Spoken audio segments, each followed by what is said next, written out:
of them is there.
I had it and it stopped.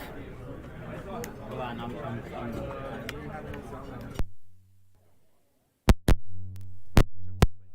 Shall I stick to that? Yeah, stick to that, and then I have to position back.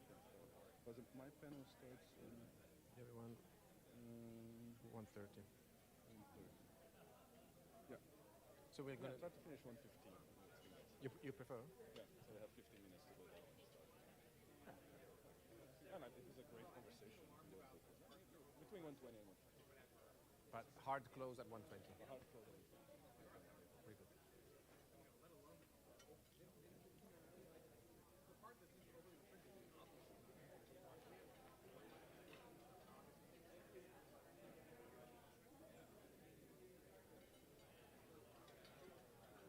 Oh la la la.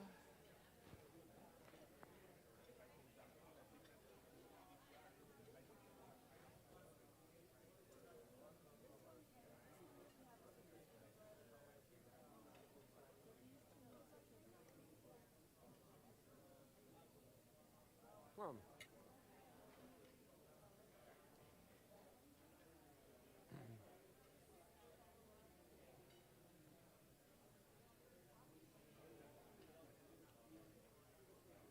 hi, Jonathan. Hi. How you doing? Very good. And you? Looking forward to this.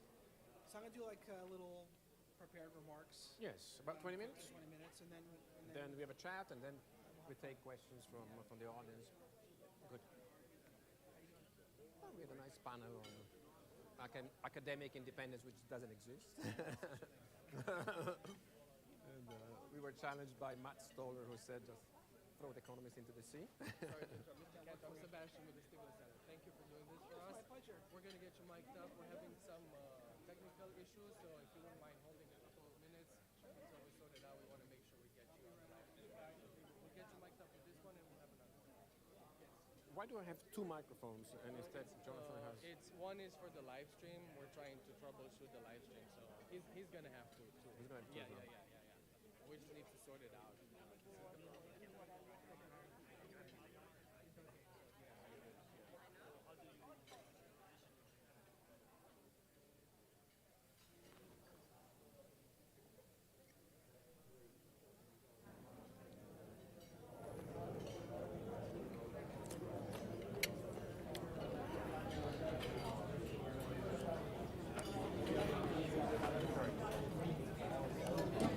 Can you hear? I can hear him eating. So you might want to mute the whatever's causing that. Well, let's roll. Well, let's I'm eating a bit. All right, I'm gonna go mic up the other guy. Yeah, mic up the other guy. I woke up at 3 o'clock this morning because of the jet lag, so I'm hungry. We can ask to prepare. Hi, Jonathan. I'm Filippo. Nice to meet you. Good to see you. How are Nice to see you. Very good, very good. Thank you so much for doing this. No, it's really, I'm just gonna mic you up really quick. me too. You're the other speaker, right? Yeah, but we got two. It's one's for Rihanna? the Maybe you speakers can in here, also and then one's for the stream. Prepare a dish for AAG Cantor because he's going to talk and I think he's hungry too. What's up? Thanks. Because she prepared a dish for me. Oh, yeah, of course, yeah. And I have nibbles as I wait. Hi, Brianna. How are you? I'm good. How are you? Good, thanks. Did you want me to make a plate for you? No, I'm fine. You're fine. No? I had a little something outside. I might grab a little piece of fruit or something. Almost ready. Just finishing this. No rush. In fact, it's just time for me to I grab let some you fruit. down then. Let's make it a bit more civilized. In person world, you have to relearn to We're good to go. Are we good to go? So there you go. Okay. Get some pineapple. just finish eating the And Jonathan, do you prefer, you will go to the podium for your initial reply. So I'll stay here? Yeah, if you, But Jonathan will go there. Okay, yeah. Well, he'll be here and Yes, exactly. we'll introduce, and then he can go on. So we start sitting here, and then when Filippo has introduced Okay. you, Filippo will introduce you first, and then you go to the podium. Okay, that's great. Okay, thank you. Just give us a second. This is comfortable. yeah.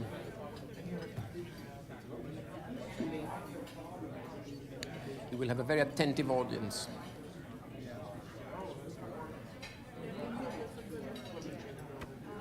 Hi. Hi, good afternoon, everyone. From Chicago. It's actually a beautiful spring sunny day. And thank you very much for joining us. I'm Filippo Lancieri. I'm a postdoctoral fellow at the Zurich Center for Law and Economics and a research fellow here at the Stigler Center. This afternoon, we are happy to host a conversation between the Honorable Jonathan Cantor and Professor Tommaso Valetti. Before we begin, I would like to please note that we are on the record and live streaming, and we also post this event later on our YouTube page. If you have any questions for the speakers, we will address them in the last 20 minutes or so, and Tommaso will take care of it. As usual, the views are expressed by our guests are their own and not those of the Stigler Center at the University of Chicago. It's always important to make these disclaimers. And we hope that you'll join us for more upcoming events, so please check our website for more details, as well as the Stigler Center's publication, promarket.org, and our Capitalism podcast. And now I'll just briefly introduce our speakers. The Honorable Jonathan Cantor is Assistant Attorney General for the Antitrust Division of the U.S. Department of Justice. And throughout his career, Mr. Cantor has been a leading advocate for strong and meaningful antitrust enforcement and competition policy. He has been a partner in the DC office of 2 national law firms. He was the founder of a boutique antitrust law firm dedicated to promoting antitrust enforcement. And he actually began his career in the FTC, so all around the board. Tommaso Valetti is the professor of economics and the head of the Department of Economics and Public Policy at the Imperial College Business School. He's and also a non-executive director to the board to the Financial Conduct Authority and a director of the Center for Economic Policy Research. And before, Tommaso was also the chief economist of the European Commission. And now, without further ado, I'll give it to your speakers. Thank you very much. Thank you, Filippo. Hello, everybody. So it's just my honor to give the floor to Jonathan. We've been having this amazing conference for 5 years.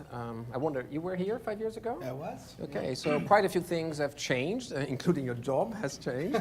And you've been in your role for 5 months now. So there's you're already starting having quite a few battles. It's not easy. And First 5 months have been a long 5 years.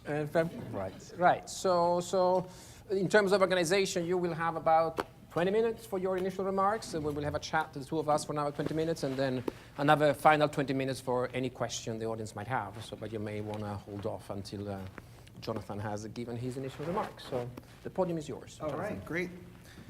So they've given me 2 microphones, and there's one up here. So I guess People they want know to listen to you. I respect competition, so they competing microphones.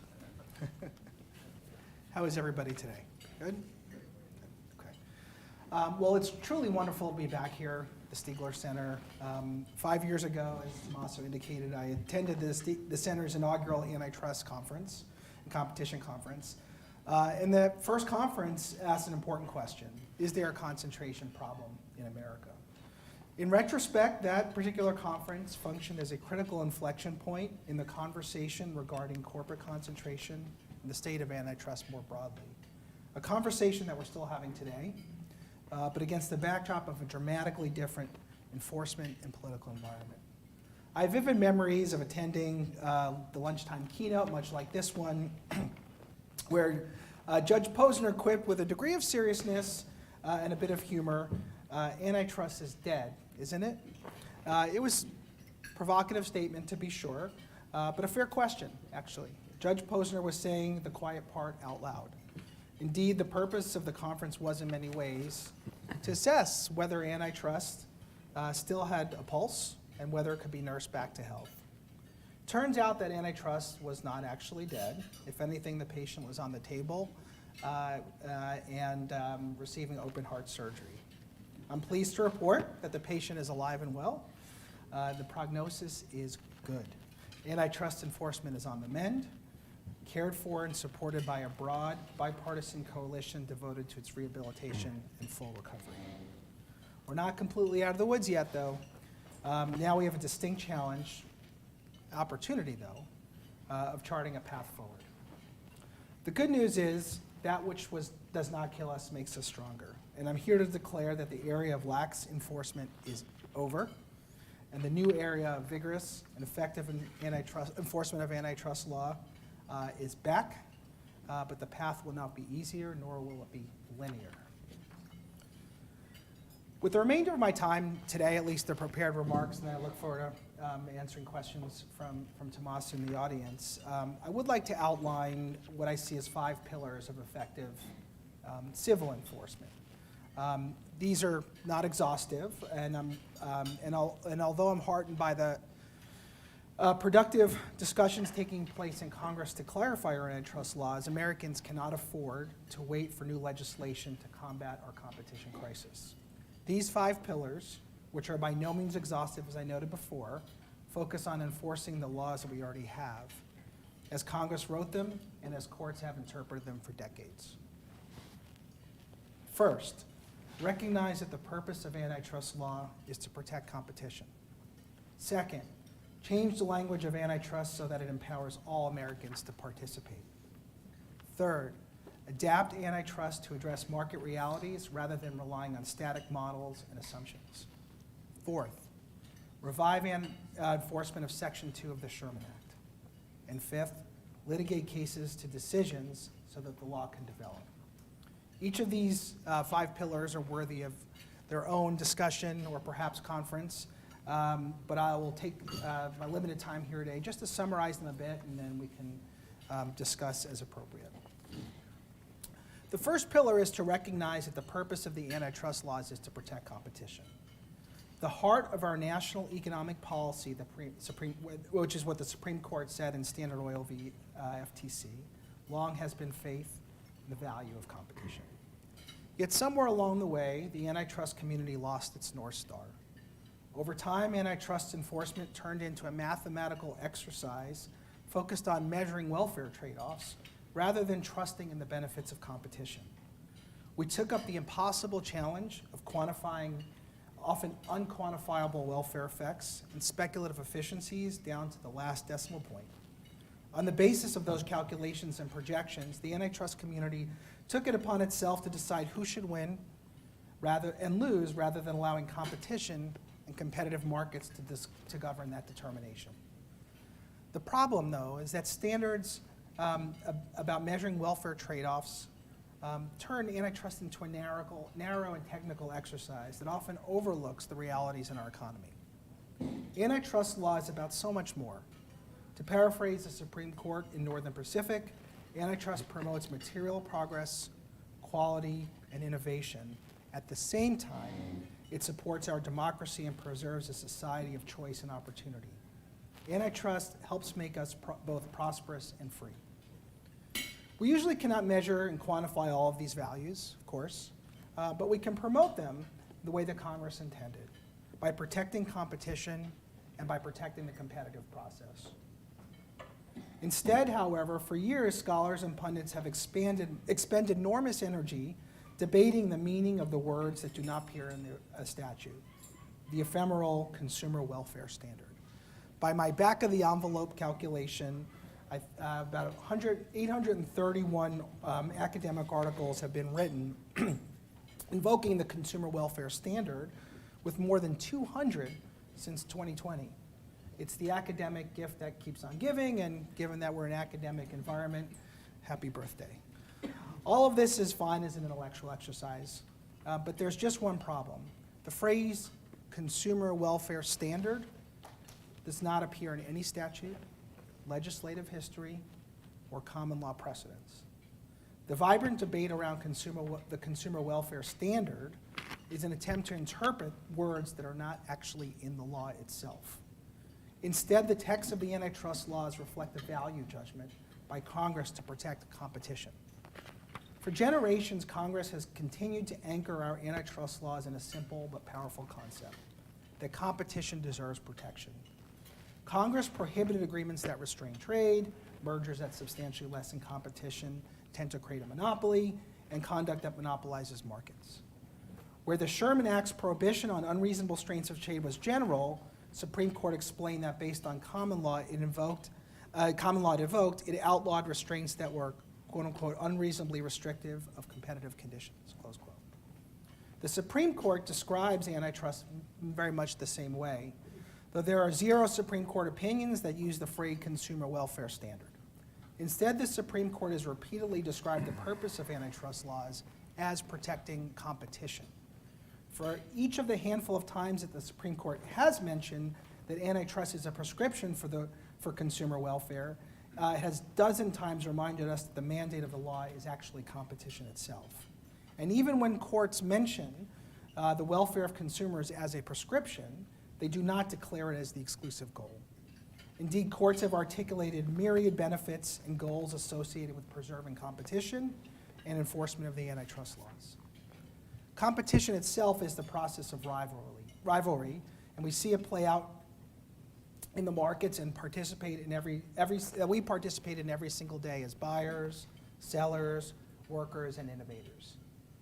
Focusing on rivalry and competition lets us decide the tough questions in particular cases as markets evolve.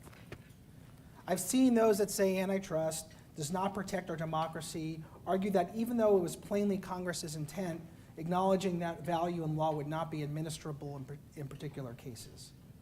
You know, I would say the same for assessing the allocative efficiency impacts of particular cases. We spend millions upon millions of dollars arguing about models of the economy and how conduct will hypothetically shift outcomes to the 4th decimal point up or down. Plaintiffs and defendants offer experts and present quantitative models. More often than not, courts reject both competing models and do not believe either side. The judges are onto something. Law enforcers and courts are not central planners, and they're not capable of consistently making those kinds of measurements. It's just not possible. Calculating welfare effects is difficult in non-dynamic markets and is increasingly impossible in today's multi-sided, cross-subsidized, and dynamic markets. We can, however, more easily assess how conduct or mergers impact competition and the competitive process. That is how the antitrust laws simultaneously serve prosperity and freedom and all their many values, by preserving economic liberty and letting competition operate to organize our economy. That is not to say that promoting competition never raises tough questions, never requires debate, never requires expertise. Of course, there will be hard issues and hard cases. However, focusing on competition will ensure that we remain faithful to the underlying purpose of the antitrust laws, which is that a competitive economy is what yields innumerable benefits for a free, open, and democratic society. Congress has chosen the values we are to preserve, and it has squarely settled on upholding competitive process in free markets. Our job is to ensure a fair game, not to choose who wins. The good news is that promoting competition can be administrable and effective. That is why the first pillar in addressing competition, that is why this is my first pillar in addressing the competition crisis. We need to enforce the laws as we find them and vigorously protect competition as Congress demanded. That brings me to my second pillar. For too long, we have cloaked the antitrust laws in technocratic language. We must use the language of the people and markets to empower participation in the antitrust enterprise. Our competition crisis affects real people. These people are not numbers on a spreadsheet. They're farmers struggling to find competitive buyers for their livestock. They're travelers who cannot afford a plane ticket home to visit family members, or consumers who have little choice about who extracts and exploits their data. When we issue guidelines and speak only of small but significant non-transitory increases in price, or how vertical effects derive from, quote unquote, the elimination of double marginalization, we exclude these people from the antitrust dialogue. This language boxes the public out and the courts, frankly, of a critical discourse about how their economy is structured. The technocratic veil around antitrust has helped mask contortions of the law that undermine the foundational purposes of the antitrust statutes. How else can you rationalize a theory that monopolies and competition can coexist? Or that the establishment and maintenance of monopoly power are consistent with antitrust law? Using the language of the law and of real people, we can be clear. Merger to monopolies are always lessen competition. Monopolization always lessens competition.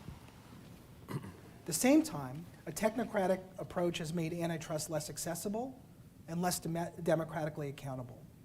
Congress, the courts, and the people cannot engage with language that is accessible by a small segment of the population. Shielding the antitrust exercise from the public benefits only those with the money and power to hire experts and purchase access, and it shuts out other forms of expertise and real-world experience. Finally, our inaccessible antitrust system makes it harder for businesses to understand whether their conduct is lawful to begin with. Antitrust is supposed to empower businesses to operate to their fullest potential in an economy free from the threat of monopolists. But businesses cannot act confidently if they do not know the rules, or the rules themselves are so complex that it's impossible to rely on them with any degree of certainty. Of course, economics remains incredibly important, and so do other forms of expertise. But at the same time, you should not need a graduate degree in economics, no offense to our folks here, to understand the law. The challenge before us is to engage in sound reasoning, at the same time we re-engage the public with critical decisions that impact the structure of their economy. That is why one of my primary goals as Assistant Attorney General is implementing the division's Access to Antitrust initiative. We're calling it AT2J, think R2D2, but for antitrust.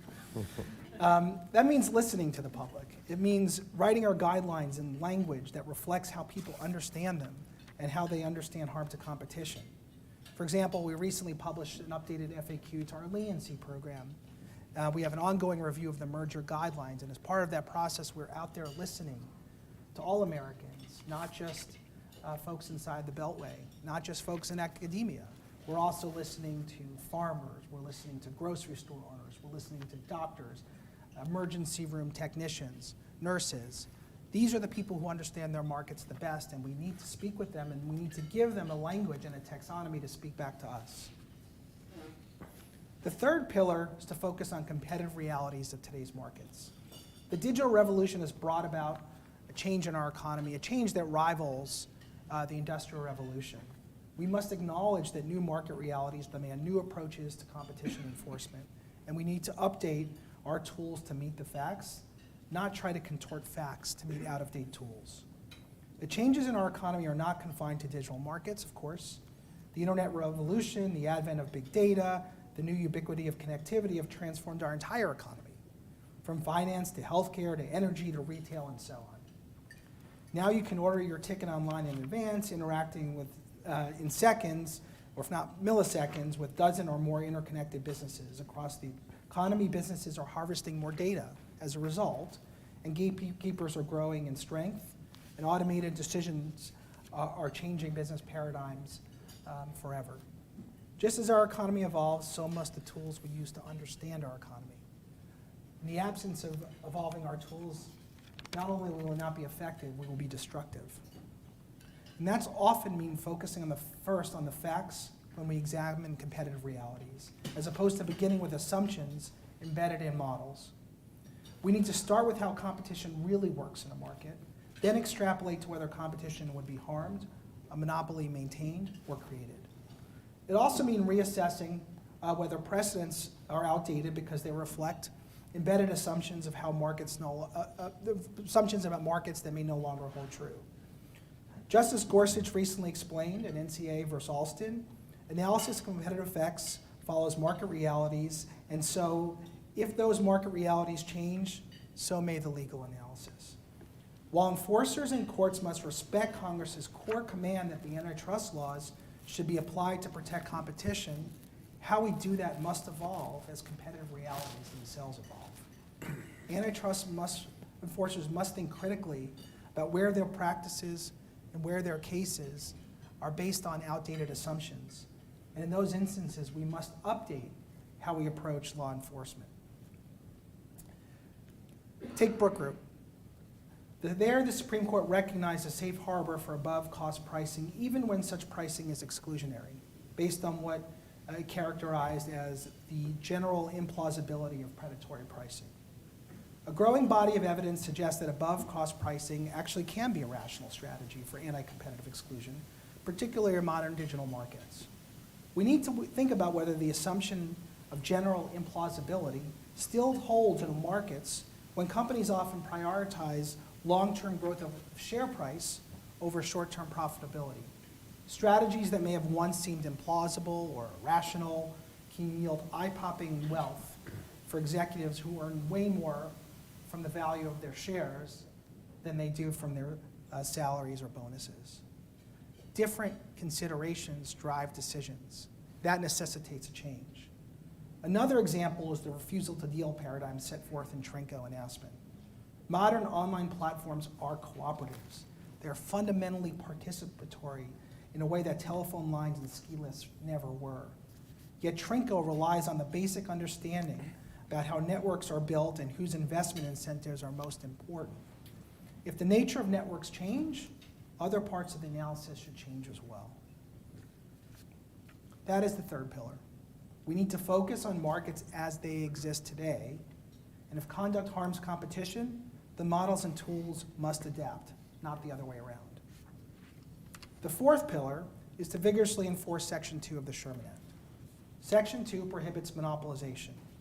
But when we met here 5 years ago, it was probably the best illustration of Judge Posner's question.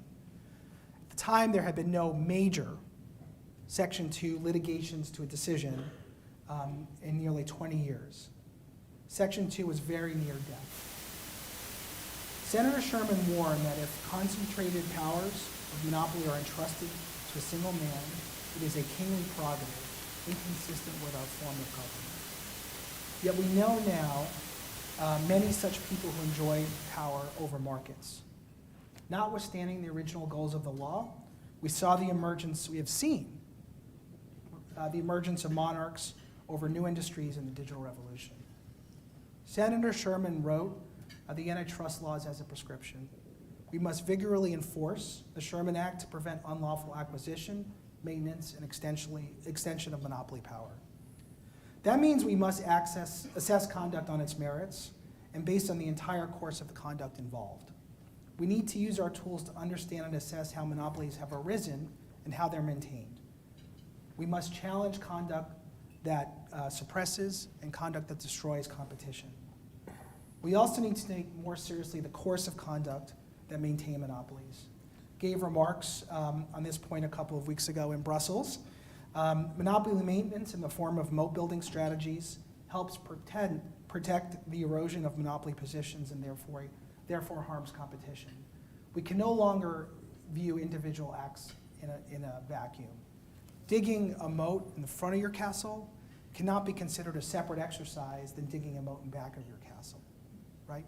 This is all interrelated, and for us to actually understand what's really happening in the marketplace, we have to have the willingness and the ability to connect related acts and understand how moats protect monopoly power and how competition presents itself in modern markets. Because more often than not, it's not through an exact replica of the castle, it's through insurgents. And allowing those insurgents to thrive in a free, durable, and uninhibited way, that's competition in a modern market. And that presents itself both in individual acts, it can present itself through a course of conduct. So that's the fourth pillar, and force section 2. The fifth pillar, at least that I'll discuss today, is to faithfully discharge the division's affirmative duty to prevent and restrain antitrust violations. Our duty is to litigate, not to settle, unless a remedy fully prevents and restrains a violation. It's no secret that many settlements, especially in the merger cases, fail to preserve competition. Even divestitures may not fully preserve competition across all its dimensions in dynamic markets. And too often, partial divestitures ship assets to buyers, often private equity firms, who are incapable or uninterested in using them to their full potential.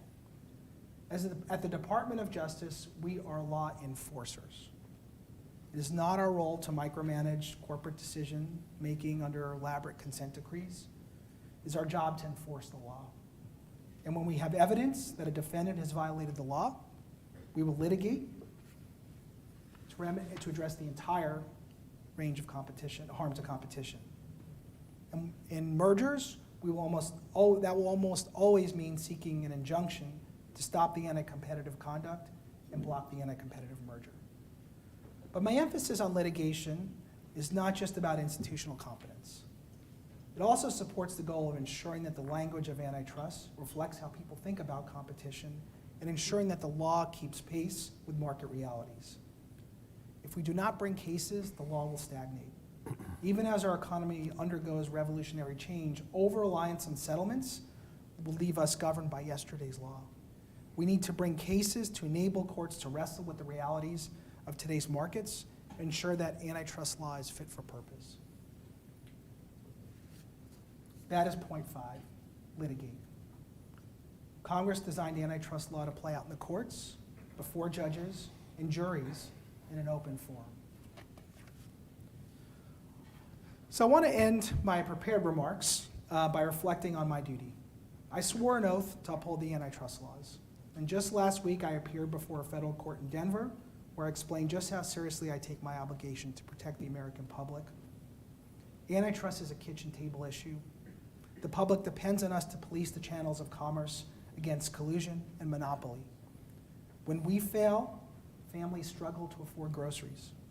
They earn lower wages. They lose control over their own private data to dominant platforms. The American dream slips away. That is why the Department of Justice must zealously protect competition. I'm hopeful with a healthy diet, steady exercise, regular checkups, I have the feeling that the patient will continue to live a long and healthy life. And I look forward to doing the work.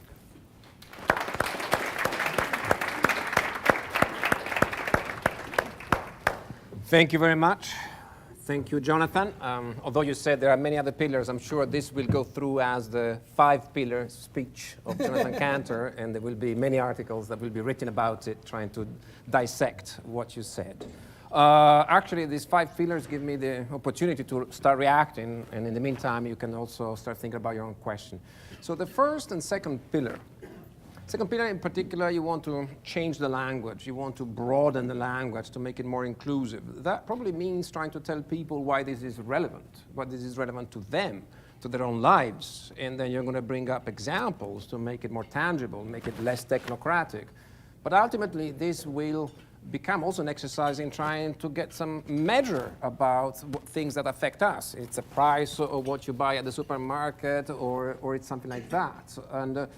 And I was wondering how this square with the previous point you made, the impossible task of quantifying effects. So are you not going to get in the same direction, ultimately, trying to measure something else, and but then you end up in the same, you dig yourself because there will be the consultant that are going to come up with their own measures. So how do you reconcile this attempt to broaden and also have a narrative that can be explained, which is not just your narrative because you're good and the others are bad, but can also be made accountable? Sure. I mean, administrability is going to be a challenge, always. But I think what you have to do is you have to start with understanding how markets function, right? And the antitrust courts and institutions often do that by talking to market participants, but it's a narrow range of market participants. It's often the competitors, and it's sometimes the customers who serve as a proxy often for consumers. But what I've discovered as I go out and talk to people throughout the country, that antitrust law and mergers and conduct affects a much broader range of people who have not been invited to the conversation. We've been doing our listening sessions with the FTC on the merger guidelines, and we hear from, heart-wrenching stories from hog farmers, from small grocery store owners. And you know what? They're experts. They know how markets function because they actually live in those markets. And we can learn a lot about the market realities by speaking to them more often. But one of the challenges is we don't give them a good opportunity to speak to us, because one is the language is exclusionary. The taxonomy, we don't give them a way in which they can articulate in their own language what the problem is. And when they do, we don't listen, or we haven't. Why? Because it's not how we talk about things in the guidelines, or it's not how antitrust lawyers and economists speak. The problem is not with them, the problem is with us. And we have to fix that. Second, the process is exclusionary. Who are the people that get an audience with the agencies? It's the people that can hire the folks in this audience and others. And you're all great and talented and do important work, but if it's the only folks who can get access to the antitrust agencies are those who have millions of dollars to spend on quantitative analysis and lawyers, then of course that's who we're going to hear from. And so what I'm talking about is developing a better way for us to connect with more people and making sure that we're not giving, even if it's unintentional, access or preferential access to a small segment, self-selected, of wealthy companies to the exclusion of the broader American public who are charged to protect. So in that respect, I think it's very interesting.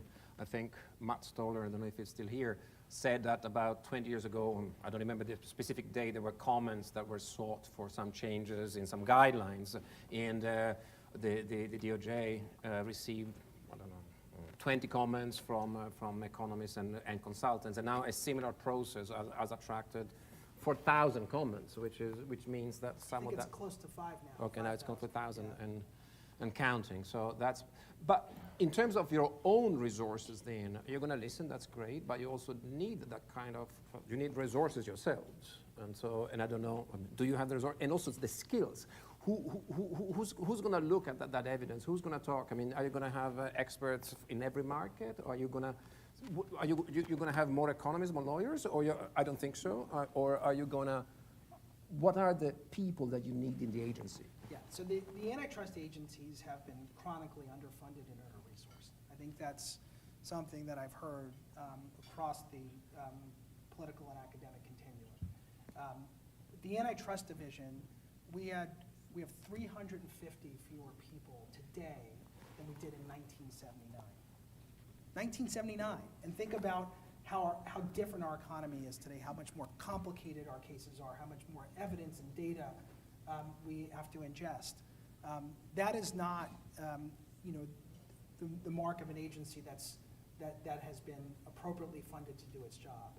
So we are forced to use the minimal resources that we have as effectively as we can. Since arriving at the Antitrust Division, I have always known that the level of talent that exists there, but I've been blown away. I've been blown away by the passion, the commitment, from top to bottom, every corner of the division, but we need more.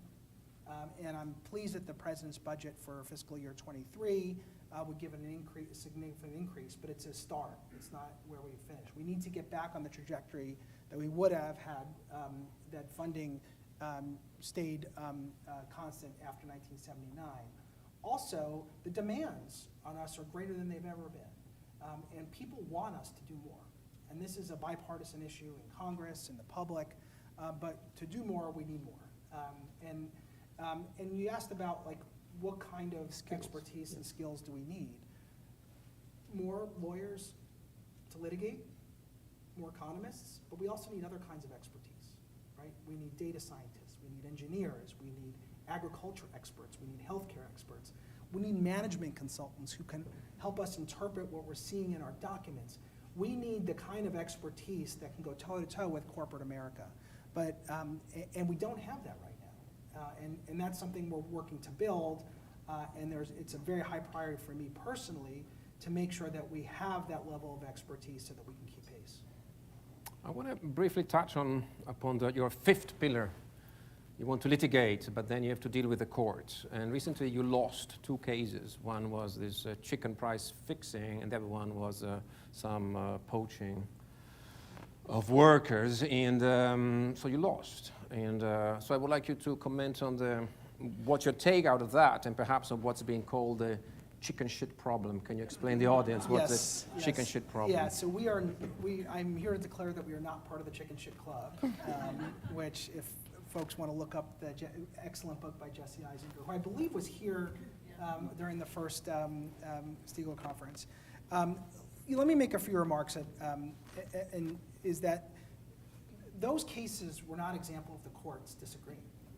In fact, both of those cases, which were extremely important programmatic cases establishing that harm to workers is an antitrust harm, survived motion to dismiss. They generated courts that say, these are legally sound cases. We won those decisions, right? What happened is a jury, in one case, didn't convict, in the other case, convicted only on obstruction of justice, not on the antitrust charges. So we're going to continue to bring the cases. We're not backing down. In fact, I sent out an email to our team telling them they had an assignment, which was to find the medium of their choice. For me, it's vinyl. Pump up Tom Petty's I Won't Back Down, turn it up, put it on repeat, dance like nobody's watching, and sing out loud over and over and over again. We're not backing down. But I also want to make sure I get out ahead of the point.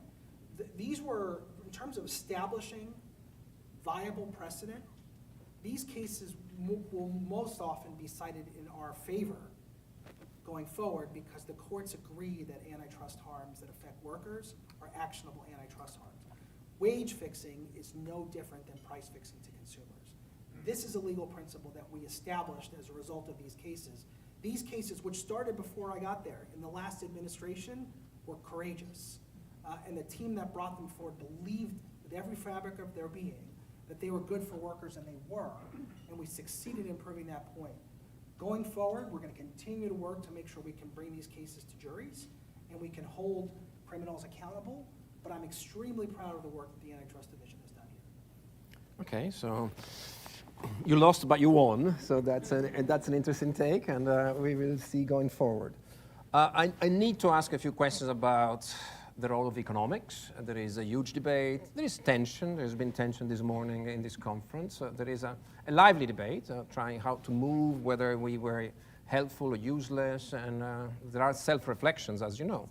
And I'd like to ask you two related questions. What are the topics that you think economists, well, one question in fact, which one are the topics where you think that the work of economists should concentrate on in terms of being helpful to an agency? So I a couple of things in mind, but I may be wrong. One is conglomerate mergers. We talk a lot about those, but we do very little. And economics has been very narrow, dissecting small things, little vertical foreclosure theories, but not understanding the bigger picture. So perhaps a different type of approach to conglomerate mergers through works of economists. The other one is reintroducing the forbidden word of structural presumptions that economists in the past helped to basically abandon, but I wonder whether economists could resume some of those. But in general, the question is, can economics be helpful and how? Expertise is always helpful, right? And I think it's important to take a step back. Economists, just like other forms of experts, help us understand markets, help us understand what we're seeing.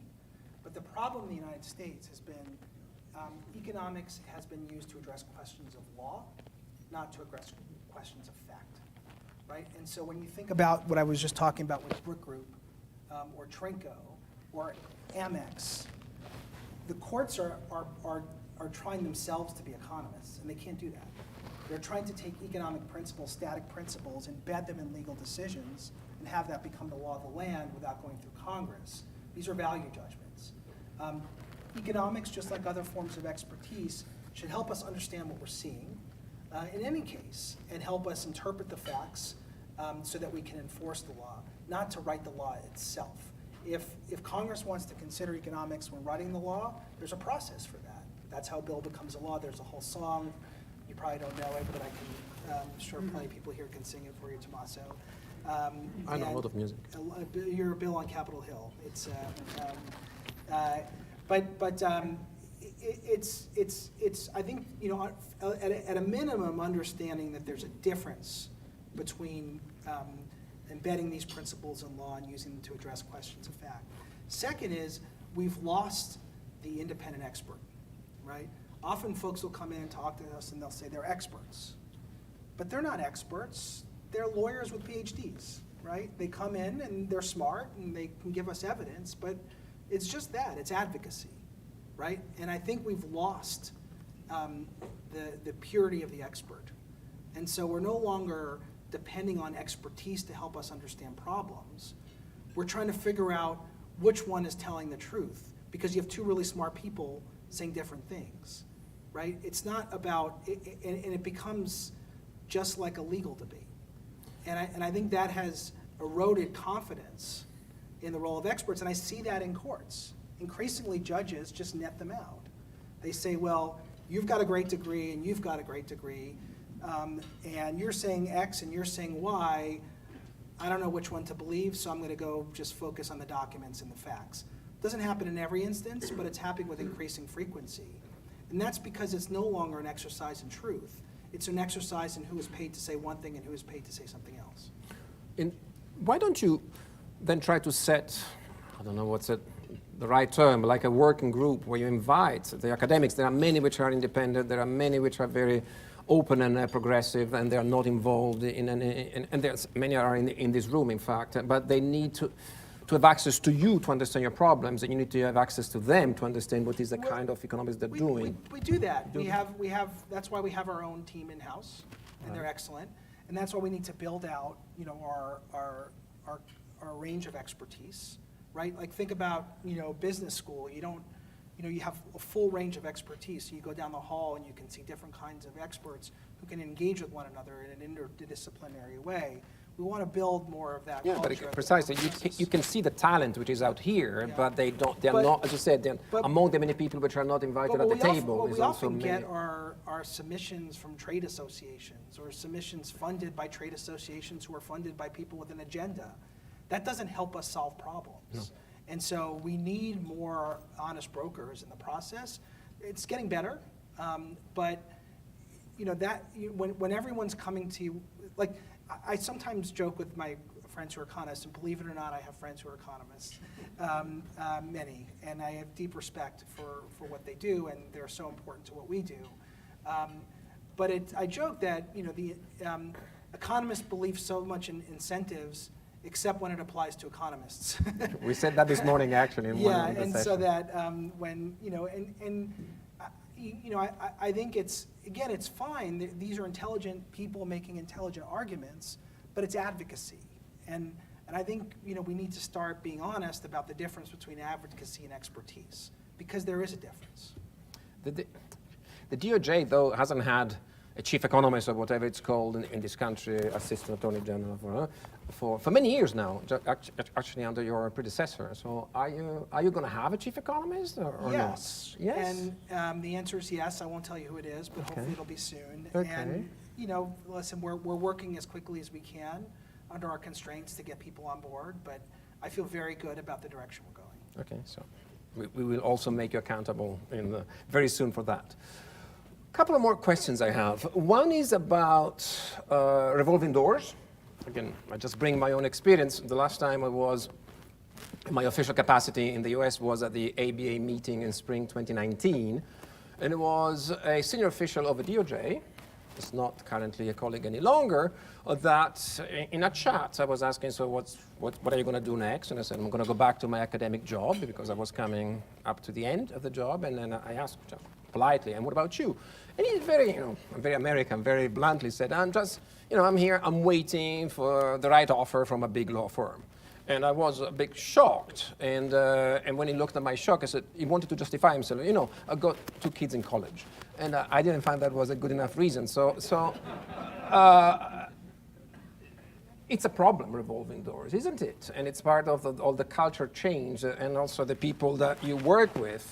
How do you motivate people? Obviously, you cannot command salaries from the private sector, but how do we react to that? You motivate people by empowering them.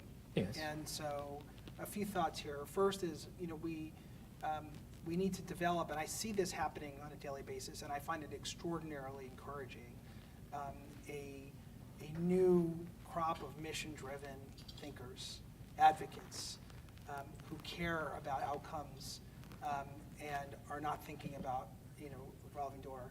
Second is, not just talking the talk, but walking the walk. My front office is still coming together, but let's look who's in there right now.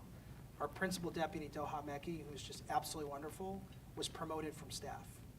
Hedel Doshi, who's out there, one of our deputies and chief litigators, came from a U.S. Attorney's Office. Carol Sipperly, another one of our deputies and one of our head litigators. She was with the Antitrust Division, a career prosecutor, Southern District of New York, also Main Justice. Eric Posner's there from this fine institution. We're bringing in different voices. Different voices mean different perspectives. And different perspectives are the way you deal with addressing these kind of revolving door issues. It can't be the case that the only people who are qualified to work in the antitrust institutions are law firm partners. I think we all agree about that, but I think it's important to make sure that we are welcoming that diversity of viewpoints and experiences when we build our teams. And the last question I have, and then I'll open to the floor, is I bring a European perspective, and when it comes to one of the big topics of this conference, it relates to big digital platforms. And Europe was at the forefront of this fight using antitrust, but also Europe realized how difficult it is to find remedies, to enforce remedies, and there has been a realization that antitrust failed in the European domain when it comes to antitrust enforcement against digital platforms, to the extent that we as Europeans, we are more inclined to go towards regulation, and we have developed now a regulatory approach. Something similar is happening here with some bills which are being discussed, and I want to know your perspective. So first the European approach, recognizing how difficult antitrust is, and is that leading also the US towards more regulation in that specific domain? We'll see. I remember my first time at the conference, in the initial conference, I was on a panel, and it was alongside many other brilliant people, including Dennis and Austin and Kevin and others. And I remember saying, and I'll pat myself on the back a little bit, not to gloat too much, but that if we don't, my view at the time that I expressed was competition is more preferable to regulation. I'd rather regulate competition than regulate companies. And it is a much better solution. But if we don't get our act together in terms of antitrust enforcement and promoting a healthy competitive economy, then we're going to be looking down the barrel of regulation. And so I think we have a choice. I think some regulation is inevitable, given the realities of today's world. But there's still hope for competition, and I think that is the foundation of our democratic society, is a competitive market that allows for opportunity and upward mobility. I believe that wholeheartedly in every fabric of my being, and I think that's what we have to promote. Well, just to be a bit more precise, the European approach is not about regulation in the canonical sense of regulating prices. It's a regulation which is trying to give competition a chance through interconnection, Yes. through data portability, I think that's what's happening, in Congress. So we came out, with a full-throated support for some of the bills in Congress, and the idea there is, Congress has the ability and it's the role of Congress to clarify what the law means. And it's antitrust law has become murky. There are questions about its reach. And so I view clarifications by Congress of what the antitrust law means, not as regulation, but as law enforcement, and giving courts more guidance as to how they should enforce the law. So it's a very similar point of view in that sense. So great. We have some good time for questions. Maybe, I'm sure there will be many. So I'm going to perhaps collect 2 or 3 at a time. And then, so this gives also Jonathan some time to think about the question. And I'll start with Steve. If there's anyone else, also raise your hand. Steve and then Christina. Thank you. Thank you, Mr. Cantor. I'm curious about the statement of broadening the audience, or I should say the participants into the discussion. And it was very broad, so I'd like to use an anecdote just to understand what you mean by a more holistic and broader approach, if I may. So imagine Amazon, Walmart.com investing heavily in the economies of scale of distribution, of logistics, and through that managing to reach many rural small communities with a variety of goods that they never had, and as a consequence, small stores that were located in those rural communities go out of business because they can't compete with the prices or the variety. So now you have a contingency of people who are clearly losers, and many small people who are buying more stuff, which we could argue whether they need to, but at cheaper prices with more variety. If not for economic models, I'm curious, how will you manage those trade-offs? Who will come to the table? In what ways will different participants get different weights? And I think that is something that's important to address in order to promote what is good about competition and other parts that may not work that well. No, it's a fair question. I appreciate it. I'm sorry. I know you wanted to collect questions, but it's easier in real time. I'm not saying that we should, first of all, I've not said, I just want to be very clear, that we should not have any input from economists or people who understand or have models. What I'm saying is we can't make our decisions just based on our assumptions, and we have to broaden the dialogue so that there are more participants. And so when trying to understand the answer to your question, I'm not going to speak to any specific example or any specific industry.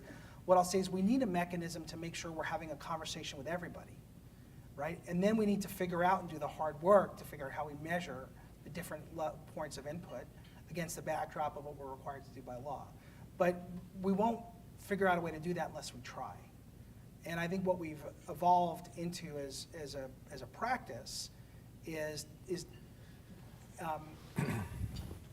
not in a necessarily always a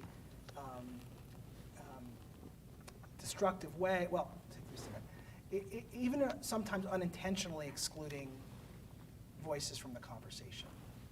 And so, because we have lights that are shining. You know, there's a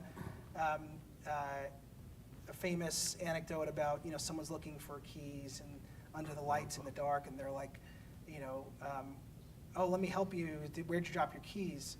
Over there. And they're like, well, why are you looking over here and not over there? And they're, because this is where the light is shining. And I think we just need a little bit more light so that we can understand a broader range of input. We can figure out a way to understand that systematically. But if we only have conversations with ourselves, we only have conversations with an insular community, we're going to miss things, and we're not going to find our keys. There was Christina, then 1 and 2. Well, I thought Steve's question, actually, I was going to ask you something else, but I want to pursue that a little bit, because what he's pointing to is this trade-off, right, which is there in so many cases. So there is a benefit, possibly, who knows, of the conduct, which we call efficiency, and there is a harm. And then the traditional path has been, oh, let's try and balance them out. And what Steve is suggesting is, well, can we do it in a, don't you need a model to do this? Isn't the posture now one in which we think, look, let's be serious. The harm can be measured and visible.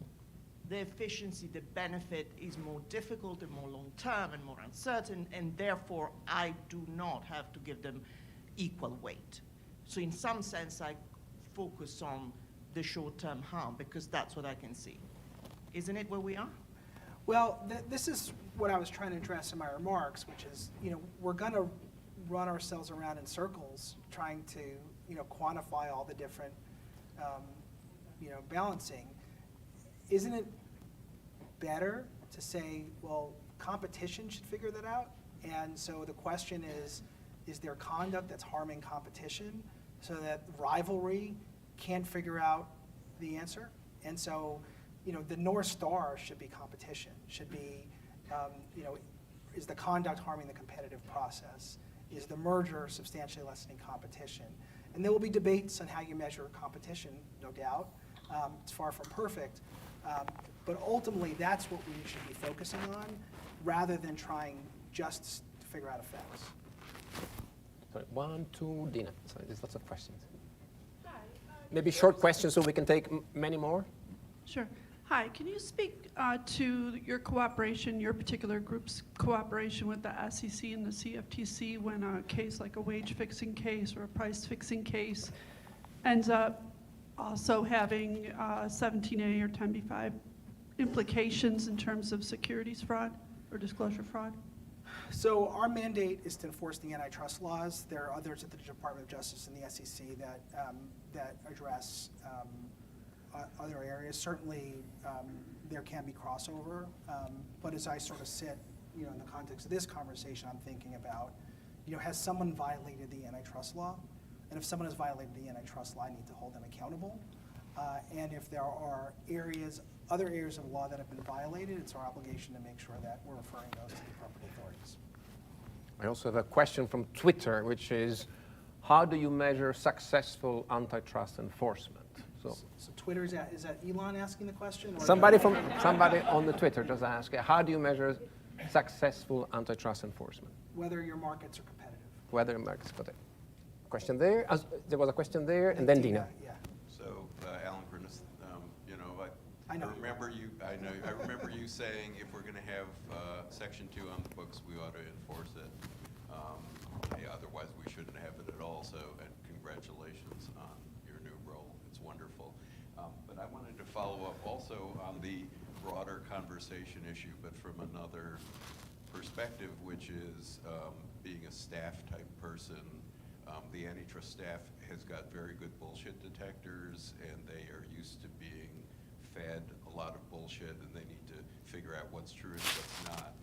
I worry that your listening sessions of people who are not prepped by lawyers who can tell them what an antitrust story looks like or sounds like or will be receptive are going to run into problems. I mean, I've seen too many instances where lawyers and frankly economists will just tune out once they get a particular answer to a question. So this is it's more of an internal Sure. issue. No, it's an important question, right? Because that's on us. And this is part of that AT2J initiative I was mentioning is it's not just broadening the conversation, but making sure that we are listening.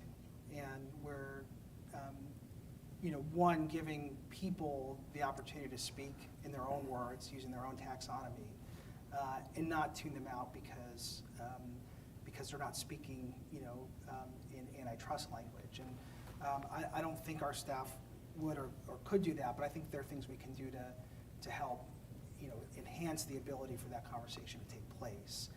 And that some of that, requires changing how we speak about things generally, whether it's in the guidelines or in our public conversations, to make sure that we're not using words that themselves are exclusionary or impenetrable, because we do need to hear from people who are directly affected, or else we're not going to be successful. But that is part of the effort that we're trying to work on. The next question is from Dina. Then can I have two more, and then I think we have to go. Okay, Dina.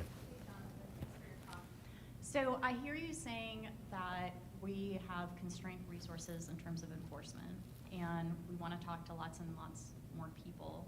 At the same time, I think of sort of, from a big picture perspective, firms have gone from talking to lots and lots of people to just like rote big data analysis. Do you think that antitrust enforcement in the future might mandate corporations to turn over data in a very privacy safe way, as they're expert at, and then enforcement sort of migrating to just data analysis? Yeah, I think it's we need to remember that the data is designed to reflect what human beings think, and to do that we have to have an opportunity to connect directly with humans. But data is a big part of what we do, and I think in order to adequately understand, ingest, and use data to help assess market realities, we have to have the level of expertise and tools available internally. And I think that's something that we're trying to build. So yeah, I think as information becomes more readily available and more sophisticated, we'll use that information in a sophisticated way. It's not just about listening sessions, but what I do want to make sure that we do in the process is we don't get so focused on spreadsheets or whatever the analytical tools we're using, that we forget that they're people, that those numbers reflect people, and we need to make sure we have the ability to understand the views of those people, or understand when the numbers on the page may not necessarily reflect the actual views of humans. And I think it's a tough thing, and it's going to be harder as the volume of information gets greater, and the more companies rely on data and AI and other tools, machine learning, to understand realities. We're going to have to dig into that too. So my view is we should use all the tools in the toolkit, but that means all of them. I will take the last two questions together, so there is a chance you can address both. And then I'm sorry, I will need to go to a close. First question?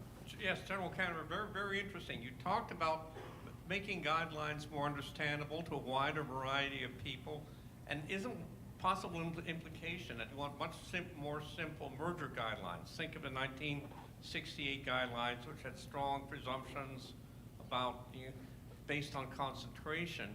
So are you suggesting really going to much simpler time in terms of big merger guidelines, for example? And the last question is there. Is your question quick? Hi, yeah, Is it quick? sort of along those lines. Okay, I'll give you this one. You mentioned that those two cases in which juries did not fully prosecute or value, I guess, these sort of antitrust concerns. So why do you think it is that the American public and juries are not as concerned with competition, given all of the benefits that you mentioned? And a super quick one. Super quick. In 2010, the Antitrust Division was ranked 22nd out of 400 as a place to work in government. And in 2020, it dropped to less than 404th out of 420. So morale has plummeted. If you can't get more funding and you can't get more staff, how are you improving the morale at the Antitrust Great Division? questions. So let me try to hit all of them. To your question, Alden, I think it's premature to say what we're going to do with the merger guidelines. I mean, the whole purpose of having a public comment period and doing listening sessions is to actually get the information and listen. And so we're working through it, and we're doing it in a very honest, determined way. I think what I'm trying to say is that when we ultimately write something, we need to do it in a way that creates a process and uses a language that allows all stakeholders to participate, not just a limited few. Second question is, I think people do get it, right? just because a jury or two decided not to convict on a specific case doesn't mean that the public isn't demanding more. We're hearing from the public on a regular basis. They want more enforcement, they want help, they want mobility, they want competition for wages.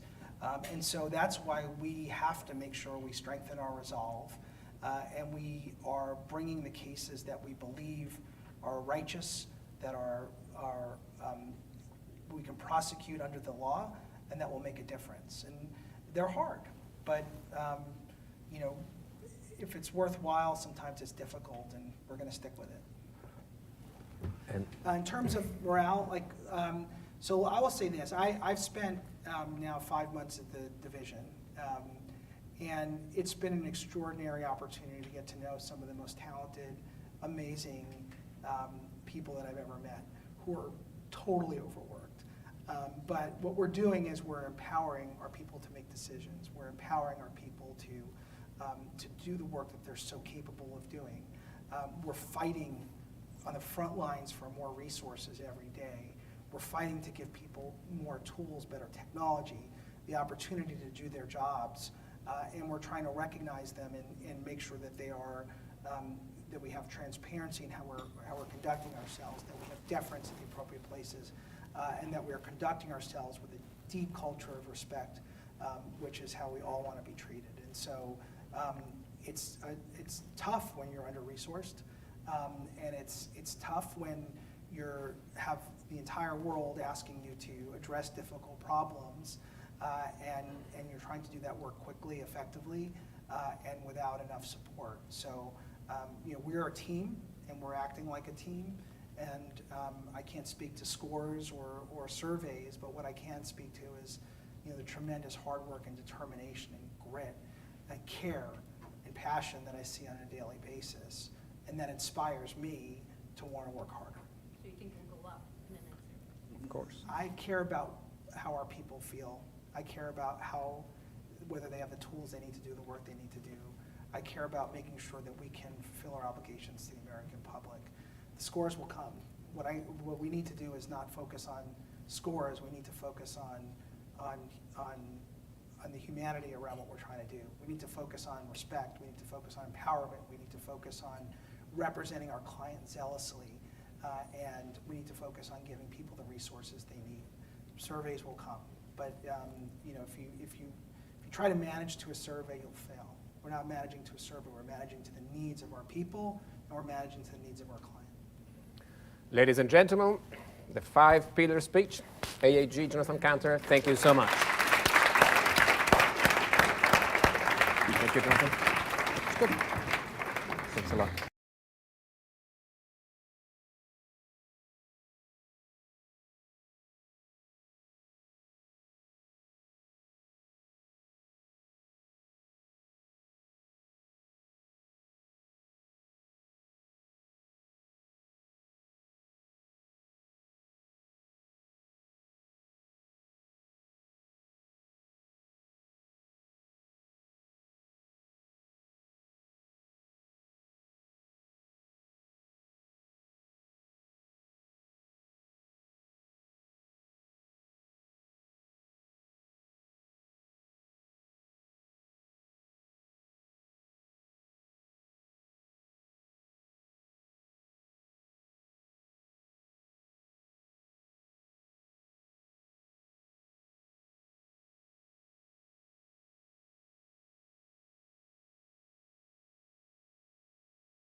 Is there any way we can show them?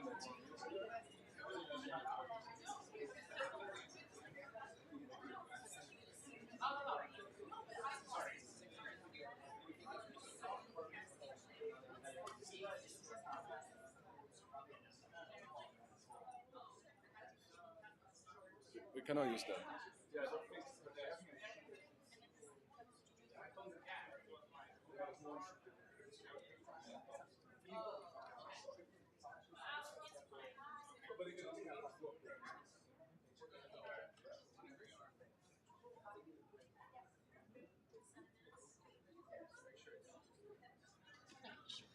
Hello? Yeah, this is work. Hi. Good afternoon, everyone, again. And we are starting with our third panel of the day about, actually, I don't think I have to set up this panel any more than the past panel and actually the discussion right now we just had on the keynote, which is, I think is the incredible, let's say, paradox that we live in the world where we never had more data, yet at the same time, data access has never been so fundamental to the type of work that we need to ensure there is accountability and to ensure that we can actually understand trade-offs in policy, do better policy, and ensure that these policies are actually effective. So to discuss this, I'm incredibly happy to have put this panel together. I must say that this was my, I'll say from my heart, this was my pet panel. I was really happy that everybody came, and this was like, I'm really, really excited for the discussions. And we have basically 4 people here. First of all, we have Lara Edelson from NYU. And Lara was a former PhD student. She graduated on Tuesday, and I wanted just to ask for a round of applause for someone. When I finished my PhD last year, I couldn't do anything for a week, and the fact that she's already in a panel 2 days afterwards is remarkable, I must say. We also have, after Lara, we have Lior, who's a professor of data privacy here at the University of Chicago as well. And we have Julia Engwin, who is the executive editor of The Markup and one of the most impressive data journalists we have around. And to conclude, you have John De Figueiredo from Duke. And so I'll ask, please, Lara to start. And I'll say that Lara, we discussed people who receive a cease and desist letter from Facebook. She has been probably the only person who has been ingratiated, or maybe one of the few. So you can share a little bit more about the importance of data access for research. Thank you for that very kind introduction, and thank you for having me here today. I will say, yes, I have received a cease and desist. I'm not going to talk about that today for reasons that it's sort of, there's an ongoing legal matter.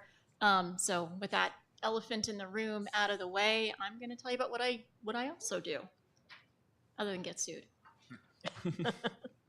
So first, I am a computer scientist. I work out of a cybersecurity lab. And I bring this up because in a lot of these conversations around antitrust, around data privacy, computer science is weirdly absent. But I am a computer scientist, and I work with a team of other scientists and engineers who think about these problems of privacy and transparency from a cybersecurity angle. So what do we study? There are so many problems in particularly the digital ad space that present real world harm to users. And some of them are really boring. You know, consumer fraud, just like scammy financial products, other forms of just consumer fraud, very boring stuff.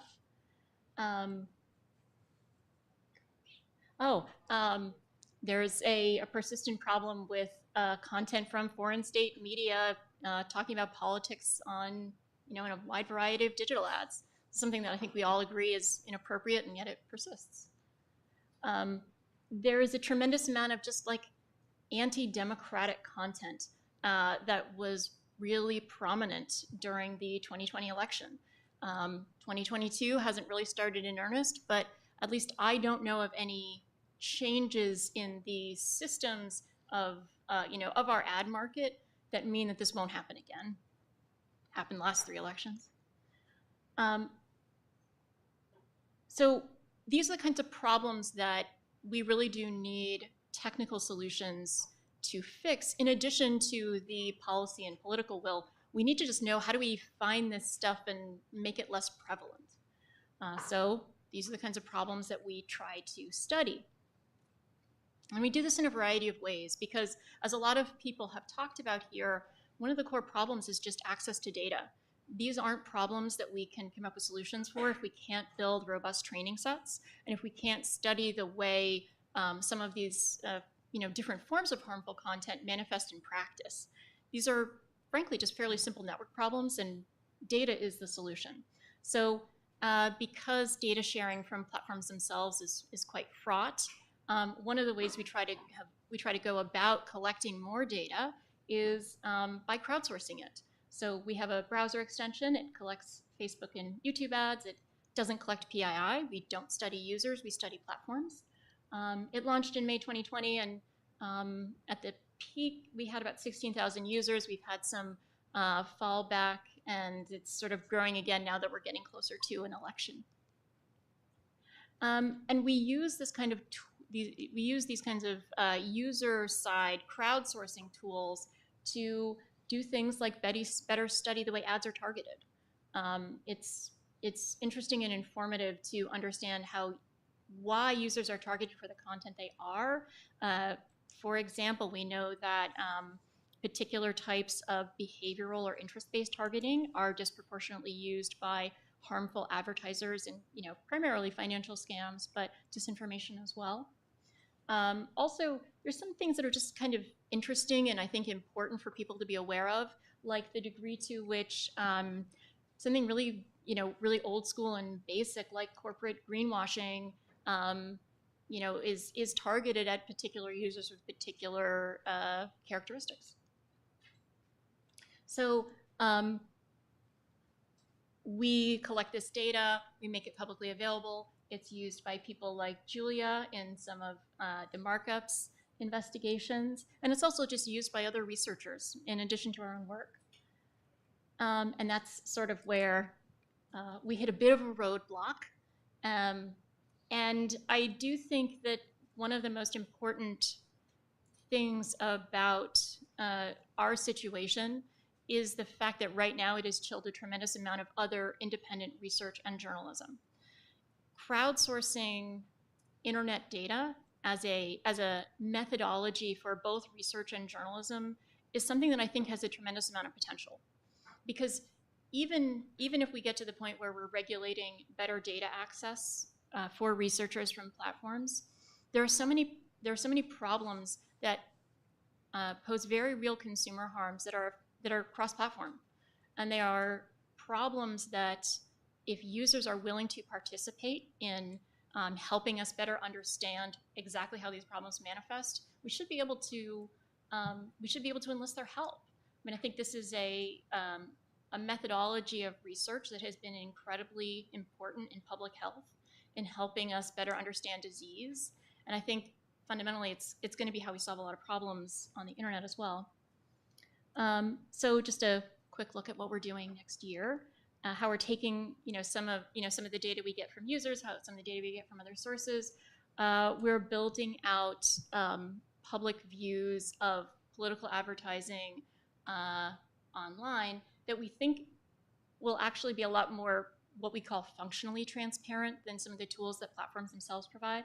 So we'll be providing tools that allow you to visualize change in spend over time by kind of anything you can describe, and using some of our machine learning tools to better understand, what ads purposes are, whether are different people spending money on ads to solicit donations, to list build, and just who's spending money on ads. These are things that we think are really important for helping journalists inform their readers and just helping people understand how they themselves are being advertised to. I feel like I'm running over time. So our tools have been in 2020 used really widely by a wide range of journalists, and we're hoping to do the same thing in the midterms. So yeah, we'll see how it goes. Thank you so much. Thank you for the presentation exactly on time and the terrific words. And I'll pass it now to Lior to give a more legal overview of privacy and interaction between scraping and gathering data. Lior. Thank you. So I'm PowerPoint slide free, so apologies, you're gonna have to look at me while I'm talking.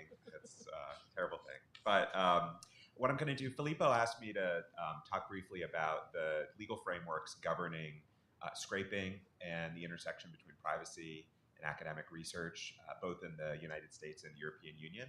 So I'm just going to give you a broad overview about those topics. I think this audience won't really need reminding that the approach to privacy in the United States and in Europe are very different.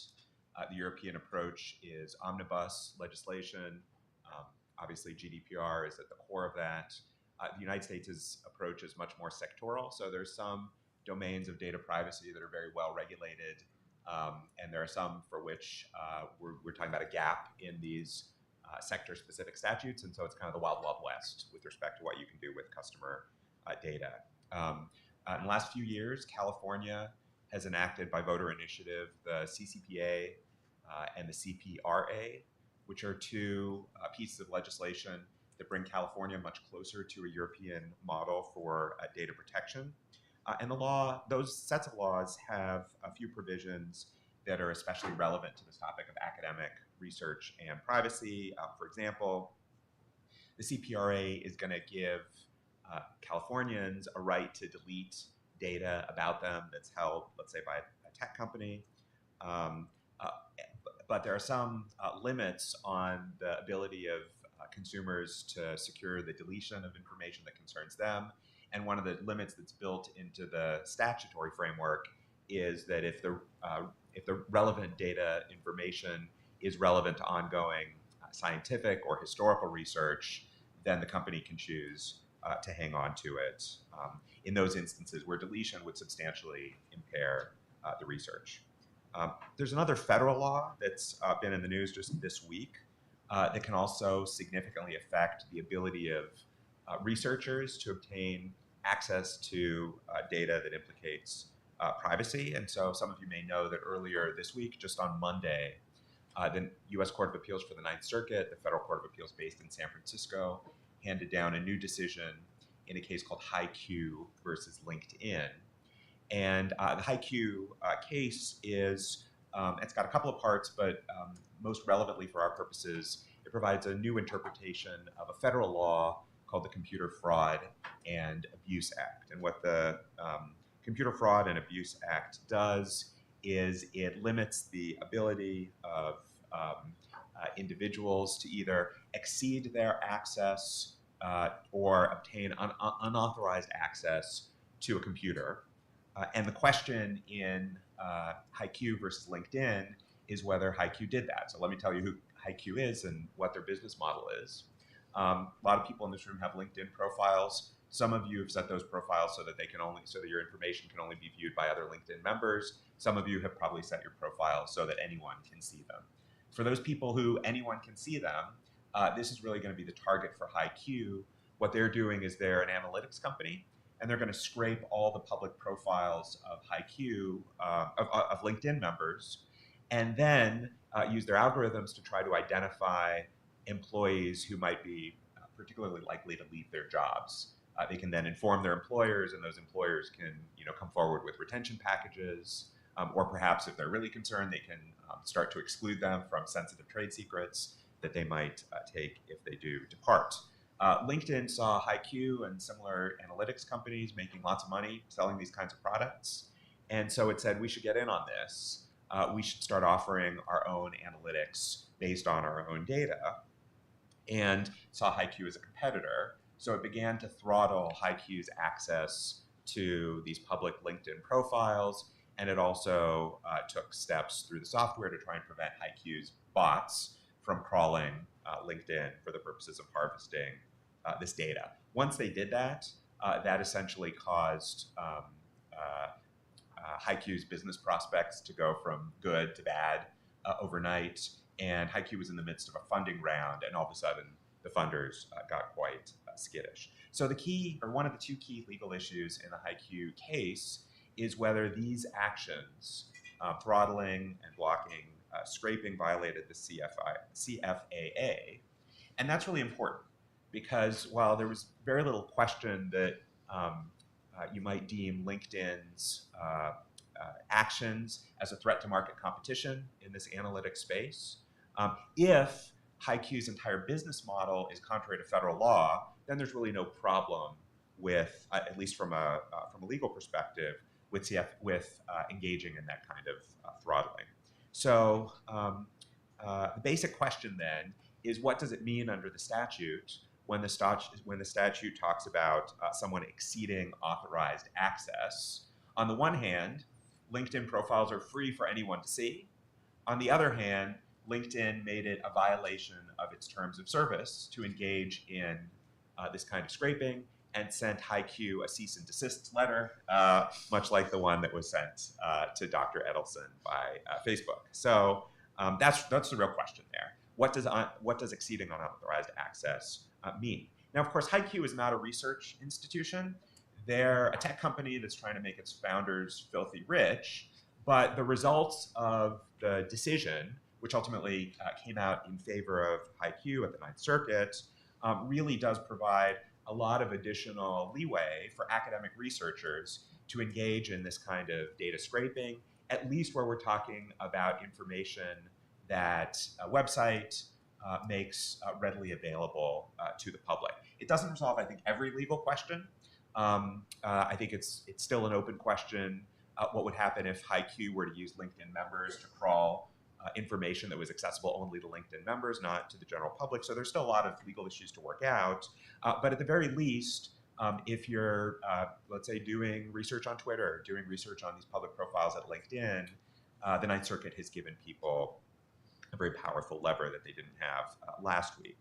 Now, at the same time, and I think this is a cause for concern, this isn't a kind of privilege that's limited to academic researchers. It's available to tech companies like HiQ, also tech companies like Clearview AI, which has done some really creepy things by scraping public profiles from sites like Facebook and then using them to build facial recognition functionalities. Okay, so that's kind of a brief intro to what's going on in the United States, what's going on the other side of the Atlantic. Well, here I think it's worth talking about laws that are already in the books and a proposed law that I think is quite significant, or proposed regulation. So let's start with what Europe is already doing. What Europe is already doing we can think of as kind of a negative liberties approach to academic research. Article 5 of GDPR permits the processing of historical or scientific or statistical research data that might not otherwise be permitted. So for example, under Article 17 of GDPR, there's the famous right to be forgotten, the right to delete. And in those instances where allowing someone to exercise their right to be forgotten would substantially impair a research objective, then that right to be forgotten is limited under GDPR. So these are the kinds of things that GDPR does to avoid getting in the way of academic research, medical research, in those instances where there might potentially be a conflict between research interests and privacy interests. And indeed, there's a whole article of GDPR, Article 89, that gives some thought to this question of how to balance these privacy interests on the one hand and these research interests on the other, and says things like it's incumbent upon entities that are engaged in this kind of research to implement both technical and organizational safeguards so that there's not improper leakage of data. Okay, so far so good. It's a fairly conventional approach to trying to not hinder academic research, and it's not so dissimilar from what California did in the CCPA and CPRA. But if the ethos of GDPR is to avoid getting in the way of academic researchers, there's a new proposed regulation, the European Union Digital Services Act. Again, this is just proposed, hasn't been enacted, that would go beyond these negative liberties and go towards a much more positive liberties approach to furthering academic research. So the Digital Services Act would apply, largely to your very large tech companies. Very large online platforms is the term that's used in the proposed regulation, and the definition of that is a site or an entity that has 45 million active monthly users. So we're talking about our Facebooks and our Twitters and the like. These kind of entities under the proposed regulation would have obligations to open up their data to academic research, to academic researchers who might be able to use that data to better understand threats to fundamental rights, like the freedom of expression, like the human right to dignity, the right to privacy, the freedom to conduct a business, and so on and so forth. So under Article 31, of the Digital Services Act, we are essentially, Europe is toying with the idea of setting up kind of a governmental third party that will take in research proposals from scientific researchers who are looking into these fundamental questions.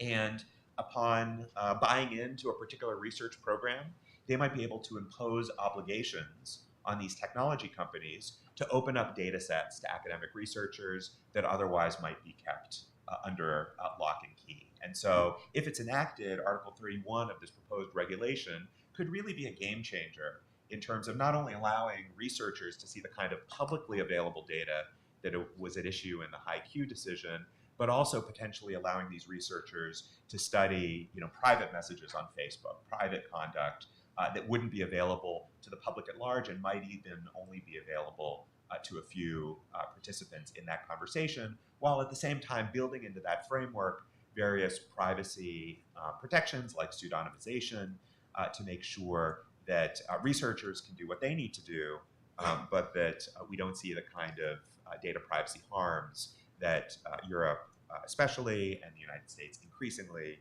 are so concerned about.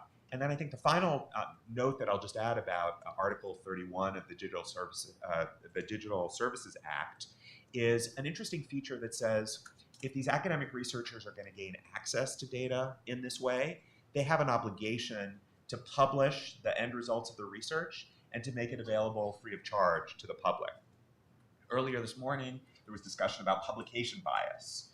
Well, I think unintentionally that provision in Article 31 of the DSA might actually help address publication bias by telling these researchers, okay, we're going to give you access to this proprietary data, but no matter what you find, you're going to have an affirmative obligation to write up that research and to make it available free of charge, not behind an expensive paywall. So interesting things happening, much more interesting things could be happening, and there may be lessons learned from what's going on in Brussels. Thanks.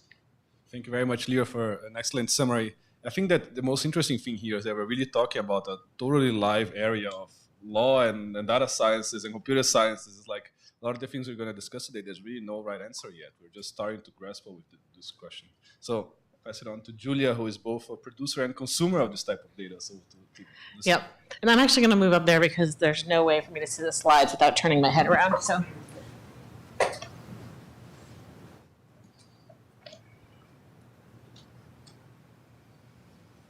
Okay, great. So let me see. Can you see me here? Okay. So it's great to be here. I'm a University of Chicago alum. So I went to undergraduate here, and I studied. At the time you weren't allowed to study computer science. It was you had to study math. But I grew up in Silicon Valley, and I wanted to go into the technology industry. And then I fell in love with the college newspaper, the Maroon, and went into journalism. And eventually realized I was like the only journalist who knew what a computer was in my newsroom, and so I ended up being a technology journalist. And so I owe it all to the University of Chicago. I started this newsroom, The Markup, that basically focuses entirely on data-driven investigations of the impact of technology on society, because I felt that there needed to be more data brought to bear on these important questions, because analyzing the algorithms that run our lives is actually really difficult to do with the usual journalistic approach of 3 anecdotes. Go to a diner, interview 3 people, and then you have a story. So essentially the goal of the markup in some ways is just to build bigger sample sizes for journalism. Like, let's get more anecdotes, and you can do that by automation and computation. And so we do a lot of web scraping. We also have a unique promise to our readers that most news websites don't have, which is that we don't track them. We don't use any third-party tracking technology. So the site loads really fast if you want to visit it, themarkup.org, because there are no tracking cookies that load. And we also don't, sell our lists of readers, et cetera. And the reason we do that is because we write so much about the issue that is known as privacy, but I often call data exploitation. And so we basically believe that if we're going to really investigate that topic, we can't also be participating in the data exploitation economy. So I'm going to talk about a few of our stories that I think demonstrate the kind of journalism that I think is really important in the world of understanding the impact of technology on society, and particularly the antitrust issues involved. So we have looked at this issue of platform self-preferencing. Basically, the big tech platforms, as you know, have the ability to drive traffic to whatever they want. And so one of the questions and one of the allegations that is made against them repeatedly is that they choose to drive traffic to their own properties over those of independents. So there's a lot of anecdotal evidence about this, right? There are people who complain all the time and say, you know, we're being shunned, we're being demoted in search. But of course, with a platform the size of Google, it's really hard to say, are all those anecdotes just people whining, or is it systematic? And so what we did to answer that question was we scraped thousands and thousands of Google search results to see who were they putting at the top of the page and how much of the page was being used to direct traffic to their own properties. So this meant a huge scraping project and then a huge sort of analysis project where we actually came up with a way to sort of stain each page with like colors that indicated whether they were a Google product or a non-Google product or an ad. And building those kinds of classification systems, for anyone who knows computer science knows, is really difficult. But we did it. It took, you know, about a year. And in the end, we found that Google products were more than half of the top of the page if you think about it in terms of what you would normally see on your mobile browser. And on the desktop, it was about half. And it was basically a quantification of something that you already knew in your gut. When you do a Google search result, you've seen all those little boxes, but you didn't have a number to attach to it. And so we feel like giving that number to the public and to the regulators who are trying to make decisions about whether Google is self-preferencing was a real contribution to the debate. And it has been cited in most of the antitrust cases that are pending in all various jurisdictions against Google. And that's what we see our job as, is providing the facts that inform those debates. We did a similar test on Amazon. Because, you know, Amazon, when you do a search, you also look for a product and then you get results. And it's not as clear that you're getting promoted with things that are Amazon brands because Amazon doesn't label a lot of its brands. They have basically hundreds of brands that have weird names that you've never heard of. And so you wouldn't necessarily know that the thing at the top of the search result is an Amazon brand. And so once again, we scraped thousands and thousands of Amazon search results, and then we had to classify them and figure out which ones were Amazon brands using, you know, shoe leather and SEC filings. And then we did sort of an interesting analysis, which we couldn't quite figure out the right way to analyze it. It wasn't the same as Google search results where you just showed what was at the top of the page. So we did a decision tree because that was a way to sort of show the predictive power of each feature on the page. And so what this chart shows is basically that the predictive power of being an Amazon brand was 8 times higher than the predictive power of any other quality of a product on that page. So for instance, a Amazon brand versus a brand that had thousands and thousands of positive reviews, that had tons and tons of stars, doesn't matter. The Amazon brand is 8 times more likely to get you to the first spot on the page. This is sort of an interesting question. I'm curious to know whether, you know, the antitrust examiners at the Department of Justice are how will they treat such a finding, right? This is the realm of statistics, but it's very clear finding. It just isn't the kind of proof that you normally present in court. I will say that this already has had some serious impact because the House Antitrust Committee had been asking Amazon on the record for 2 years to testify whether they were promoting their own products in search results, and they had testified multiple times that they were not. And after this story came out, the House Antitrust Committee asked them, were you lying? Did you perjure yourself? And then whatever answer they received from Amazon, which they did not publicize, was apparently not satisfactory because they have referred the case to the Department of Justice for a criminal inquiry into perjury. So I do think that our findings have informed the public debate. we will see what happens with that case. We also have done a very interesting data collection on Facebook.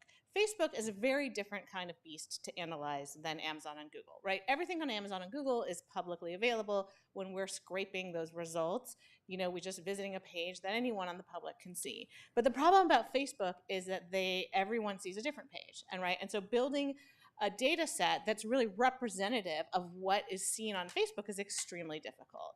So what we did was something really novel. We borrowed from social sciences and built a nationally representative panel. And we paid the panelists to install a tool that we built called Citizen Browser on their desktop. And what they did was they logged into Facebook from this tool once and then never had to touch it again. And essentially what we did is we just took a snapshot of their Facebook feed at least once or twice a day, sometimes more times a day, depending, and built that into a database that gave us a representative view of what was Facebook showing on its news feeds to the entire population. And what we found was that it's a lot different than what Facebook says. We have done this, we've been following Facebook for a year and a half through this project. We have multiple times found that they have lied about the promises that they make about what kind of content they're promoting. I will walk you through just a few of the findings, but it is one of the meta stories from this Facebook analysis is that you just can't trust what they say because every one of their promises they are failing to meet. And so one of the most significant findings is that Facebook came out with this report about what was most watched on their platform. And they gave a list of like NPR and New York Times and made it sound like, this is just a place where people are just looking at the news and, sharing cat videos. And the reality is that the way that they counted was one way you could slice the data. But when we sliced the data a different way, we found that actually right-wing content is way more popular than they say it is. And that was based on one simple thing. Basically, they were counting any time that you were shown any link as one view, even if you were shown in your news feed the same link 20 times. So like every one of your friends is sending you the same Daily Wire story, or every page that you subscribe to is sending it to you, or every group you're in is sending you that link. They would count that as one view. But that's not how propaganda works. Propaganda works by repetition. When you see something multiple times, you are more likely to believe it. That's actually the fundamental tenet of advertising. The whole goal of advertising is to get you to see a message multiple times.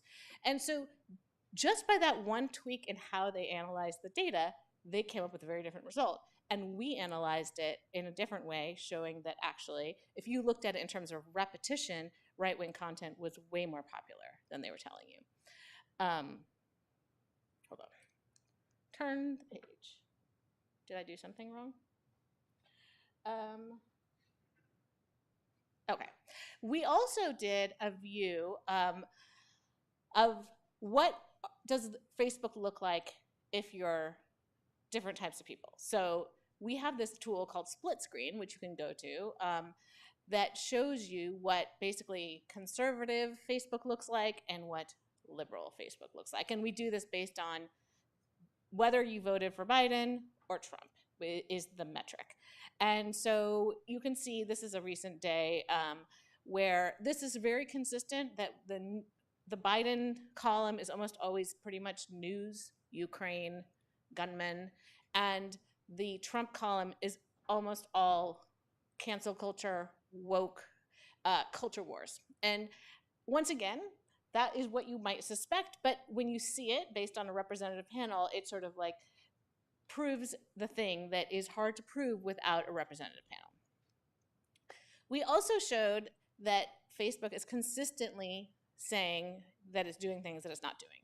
One of the most important things that it promised and failed to deliver on was during the election, the presidential election, they said, we are not going to promote recommended political groups in your feed. So they have this feature called groups. The idea is, why don't you join this group? People who with share recipes or people who whatever. But they said, we're going to not promote political groups because during the election, that can be very inflammatory. And Mark Zuckerberg testified in Congress in the fall before the 2020 election and said, we're not going to do that. But when we ran our panel, we saw they continued to recommend these partisan political groups all the way up and through January 6th. And in fact, leading up to January 6th, they were promoting the very groups that were organizing those events. And so they continue to make these claims to Congress, and then no one is policing them because no one has the ability to police them. And so we published that, and then what was really delightful was we saw in the Frances Haugen leak papers that a little bit of the emails went back and forth about, oh my gosh, we have to fix this. Then they tried to fix it, and then actually they didn't fix it, and we wrote another story 6 months later saying they're still promoting political groups. And that's sort of a classic cycle with Facebook. You might have noticed they're always really sorry and working on it. But that's the kind of thing that you can do with this kind of data collection that you can't do without it. And I would just like to say this is extremely expensive work. We spent nearly $1 million in 1 year on this. So this is not something that every newsroom can do, and is something that honestly isn't necessarily always the role that journalists have to play. I always liken it to the FAA, right? Like the FAA is supposed to inspect planes before they get into the air and decide if they're safe enough. And journalists' role is actually to go to the FAA and get the public records and do a public records request, see what the safety data is. I liken what we're doing is we're literally on the tarmac trying to inspect the plane ourselves right now. And that's because there's no regulation and no regulators to ask for this data. And so I'm not suggesting that all journalism needs to look like this, but this is sort of what the moment has called us to do. We have done extensive methodologies on how we built this Facebook inspector. And I just want to point out, because of the privacy issues of this panel, that we went to an incredible lengths to make sure that we did not collect personally identifiable data in this data set. So when people install this tool on their desktop, they let us log into their Facebook feed, but we built an automatic redaction process that does this to the page. So basically what it does is blocks out every single thing that could be personally identifiable. We get very few things. We mostly get links and ads and the names of groups. And so we are, like Laura said, we are not analyzing user behavior, we are analyzing the platform behavior. And what we're trying to really get to is, what does Facebook choose to promote and put highest in the feed, not what did your grandmother say to you. And so that's how we try to balance the privacy issues with that. I would say if you're interested in Citizen Browser, you can follow our Twitter bot, which tweets out every day what's really trending on Facebook. Thank you very much. Thank you so much, Julia, for this amazing presentation as well. And to conclude now, we have John talking about synthetic data sets as one of the main promises, I think, from the more technical side, and how we could technically balance privacy and data access. So he's going to present some results. Thank you very much, Filippo. Thank you very much to the University of Chicago, too. This is not going to be quite as exciting as the last three speakers. I'm going to be talking a little bit about synthetic data and differential privacy, and talking about it from an academic standpoint and how one might implement these tools in large data sets that might be applicable to antitrust.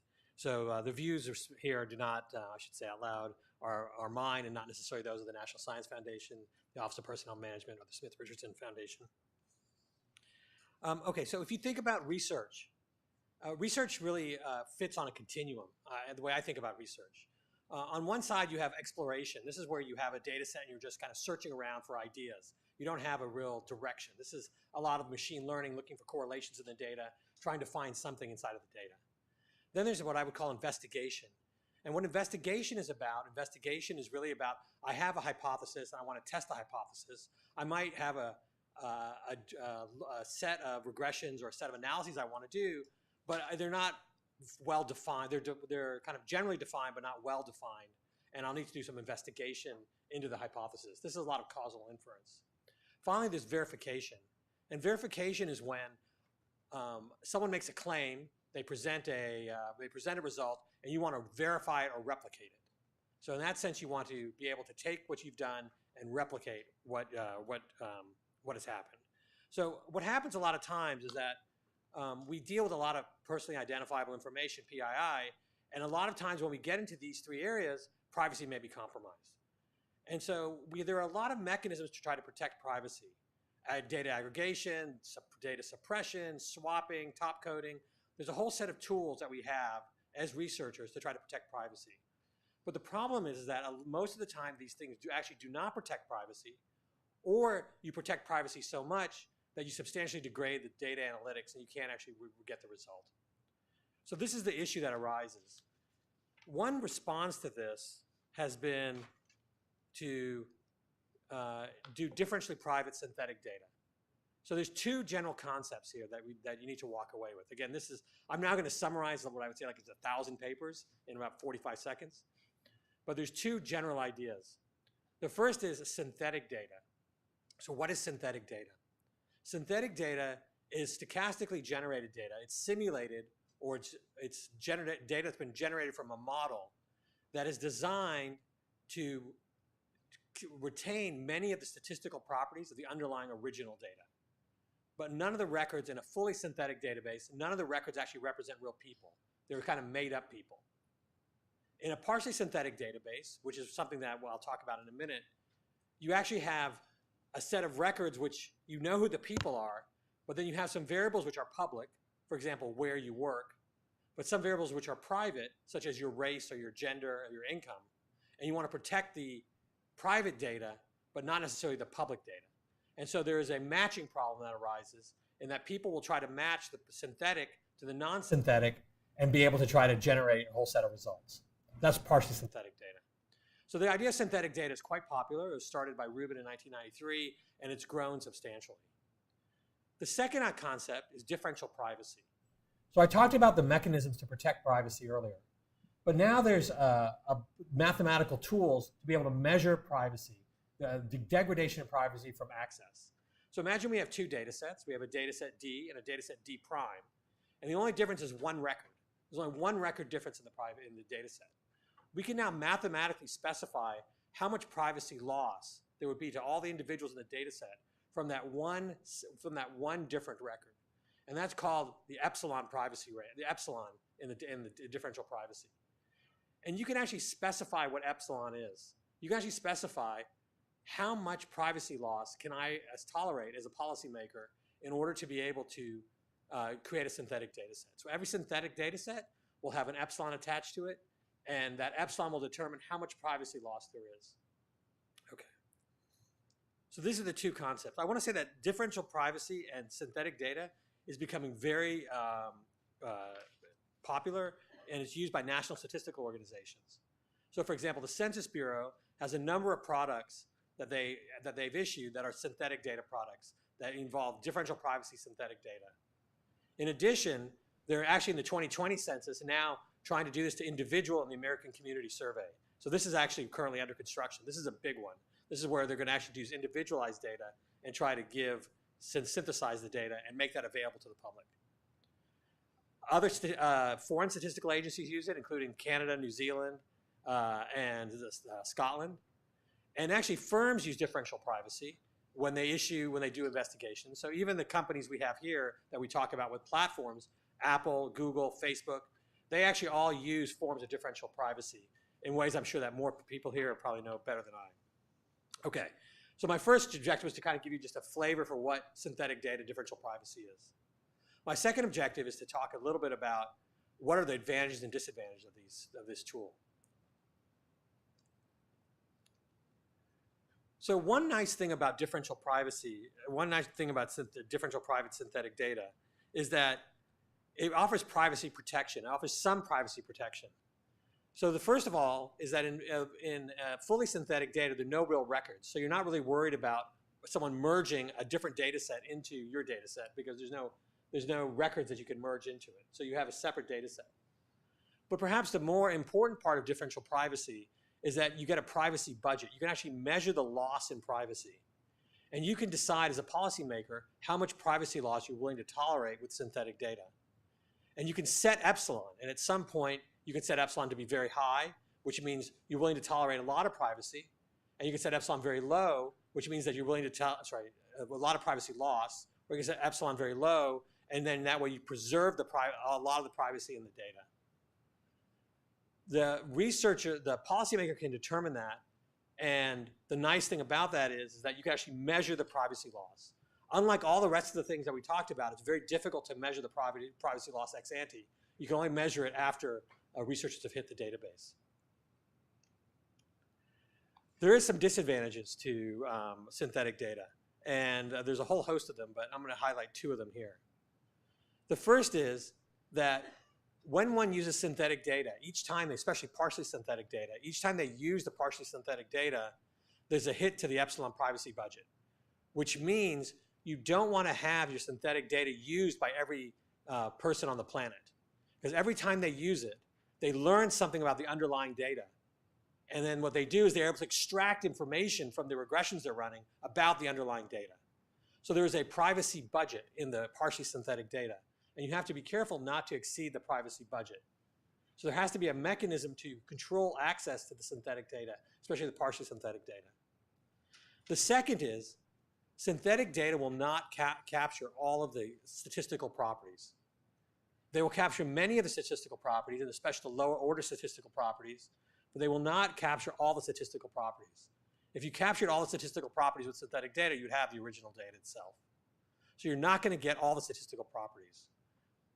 So there's this so when is synthetic data actually a good thing to do? So my own view is that in this area, if you're going to do verification or investigation, where you have some idea of where you're headed, and you can construct the synthetic data for the use case, then what you are is synthetic data can be a very powerful tool. If on the other hand, you're trying to just issue a data set for anyone to explore, and you don't understand the use case for the data, then the actual generation of the data may not be very good, and you'll hit the privacy budget constraint very quickly. So if you're thinking about this in terms of antitrust, and you're thinking about how should I think about uses of synthetic data, my general view is that you should have it on the right-hand side of this diagram, which is on verification and investigation, rather than issuing data sets, the Facebook data set to everyone on the planet, and just saying a synthetic data set and saying, let's just go and look at this and see what relationships there are. One last thing I want to do is I want to highlight one final item here, which is a project that we did using verification servers. And I think actually verification servers are a potential solution for the need to access data. So in 2018, we wrote a paper where we talked about generating synthetic data. And the general idea here is that you generate a synthetic data set. And we did this for the Office of Personnel Management. So what we took was we took the data records for everyone who worked in the US federal government for 24 years. That data is comprised of 3.5 million people. So we had 28 million observations in this data set. And then what we did in this data set was the OPM issues 6 fields: your name, your salary, your position, your agency, and your location. But they also have another set of fields, another set of 20 fields which are private. So what we did was we synthesized a partially synthetic data set for 28 million records, encompassing both public information and private information. We then allowed our researchers to go through and do analysis. And what we did was we looked at a research question. And the research question we were concerned about is the race wage gap. Is there a race wage gap in the federal government? That is, are certain races making lower salaries than other races? Now, one thing that happened is we then got satisfied in what we were doing with the synthetic data, with the results of the synthetic data. And what we did is we sent our code to the verification server. The verification server had the original data on it, but the researchers could not access it, right? The researchers that were doing the synthetic data work. So the R code was then automatically, electronically, and hands-off processed by the original data set. And then we issued a set of results describing how good the synthetic data did against the original results. Now the problem with this approach, so this approach has a lot of attractive properties. First is you can create synthetic data that can be given to a set of researchers. Second is they don't have access to the original data. Third is they do all their exploration and investigation on the synthetic data. And then what they do is they then send the final result to the final code to the verification server. The verification server, in a hands-off manner, then returns the results back, statistical results back. Now, the problem is you cannot return the t-statistics and the coefficient results exactly, because if people send enough code to the verification server, you'll be able to extract all the original PII. And so you can't do that. So what we did was we developed a whole set of new statistical measures that did not reveal the information in the verification server.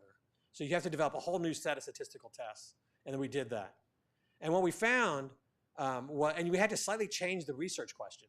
You couldn't say, is there a racial wage gap? Instead, we consulted with legal scholars, and they said, there has to be a threshold. Is the wage gap greater than 1%? If you have that kind of research question, you can then use the system of verification servers. And what we did was we were able to demonstrate a whole set of results. I won't show you, these are the results, but effectively, what we found was that in some races there was a wage gap, in some there weren't. In some, what you had was the synthetic data was giving you borderline results, which the verification server would correct. And so the verification server ended up being a way to actually access all the data and find if your results for a policy-oriented question were correct. So I guess it comes back to what is the promise of synthetic data? There's enormous written about synthetic data about it's fabulous, it's great, it's going to solve all of our problems. And there's a whole nother literature that says it's horrible, it's not very good. In fact, I think what you really need to focus on is really the use case. What is the use case for the synthetic data? Has the synthetic data been generated for the use case? And is there a way to verify the synthetic data? And verification servers are a way to do that without hitting the privacy budget. So that's an idea to think about for how data might become available for the platform companies in antitrust litigation or antitrust regulation. Thanks. Thank you so much, John. So I wanted to start a discussion here asking you not a practical question, but a more theoretical question. So as researchers and people in this field, so what are, in your views, the legitimate privacy concerns that may hinder access to data to external researchers? Like, are there questions or types of data that are outside our access? And who should decide this? Is this something that it's users, like Lara and Julia are working with user consent? People sign up and they decide to give you this data. But what if no one wants to give consent? And what if we want to look at different types? So how would you go about, as a researcher, thinking about this what are the legitimate privacy access? I'll start with you, Lara, and then we can go. So I would say, first of all, I believe, and I think this is pretty well established in law, users have rights over their own data. And so if users want to donate data, that's their right to do that. That said, while there are many questions you can answer with research methodologies like that, you cannot do, and as a general rule, you can't do things like representative panels in the way that Julia does, because the overall, like the composition of people who are willing to participate voluntarily in data donation projects, it's not representative. So I think that's one giant asterisk. I do think, to get at your question of are there real privacy concerns, absolutely. And that's why I think we really are going to go towards some kind of tiered approach, because I think, so I personally have, for the work that my lab has done thus far, we've sort of established a rule that we aren't going to touch private data.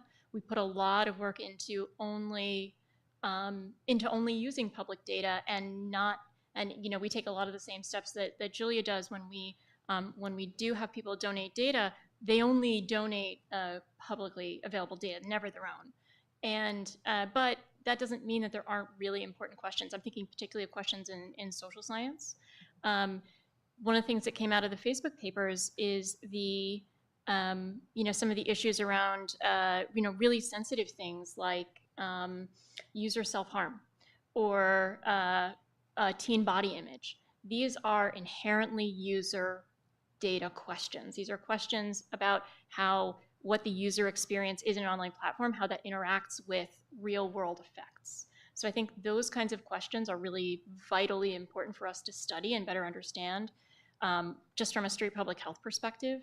But are going to involve private user data. And so we need to have mechanisms to study those questions, but do it in a way that, that does treat user data with the respect it deserves and with all the privacy protections we can muster. Leo, what do you think? So what do you think are the limit? When do you reach a limit? Yeah, I mean, I think I agree with what Laura just said. I think and I think she's right about the law trying to put questions of user consent front and center. I think with a study that she's doing, I trust her team to present the choices to their research subjects in a way that'll be fair-minded. She's got to get approval from an IRB in order to do that research. And that's something that IRBs care about. And I think that's a place where IRBs can sometimes add value. But having said that, I think a lot of the threat here might come from less savory entities that don't have to go through IRB, that are not necessarily upholding the highest ethical standards. And in those sorts of settings, user consent is just the wrong model. Users won't read the consent forms that you put in front of them in general. Lots of researchers have looked at the consent forms at the start of almost every experiment that's run, and consumers just click through, subjects just click through in the same way that consumers just click through. And so to really penetrate the consumer psyche in a way that would lead to actual consent is a much more time-consuming and complicated endeavor that even, frankly, a lot of academic researchers don't even try, and certainly people not affiliated with academic institutions wouldn't do a good job at. And so I think what we really need is to move beyond user consent and have some notion of consumer welfare and perhaps even some inalienable rights, and then figuring out, okay, is the data extremely sensitive because it relates to health and disease or sexual conduct or any of these, or finances, any of these things that if the data leaked out, it might present a particularly grave threat. But I just think consumers have too much going on. Data research subjects have too much going on. Consent alone probably isn't the right model, and it's definitely not the right model if we've got researchers who aren't going through something like IRB. Julie, I'll get to you, but I wanted to expand the question a little bit so you can also address. And when do you think is legitimate for companies to intervene on behalf of users and consumers? Like, I think here, all good cases. Everybody's trying to attack what important societal issue, and everything that's good. But let's say the monster in the room is, I don't know, Cambridge Analytica, is like Clearview AI, who's doing more or less. The monster in the room is Venmo. Venmo, yeah, right? Venmo. I mean, I think what is so difficult about this conversation is that there are so many circumstances in which sharing tremendously personal data is totally normalized, right? So why are we okay? You said that, well, the user consent model is broken. Well, users consent to sharing their their financial transactions with everyone they know over Venmo, and I don't see anybody jumping up and down about that. So how come user consent is okay in that circumstance, but maybe users can't consent to participate in academic research? I mean, I think that's where I think there's so many things where we share so much data online, and so much of this data sharing has been normalized that it's almost difficult to think about these questions. Yeah, and in a way, like Cambridge Analytica, all the data was public and people were scraping it, and it was like Facebook allowed it to scrape it. So I wanted to ask to you, so what do you think is the limit, and when is it legitimate for the company to say, like, hey, I think you should stop, and based on what it should be? I mean, that's a good question. I think I'm in a slightly different posture here than most people on the panel, because journalism is inherently an adversarial activity, right? Like, we don't ask for consent, right? Our job is to be watchdogs on power. And so the people who we ask questions to, who are in power, are always extremely annoyed by us and often trying to come up with lots of reasons why we're, quote, invading their privacy. The question that we ask as journalists is not actually, are we invading your privacy? We ask, are we acting in the public interest? Is this an important enough story for the public? Does the public need to know? Because journalists unmask people all the time, right? The secret person funding the lawsuit that brought down Gawker. It was important to know who was that secret person, right? And so that is our job, is to unmask people. Now, when you talk about collecting data at scale, right, the way that we like scrape Facebook, we do that through consent, right? And we pay the people on our panel. We don't just ask for their consent. They have a privacy policy. We have made commitments to them, and we pay them. And so that's how we do responsible collection at scale. And so I think it matters who the participant is, right? If it's somebody who has no power and they're just being asked to contribute to this project, then we give them all the protections. But if there's somebody in power who's trying to hide something from the public, it's a very different game. Okay, but I'll just be honest. But what if it's Clearview AI and they're gonna justify like we're helping tackle terrorism? You know, like they're gonna justify in a way saying this is very important for society. Like we're just scraping. Well, out I the mean, picture. right now we have a legal framework in this country that allows Clearview AI to do what they are doing, as far as I understand it, Leo. No? Well, the Illinois Biometric Oh, Information okay. Privacy Act Yes. has something to say about that, and Right. that's under. So maybe in Illinois, this would be a Right, problem. but there's enough people in Illinois whose photos have been scraped to where there's potentially significant class action exposure, enough to shut down Right. Clearview AI, potentially. Got it. So my point is, like, that's where the line should be, is that we as a society collectively need to make some laws limiting these companies from their actions. I just don't think that, like, journalism needs to make those rules. Like, we're doing the best we can to be responsible in this world. We are definitely not building a facial recognition database. And so we are building our moral compass the way we can, the way that journalists always have. But this country is one of the only countries without a baseline privacy omnibus law. And so we have chosen to live in a world that's completely unregulated with data, and that's on all of us, right? Sorry, I'll stop. No, but it's interesting. It's kind of like the privacy trade-off access here was just based on access. No, the trade-off was kind of like pushed aside for access on top of privacy. John, what do you think? Is there a limit for researchers, and who should decide this limit? Is it like always legislation, or can companies intervene and say like, oh, I think that what you're doing is wrong? So our work assumes that you have a cooperative organization. So the national statistical organizations don't have the statistical capability to analyze equity and housing and income fully. So they want to make their data sets available. My sense is that companies have no real incentive to do that unless they're pushed a little bit. But from the company's perspective, they also want to be able to protect privacy, and they don't want people just roaming around their data sets, searching for whatever. It's like, as I was telling someone yesterday at dinner, it's like unlimited discovery in a legal case. So in that sense, my sense is that there does need to be some way or some organization that sets the bounds on what the data sets can be used for and who has access and what are the legitimate questions. So there needs to be some kind of organization that does that. But you can make it a broader set if you use synthetic data in order to do that. But there is no entity in the world that scrapes more data than Google, right? Like that is the foundation of their product.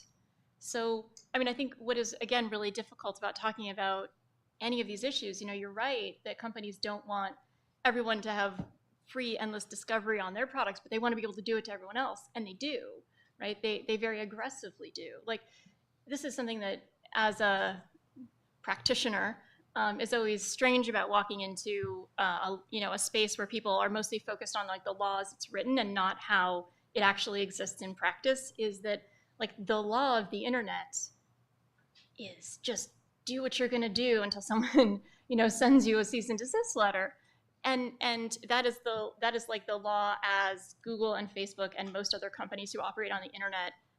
That's like that's the foundation of their business model. So some of these things feel very divorced from life as it exists on the internet. Yeah, I mean, like, there's a picture of me on Google Street View standing in front of my house because they managed to catch a picture of me while driving by, so it's like, what's the difference between them and Clearview? I don't know, you didn't sign a model release. Yeah, I wanted to ask two more questions, then we go for audience questions. We started a bit later, so we're going to go a little bit later. So I think the second question that I wanted to ask is, so how much do you trust anonymization and synthetic data sets and things like this, in particular in a world where we know that like computation methods are evolving, data stays there, and then maybe people can in the future find ways to re-identify. I think we've seen this in some studies that people go back and suddenly they can re-identify data that people thought it was impossible in the past.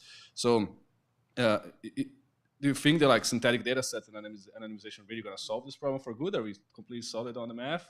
Or are you afraid when you do this, like especially when you go to the exploration part of John's presentation, that in one way that this is not going to solve the issue at all? So I think we'll start with you, John, and then we go. Yeah, I mean, look, there's always this field is evolving, right? This field is evolving, and I think the census is going to be the key player here, because the census is going to make a decision in the next 18 months as to whether to release a synthetic data set for the American Community Survey. And if they do, there'll be 50 million, 110 to 300 million people who will be have their personal information synthetically generated. There are hundreds, if not thousands, of researchers working on this problem right now, probably hundreds, working on this problem, trying to determine does the math and the results really hold up. So I think that's going to be the first step, is when they make a decision. And there are many people working on this problem who are much more sophisticated than I am thinking about this. The underlying idea of differential privacy, though, is that the mathematics provides a lot of safeguard, right? It's like it's like an impossibility theorem, right? It's like we have some idea of what we're losing every time, and then the epsilon budget is determined by the policymaker. I'm willing to lose 5%. So one thing we did with our synthetic data, so the OPM releases these 6 fields for everyone in the government, but they also release aggregated data. So they call it the OPM, the employment cubes. How many people in the Federal Trade Commission are Hispanic, and how many are white, and how many are, and so on and so forth. So we used their data to try to reverse identify all the people in the data set, and I could identify about 40% of the personal information from their data set. With the synthetic data, the identification went lower. So we were actually better than the current system is now. So we can do these kinds of things, and so it's hard to know, but look, it's always a risk, but I think there's a lot of people working on this. But sometimes, and then I'll move to Lara. So sometimes the budget is very restricting, right? So as far as I understand, the social sciences one project on Facebook, they ended up with a budget. Everybody who worked on it wasn't happy. They said, like, we cannot do anything with it. Or there was a lot of limitation. But maybe I'm wrong, but I wanted to ask you. So what do you see? You're not wrong. The social science one was not, the data sets that it generated were just not usable in practice. And I say this as someone I believe in differential privacy. I believe that it has a lot of potential, but it came down to an implementation problem. And I think, so there's a problem beyond what you mentioned about how there are real limitations based on how you set your privacy budget, as you put it. And there has to be an acknowledgement of, if you set the privacy budget too high, the data is just not usable. You might as well have just not done it. In addition to that, there are implementation issues, and there were specific implementation issues with how statistical noise was applied in the social science 1 case, where it's just not applied correctly or in a way that would allow inferences to be made, which is like beyond the theoretical sort of policy shortcomings of the application in that case. I think both of these ideas are ones that are probably going to be a big part of how we move forward. But John, as you were saying, I think there are problems with both of these approaches for data exploration. Yeah. And I think that's just an unsolved problem where we probably need forms of mediated access because, again, like there are really vital public health questions that we really can only study online because they are playing out online.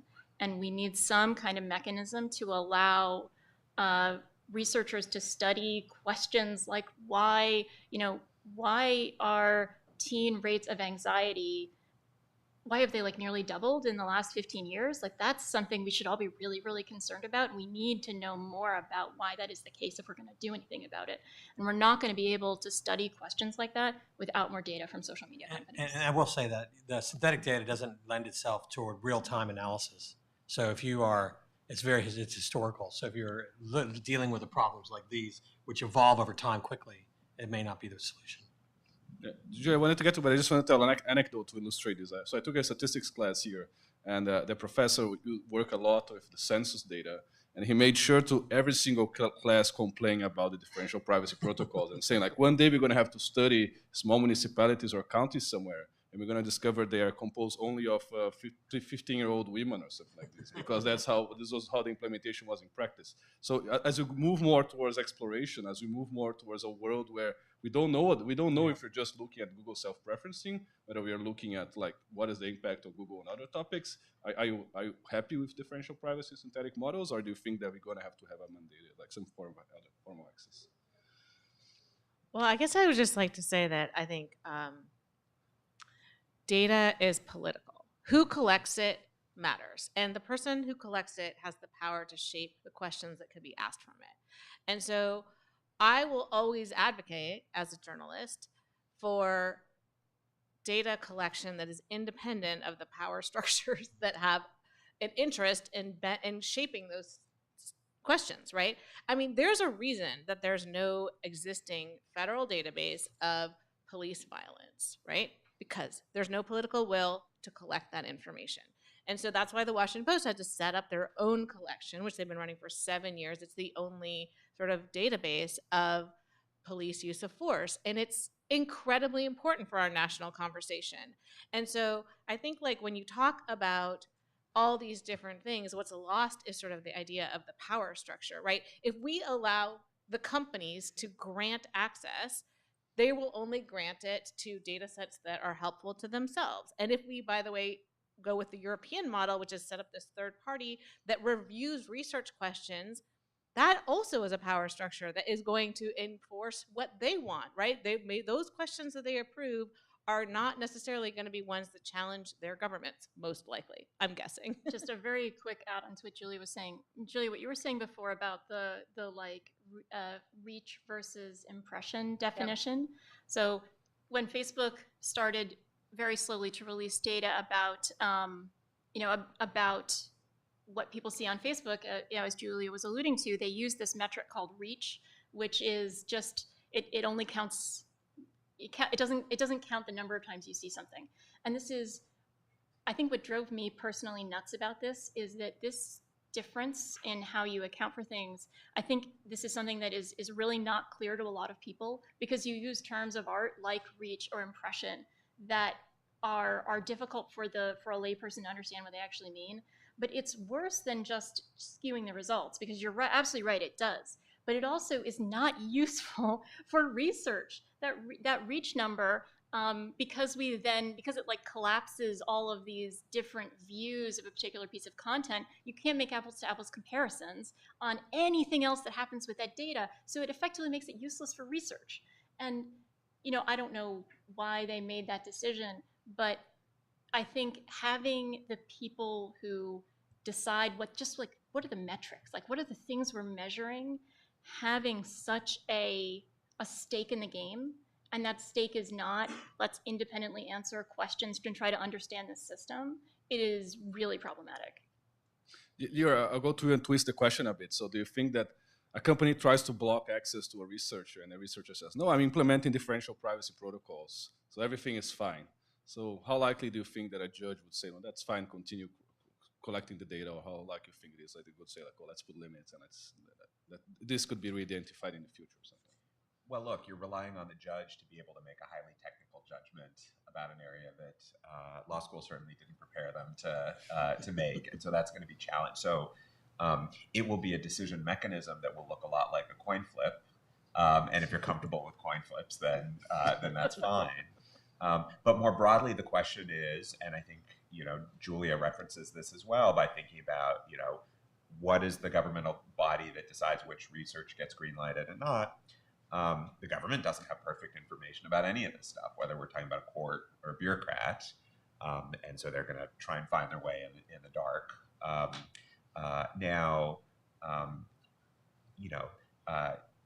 Universities have structures, and universities have departments with expertise, and so I'm an academic and so I'm part of an interest group, and I'm very much in favor of universities being able to make decisions about these important questions, and individual researchers being subject to professional pressures to get it right. That's really important. But the more government gets involved, to allow researchers to ask interesting questions, the better. The more government gets involved to decide which research gets greenlighted and which doesn't on the basis of some arbitrary criteria, boo for that. But it's probably better to have the government being able to greenlight certain research and maybe arbitrarily deny other research projects than to have literally none of this research go on in the absence of the kind of work that Laura and Julia are doing. Okay, final question, then I open for Q&A. So if you have any questions, please feel free to raise your hand. So do we need a mandated data access in law, like something like the DSA? And yes or no? And should it be only for very large companies or should it be across the boards? I mean, the compliance costs of GDPR for small companies were very significant, where I think a lot of people before GDPR went into effect, especially on this side of the ocean, were saying this can have real anti-competitive effects.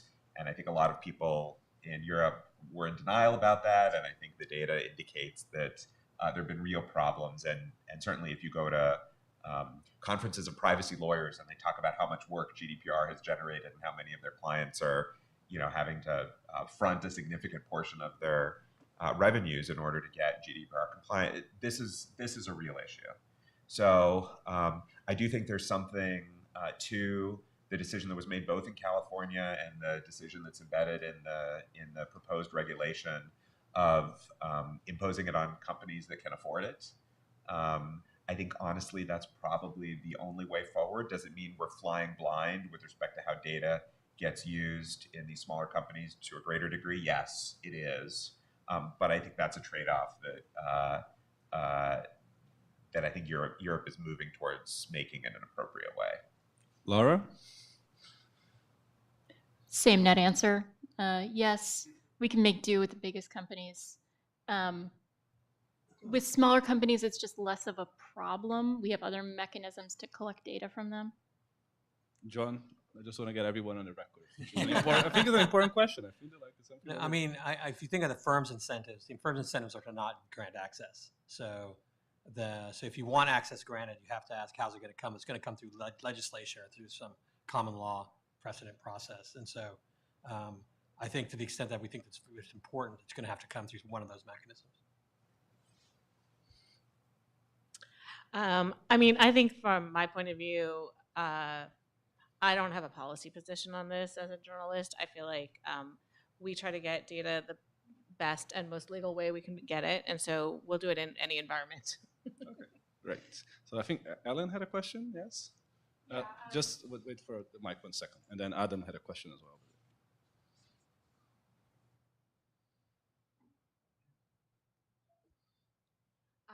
I think my question is for Julia or maybe Laura, and it goes to, this sort of, epistemology of question asking, like who gets to ask the questions. And I think, John, on your continuum, I mean, journalists are going to be more on the fishing around side, right? May not have well-formulated questions, and that's what we want from journalists. And so the Article 31 approach is to make it available to vetted researchers. You've identified the problems there. There's pending or proposed legislation in the US to run it through NSF, and so they would do the vetting. There's another model, you mentioned, Julia, which is FOIA. And so, FOIA, in which case, would only work if the government mandates that this data be in their custody. And FOIA made a decision, and it's always been controversial, not to limit access. And so, journalists get access to FOIA, and competitors get access to FOIA, and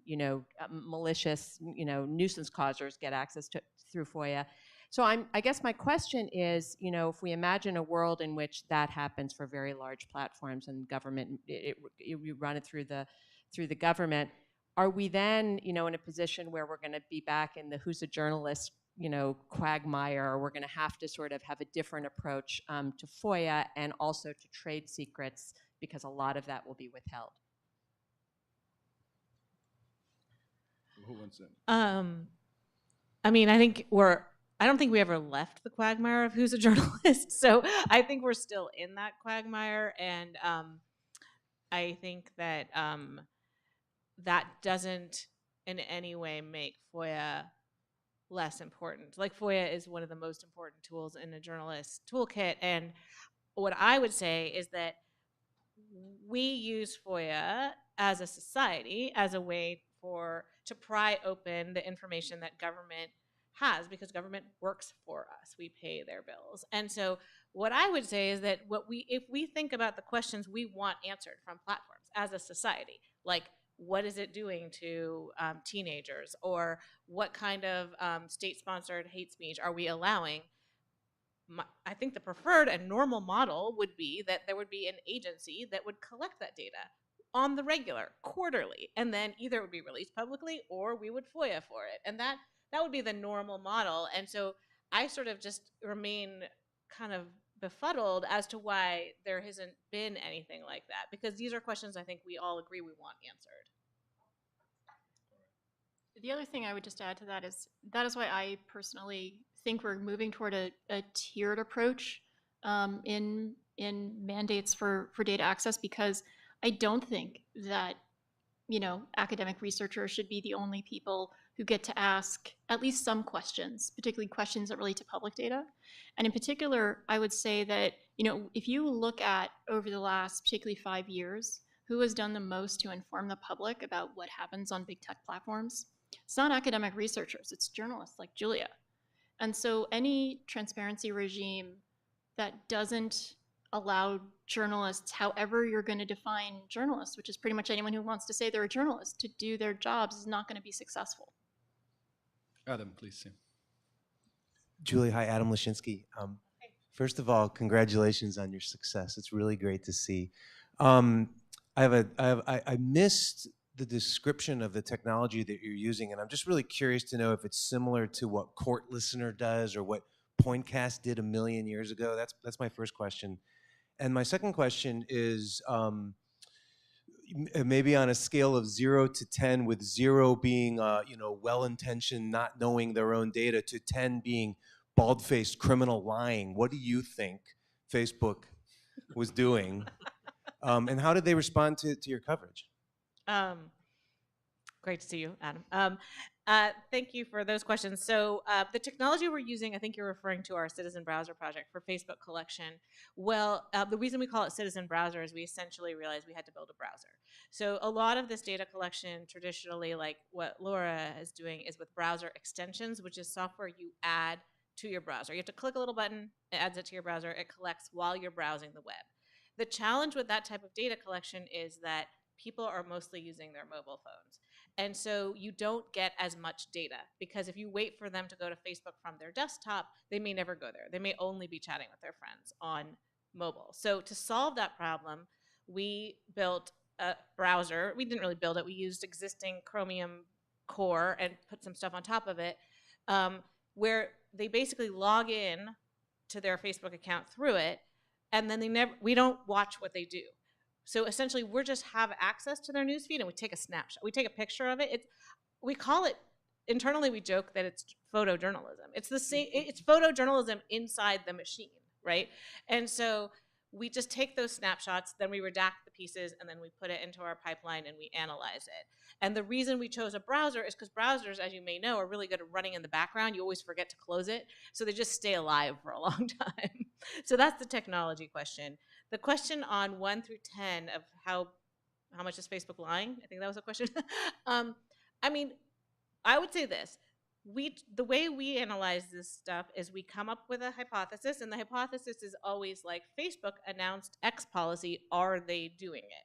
As of yet, we have not had to turn back and say, looks like they're doing it, right? Like every time it's been like, oh, they said they're not doing anti-vax content.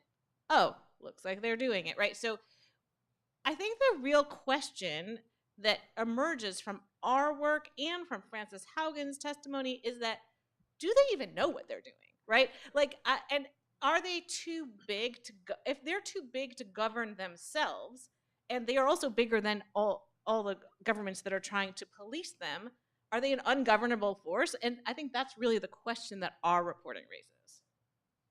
I think I got a question. Gilad? Hi, I'm Gilad from Wired. This is kind of corny, but thank you. I'm embarrassed, but I was just citing some of those, reports that you had up on the slides in an article last week, so I appreciate their existence. I'm wondering though, like, there's this tendency, Laura, you were talking about how Facebook makes it hard in some ways to get data out of it, but then in other ways it kind of perfectly packages it if you can manage to get inside. And it just got me thinking about domains that are actually harder to track in this systematic way, audio and video. And without asking you to, and there's a kind of a danger that we all just kind of, someone mentioned the looking where the light's shining for your keys, like, because it's kind of easy to just see what's going on in a text or static image-based platform. That's what we talk about. Without asking you to reveal trade secrets, like, how do you think about adapting these methods to audio and video formats? I would say it's actually slightly worse than that problem. It's not just text; it's text in English.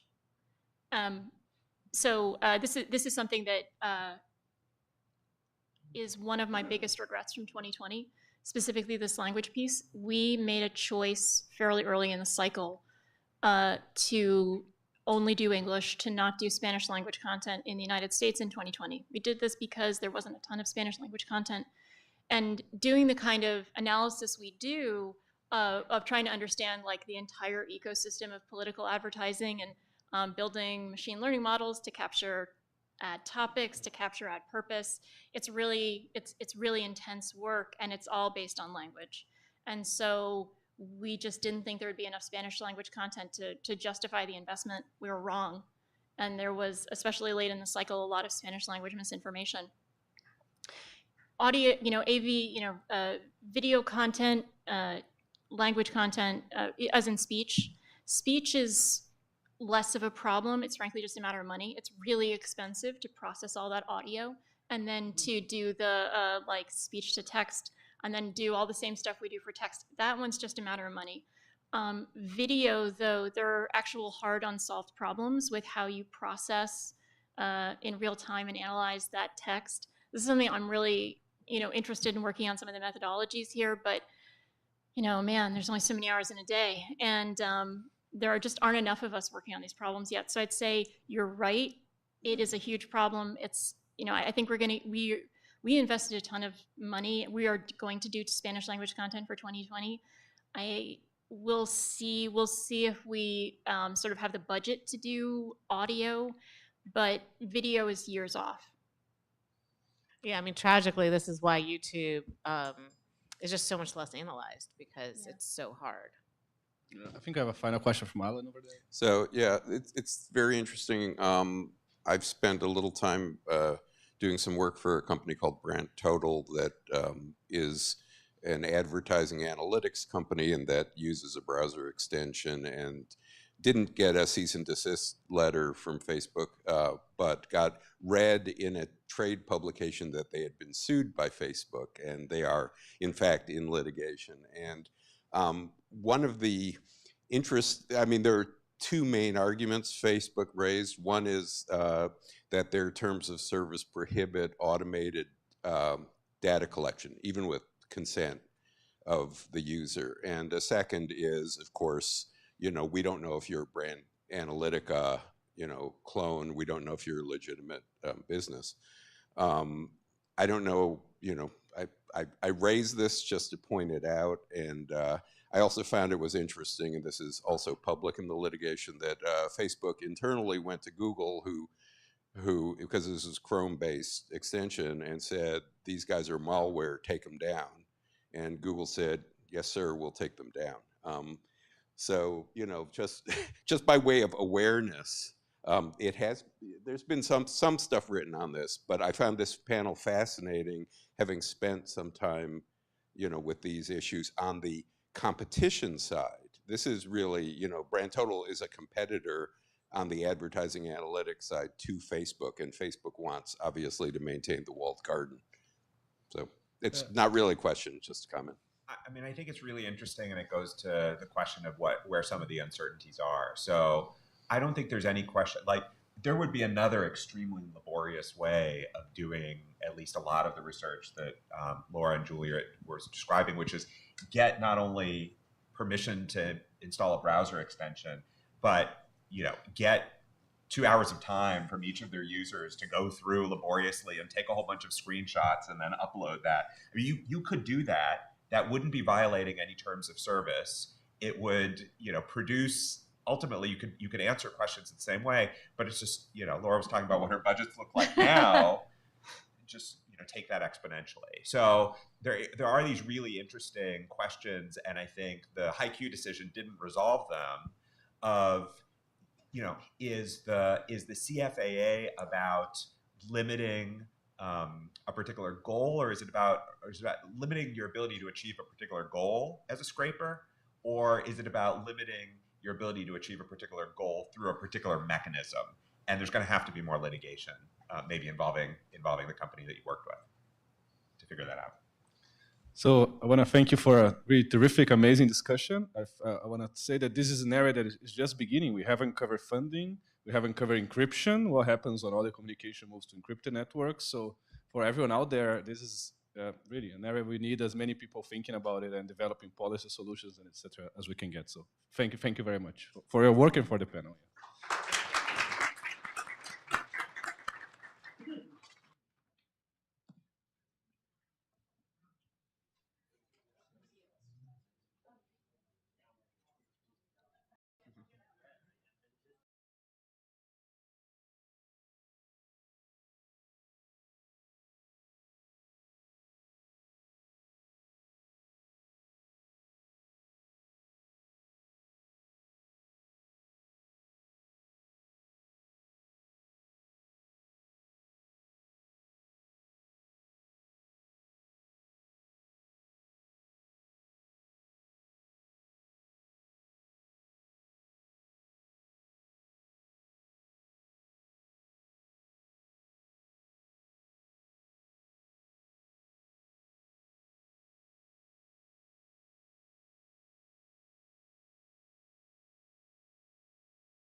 I just thought this is all forgotten.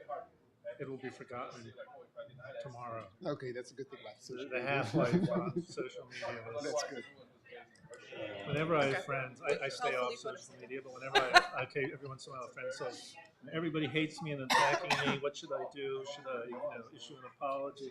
And I always say, just don't say anything, it'll be completely gone. Hi, everyone. I am Leah Nyland, antitrust journalist, formerly of Politico, soon to be of Bloomberg, currently unemployed. We are going to talk today a little bit about antitrust in labor markets. We are going to leave plenty of time at the end for questions. I'm also happy to take questions on Twitter from folks who are watching on the live stream, so feel free. I've started a Twitter thread. You can DM me or post a question there. But we're going to have Jan sort of start us out. Thank you.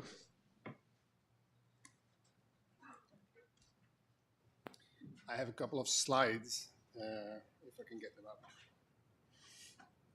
Can I have help because the screen is completely...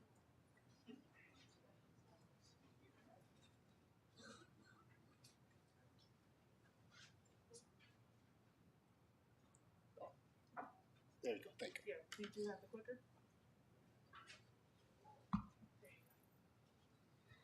Thank you very much for the invitation to talk here. So I'm going to do something slightly different. You know, I'm realizing that there's a lot of experts here in the room who know a lot about the antitrust, and it's going to be somewhat disappointing what I'm going to show you because I won't have answer to the big question of the conference today, what's next. In fact, what I think I'll be doing is I'm going to add more questions or problems to address.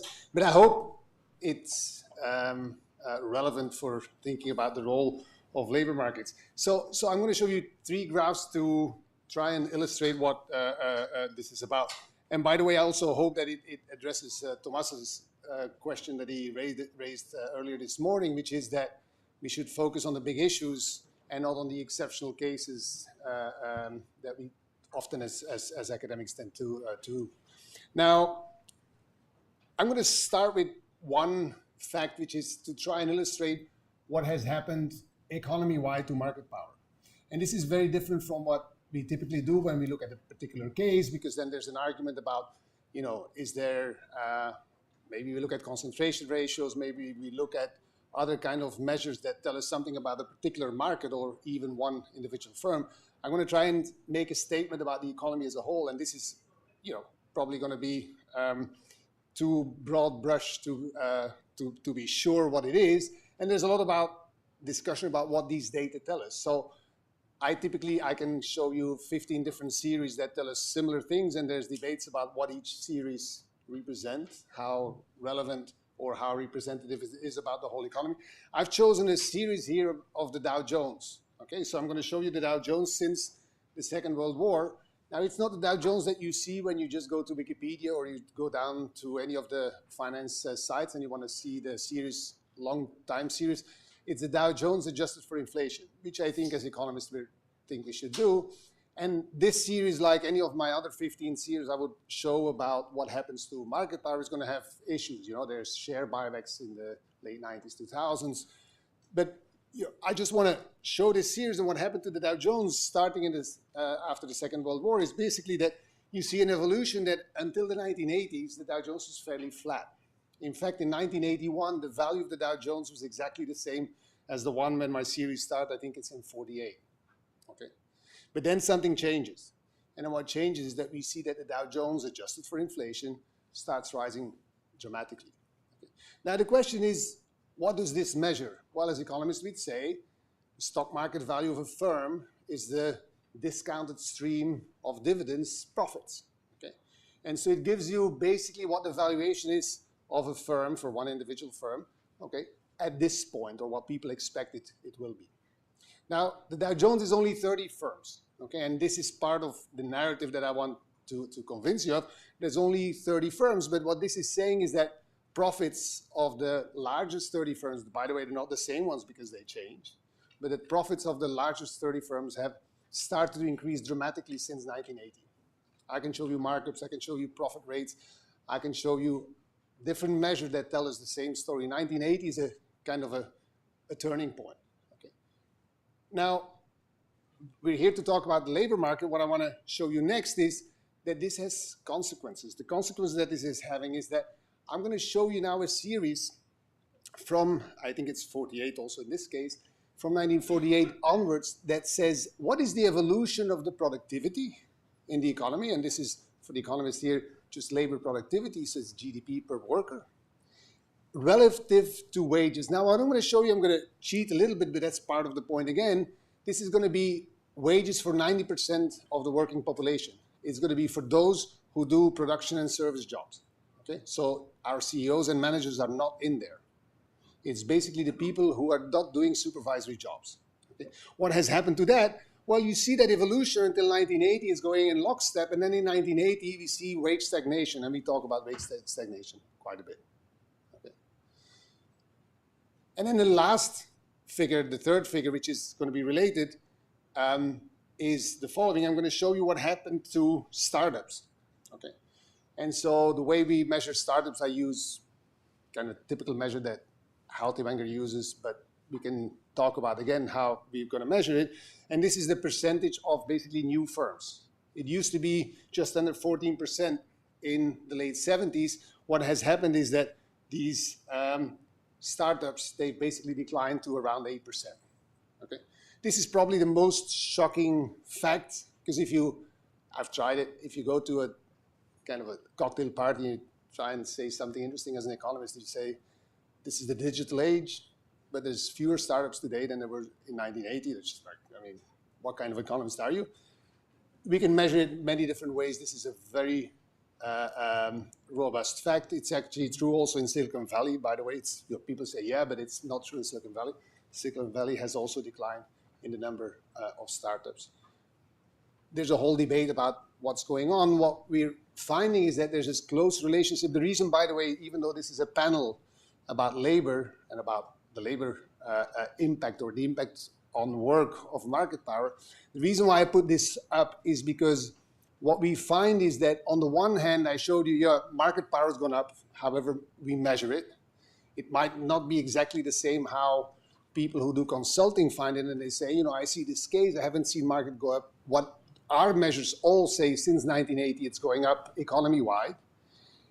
And the point is that this has macroeconomic implications on the labor market, on wages, this wage stagnation, on small firms, on startups. It has also different effects on migration, on mobility. There's a whole number of effects. I could only use 3 slides here, so I showed you these 3. Now, the thing is that, and this is, I think, the challenge for antitrust, or it's probably more ex-ante regulation than antitrust, is that this is not what Johan is going to be talking about, which is monopsony power. That is, you know, the big Toyota factory in Alabama that is paying lower wages to its workers because these workers can only work for that one big Toyota factory. They can't go somewhere else. This is different. This is because there's maybe one of the tech companies, but also Inditex in Europe. There's a Japanese company. There's AB InBev, the beer brewer. There's basically about 400 or 500 global firms that have a dominant position. They're large. They're probably about 30 to 40% of GDP of their markets. And that has equilibrium effects. I'm not allowed to use this, but they have kind of, you know, no lingo in that sense, but that has equilibrium effects. Through what? Well, these firms, they price above cost. So they sell fewer units. They make higher revenue, no doubt about that. They do it for higher revenue, but they sell fewer units. So basically the number of units that they produce or need to produce is going to be lower, and therefore the demand for labor is going to be lower. So it's not Google that pays its workers badly. It's the indirect effect, a pecuniary externality, just like pollution is a pecuniary externality. This indirect effect that it has on the labor market as a whole, and it's not just the labor market, it's the startup market, it's the mobility market. It has a whole number of economy-wide effects. Okay, and that's kind of the link between output market power and the labor market. Again, I want to stress this is different from what Joanna is going to talk about, which is the direct effect of one firm on its workers. Okay, and that's on top of what's going on here. We find that this has large welfare implications. And I think the challenge again is for antitrust. How do we measure this? This is the same legal problem as, and this is someone who has no idea about legal problems, but this is the same legal problem as dealing with CO2 emissions and how this affects, asthma in people. I can go and talk to someone and say, I get asthma, or my grandmother get asthma and she suffers from it. I can't go to someone and say it's because of your car. No, it's because of the 8 billion cars in the world that are causing this, and our heating systems and everything together. And it's the same here. We can't say it's because of Google that the wage of the server in a restaurant has stagnated. It's because Google and all these other firms together. And that's this pecuniary externality. And so this is, again, my challenge to the legal profession and the antitrust enforcement profession, more than answering questions, adding one more, how can we deal with this?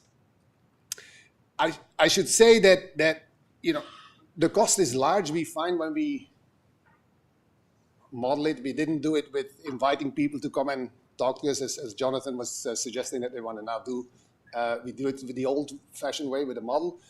We find that the social cost is large, between 8 and 10% of GDP. Okay. If you look at, and I like to make that comparison with the cost of inflation. The cost of inflation, famously estimated by Bob Lucas, is about 0.5%. We spend in the United States, around $6 billion on the Federal Reserve System, which is controlling inflation plus banking regulation, really, right? What we spend on antitrust is a lot lower. I think Bill this morning was saying we should have $1 billion on antitrust. That would still be 1/6. And even if it would be 1/6, remember, the cost is 8 to 10% instead of 0.5%. So I would just advocate that we should spend a lot more on enforcing competition in markets. Thanks. Ayana. All right. So that's a great introduction to what I'm going to talk about. So as Jan just has shown, we've seen wage stagnation for workers, and that has prompted growing interest in policy solutions to this issue. And when you look at this issue from the point of view of labor economics, you would hear a lot of things like the race between education and technology, that maybe workers don't have the right education to be competitive and therefore they are not skilled enough. But note that this whole line of reasoning presumes that workers' wages perfectly reflect their skills. And that's something that I've been interested in better understanding. Sure, skills matter, but it could be the case that workers are underpaid due to, importantly, a lack of competition in the labor market among employers, so that you could have a wage markdown. Just like you have a price markup when you have a lack of competition in the product market, you're going to have a wage markdown when you have a lack of competition in the labor market. And so one approach to try to evaluate that is to look at competition for workers concretely in the labor market. We have this big data from an online job search platform. So we really see for a particular worker how many potential jobs they could be looking at. And that allows us, using standard IO models to show that jobs are highly differentiated, meaning that for any worker, there are some jobs that are way preferred to the alternatives. And we show one big reason for that is simply distance from the worker's home. The worker prefers, other things equal, a job closer to home, so they're not going to easily substitute to another job that is going to be further away. And so we showed that, if you go through these empirical estimates and you use a model to put that in perspective, this creates market power because jobs are differentiated and would allow employers to underpay workers relative to their marginal productivity. And we find a wage markdown of about 20%, meaning that workers on average are about 20% more productive than the wages that they get paid. So that's one approach to understanding this phenomenon of how a lack of competition in the labor market affects wages. Another way to measure competition is by looking at concentration, which is well known in antitrust, but instead of looking at concentration of sales, we're going to look at concentration of employment, and more specifically, we use, again, this data set from online job platforms, and we can see, and by the way, these are real jobs. These are not like Amazon Mechanical Turk. It's just actual advertisements for actual job in the real world. Some might be, online, but, this is the regular kinds of jobs. And so using this data set, which here we have essentially all jobs in the US, we can show that the majority of US labor markets, or 60%, are highly concentrated if you use the standards of the horizontal merger guidelines. So there's concentration is above 2,500, meaning that there's fewer than the equivalent of 4 equal size employers who are competing for workers at any given point in time. This we also show in other work that higher labor market concentration tends to lower wages for workers. So as this concentration in a given market increases, workers' wages tend to decrease. And there are some ways to look at this also in a very policy-relevant way for antitrust, which is to focus on mergers.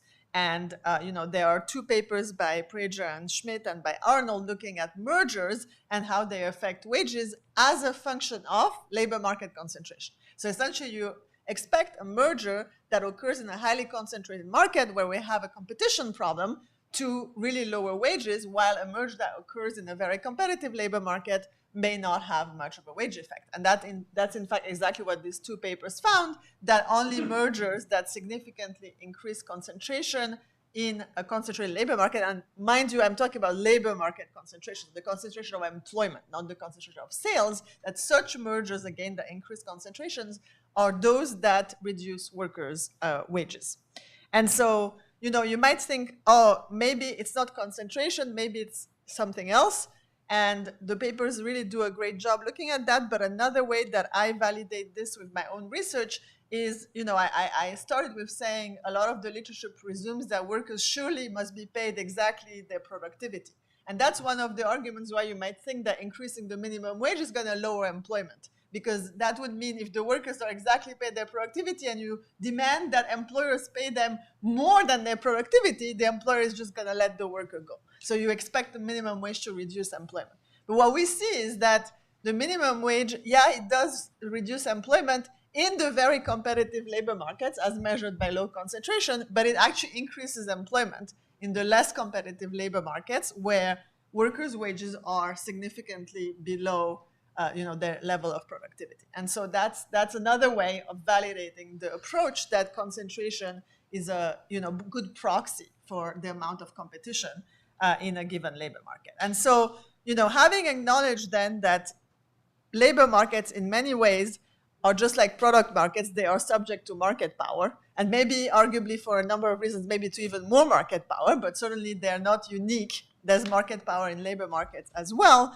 Then, we should think about how antitrust can address this issue. And so far, there's been, until recently, very little enforcement, which means that, addressing this issue could have really high returns since we're starting from, very low enforcement, doing a little bit more, surely, must have a lot of returns in terms of improving competition in the labor market, which ultimately will increase wages and thereby, help address the issue of wage stagnation that we started with.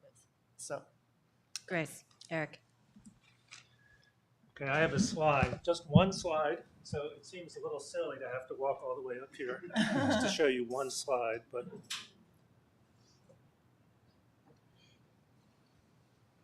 thank you. We're done. There it is. Okay, so Jonathan Cantor outed me at lunch, so I have to say that my views are not necessarily those of the Justice Department. In fact, this graph I made a while ago, and this is a lawyer's empirical study, by the way. I have just numbers here, and what they show are over the last 3 years or so, last 3 or 4 years, the number of antitrust cases involving the kind of typical scenario of sellers getting together and raising prices. Okay, so output or product market cases, versus the number of cases involving labor markets where employers get together to suppress wages. And the blue lines are the product market cases, and the orange lines are the labor market cases, and it's just divided up by different sections of the antitrust law. So this is Section 1 of the Sherman Act, meaning collusion. Section 2 means monopoly, or in the case of labor, monopsony. And this is Section 7 of the Clayton Act, and that refers to merger review. And so, for example, this actually would probably be 0. There's some argument about whether there was 1 or 2 merger reviews that looked at labor markets versus hundreds that looked at the product market effects of mergers. So there's this enormous gap between, and this goes back throughout the history of antitrust law in the United States, there's an enormous gap between using antitrust law to challenge sellers who engage in anti-competitive behavior to raise prices, lots of that, versus using antitrust law to challenge employers who suppress wages, very little of that. Of course, these are the same companies. So just imagine, for example, a manufacturing company that has factories all over the country. It merges with another manufacturing company. The antitrust community would look at this and say, well, is it going to raise prices of the products that they manufacture? Are those the only 2 companies that manufacture that product? Is that product market concentrated? What historically has never been done is to look at the labor market effects. So if, for example, those 2 manufacturing companies have factories that are in the same town or the same commuting zone, it's very possible that the merger could result in increased concentration in a labor market, which would enable the merged firm to suppress wages. Now, this graph is just supposed to raise a question. Why is there this litigation gap between labor side and product side antitrust? And there are a number of possible answers. The first answer is that antitrust law only applies to product markets and prices and behavior that affects consumers, and it doesn't apply to labor markets and behavior that affects workers. That's clearly not true. The antitrust statutes don't make a distinction between markets. They apply to all markets. And the Supreme Court recognized as early as the 1920s that labor market cases are covered by the antitrust law. There's a case from the 1920s involving a bunch of sailors who were trying to work for different ship owners, and the ship owners combined to suppress their wages. And the Supreme Court had no problem recognizing that as a valid antitrust claim. Another possibility is, well, maybe labor markets are covered by antitrust law, but we really don't mind so much if firms engage in collusion, if they suppress wages, whereas we do mind if they raise prices. And some people will say, and in fact, courts have said this, it's actually good to suppress wages. That means labor costs are low, and the savings will be passed on in the form of lower prices for consumers, okay? So that's not good economics. And it forgets the fact that workers and consumers are the same people. So if you have high prices, given a wage, that's bad if prices go up. But it's exactly the same if your wage goes down while prices remain the same, right? You're worse off in both situations. Labor market monopsony normally will reduce output because the employer, in order to save money, hires fewer people. And that would normally, although not unavoidably, result in higher rather than lower prices. Another possibility is, well, this just doesn't happen very much. Okay, so collusion is actually quite rare among employers. And, sure, there are these mergers all the time, but these are big national companies. Labor markets are almost always local. Surely the effect of these mergers aren't going to increase the concentration of labor markets. Now, the first person who objected to this line of reasoning was Adam Smith, who said in The Wealth of Nations that employers, well, masters in those days, but employers, they're always colluding. That's just what they do. People complain when workers collude, which means forming unions, then there's a great hue and cry. But nobody really cares. Everybody understands this is what employers do. He thought that was bad because he was in favor of free markets. He thought that was just as bad as product market collusion, which he also criticized and thought was quite common. But he's not the only person who's made this point. If you just look at the recent research by people like Joanna and many other economists, we find out a couple things.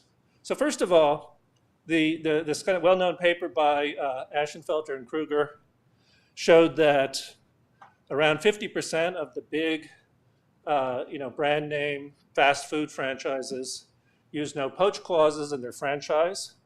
So that meant that if you worked at McDonald's and you quit, you weren't permitted to go and work at a competing McDonald's if they tried to, for example, lure you away with higher wages. And work by Evan Starr and multiple co-authors show that covenants not to compete, which prohibit a worker from going to work for a competitor of his or her employer after she quits, or even starting his own business that would compete with the former employer.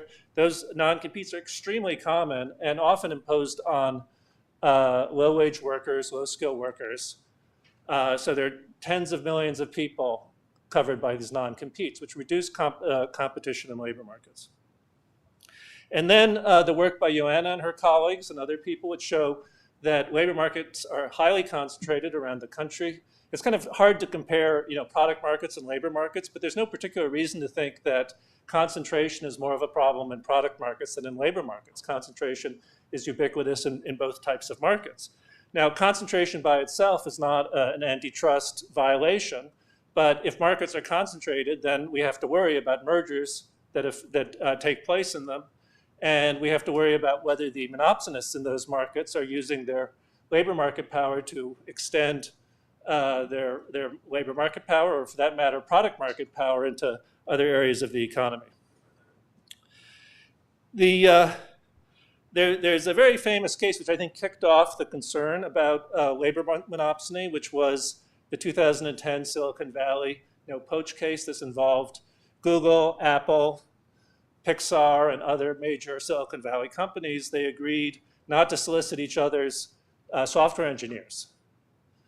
They just did that, and the emails are there. The Justice Department obtained their emails. You can read them. They're online if you're curious. That's a blatant antitrust violation, and that was one of the first cases in which the government got involved in trying to address labor market antitrust problem. So it's probably not the case that they're rare. In fact, as I think Joanna was alluding to before, if CEOs are looking around and they know that the government and private plaintiffs are keeping an eye out for possible product market collusion, but they still want to make above market returns, the rational thing for them to do is to go and look at what's going on in the labor markets and extend their market power in those markets which are not being looked at. There are some other possible explanations. Let me just focus on one, which I think might be two, and then I'll stop. So one is a kind of a path dependency argument. In the old days, the idea was that for labor markets, the law would provide two sources of protection for workers. The first is labor law, which would support unions, so as to prevent employers from using underhanded tactics to prevent workers from organizing. And the other is what lawyers call employment law, which you can think of as the minimum wage and various safety and health rules. Now, union organization in the United States peaked in the 1950s, and now it's a very tiny fraction of the workforce is covered by unions. So they are no longer providing the protection for workers that they once did. Employment law still exists, but of course the minimum wage law has been stagnating. And in any event, the minimum wage law is not, whatever it's set at, it's not going to make much of a difference when we're talking about labor market concentration throughout the economy and not just at the bottom. I think economics has played a big role in this because, at least in the old days, it was understood that unions and employment law would take care of the problems of employer labor power. Antitrust should focus on product markets, and so the economists naturally, would write models and do research relating to product markets, and they kind of forgot about labor markets. Now, there are labor economists who wrote about labor markets, but they weren't focused on market structure. So there was this kind of bifurcation between IO economists talking about product markets. They, of course, knew about labor markets, but their general assumption was that labor markets are efficient or reasonably competitive. And so it wasn't an antitrust problem.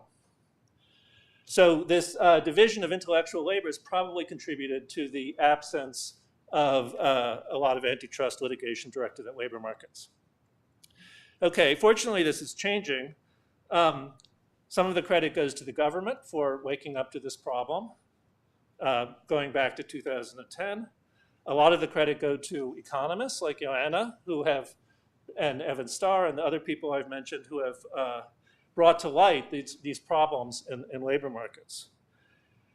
And so I think going forward, this litigation gap will close at least a little bit. I don't know how far it will go. The last remaining barrier, I think, now that people are more informed about this problem, is probably the judiciary. These cases are novel. They're kind of hard to understand. There aren't a lot of precedents. So it may be difficult for judges to deal with them in the proper way, but it's too soon to tell. And with that, I will stop. Okay, I thought I would. It's a bit humbling. These are the Hall of Famers of these topics here on this panel. I thought I'd just make 3 quick points. I think I'll be under the time, and we can engage in dialogue. The first point I'd say is you've gotten a flavor of some of the research. I would say that the last 15 years, there's been a sea change in the belief of economists documenting the degree of market power in the labor market. That 15 years ago, if you just asked a typical economist, they would have thought there was close to zero monopsony power, that everybody's just paid their marginal product and that's how it is. The 3 sources of monopsony power, one is concentration that the Marinescu et al. Have documented. 2 is differentiated jobs, and 3 is search frictions of some other kind. And those are kind of the 3 big sources in the literature of where market power comes from. I raise that because some of those aren't exactly the same as on the product market, so that might partly explain some of the case gap that Eric described.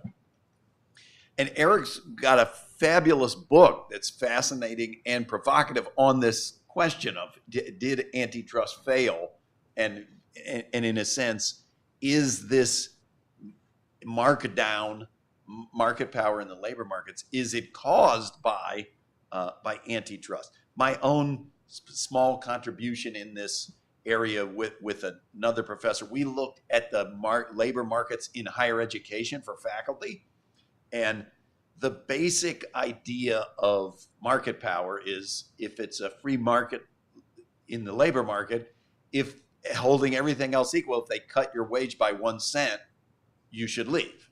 And to any extent that you don't, they have the employer faces they're not a price taker on wages, and so they would probably take that into account and decide how much employment to do, weighed off against driving up the wages.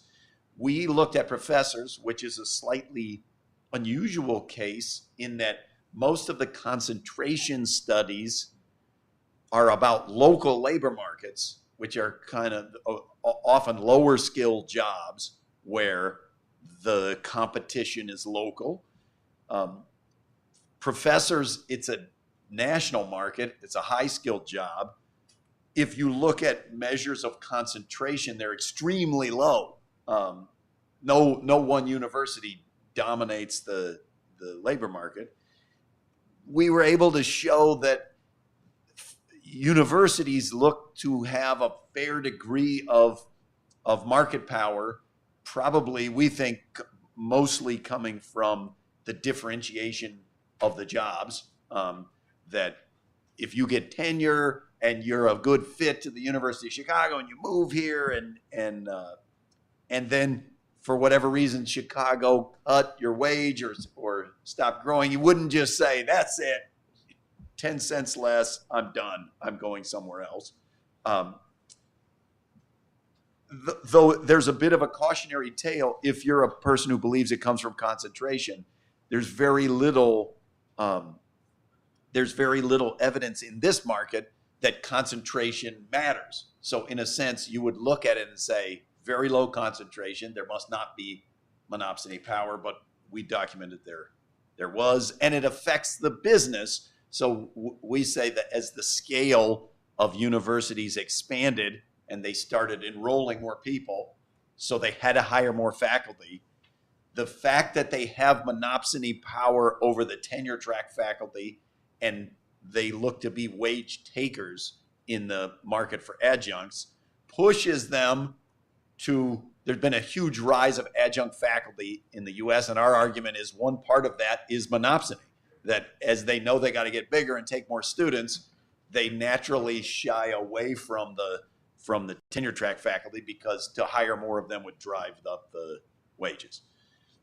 You know, mostly our the interest of other faculty in our findings would seem to be highly correlated with us saying you might be getting paid up to 40% less than your marginal product. They were like, wait, what? We're underpaid? You know, so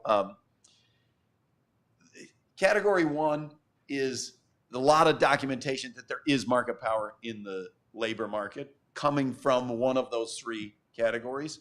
Leads me to category two, my second point, which is I'm a little uneasy about blaming that market power on antitrust, that it's antitrust that failed and caused it. The specific behaviors like non-compete clauses, in a way, go into the category like in the product market of collusion, where it's just prima facie, it's against the law, and so you should block them. You don't have to prove that it's good or it's bad. My cautions are, I do feel like we need to think harder about the interactions of the product market with the labor market. And so this characterization that some of the judges say, well, maybe it's good if wages are pushed down because that would translate into lower prices, they can't be totally dismissed out of hand. Otherwise, you would turn antitrust into the new protectionism. And that is to say, the essence of the argument when you say, why are tariffs bad, is fundamentally that the wages save, you put in tariffs, you save some jobs, that if you add up all the wages saved of the jobs preserved, they add up to far less than the damage of higher prices on the consumers. I do think as we think through the antitrust application of these ideas, we want to think through issues where if we did this and we're able to raise wages, but that had a negative impact on consumers, there at least got to be some balancing out. And the fact that we have developed maybe it's a common law, we've developed some intuitions about concentration, whether it's measures of Herfindahl index or when is it a danger. And I don't think we really have the intuition of should the same numbers apply to job markets. So like in the higher ed context, they don't. It is, here we document market power, but if you just applied the normal antitrust rules and said, let's just apply the merger guideline type rules to labor markets, you would in no way say that there was any danger of market power whatsoever. The last thing I'll say about that is I also want everybody to emphasize an obvious point that this is not the same thing as income distribution. Okay, so if you have a merger case of two yacht makers, there is one argument that could say, well, wait, shouldn't we think about the workers who are making the yachts they're a lot lower income than the purchasers of the yachts. So if prices go up, is it really that bad if we preserve their wages? That's a different thing than are people being paid less than their marginal product. I think the creative industries is one where we're also going to want to think through these issues of, if you could pinch the creators of TV video content, is that good or is that bad in the end for consumers? And the last thought I'll leave you with is whether COVID fundamentally changes the nature of market power in antitrust.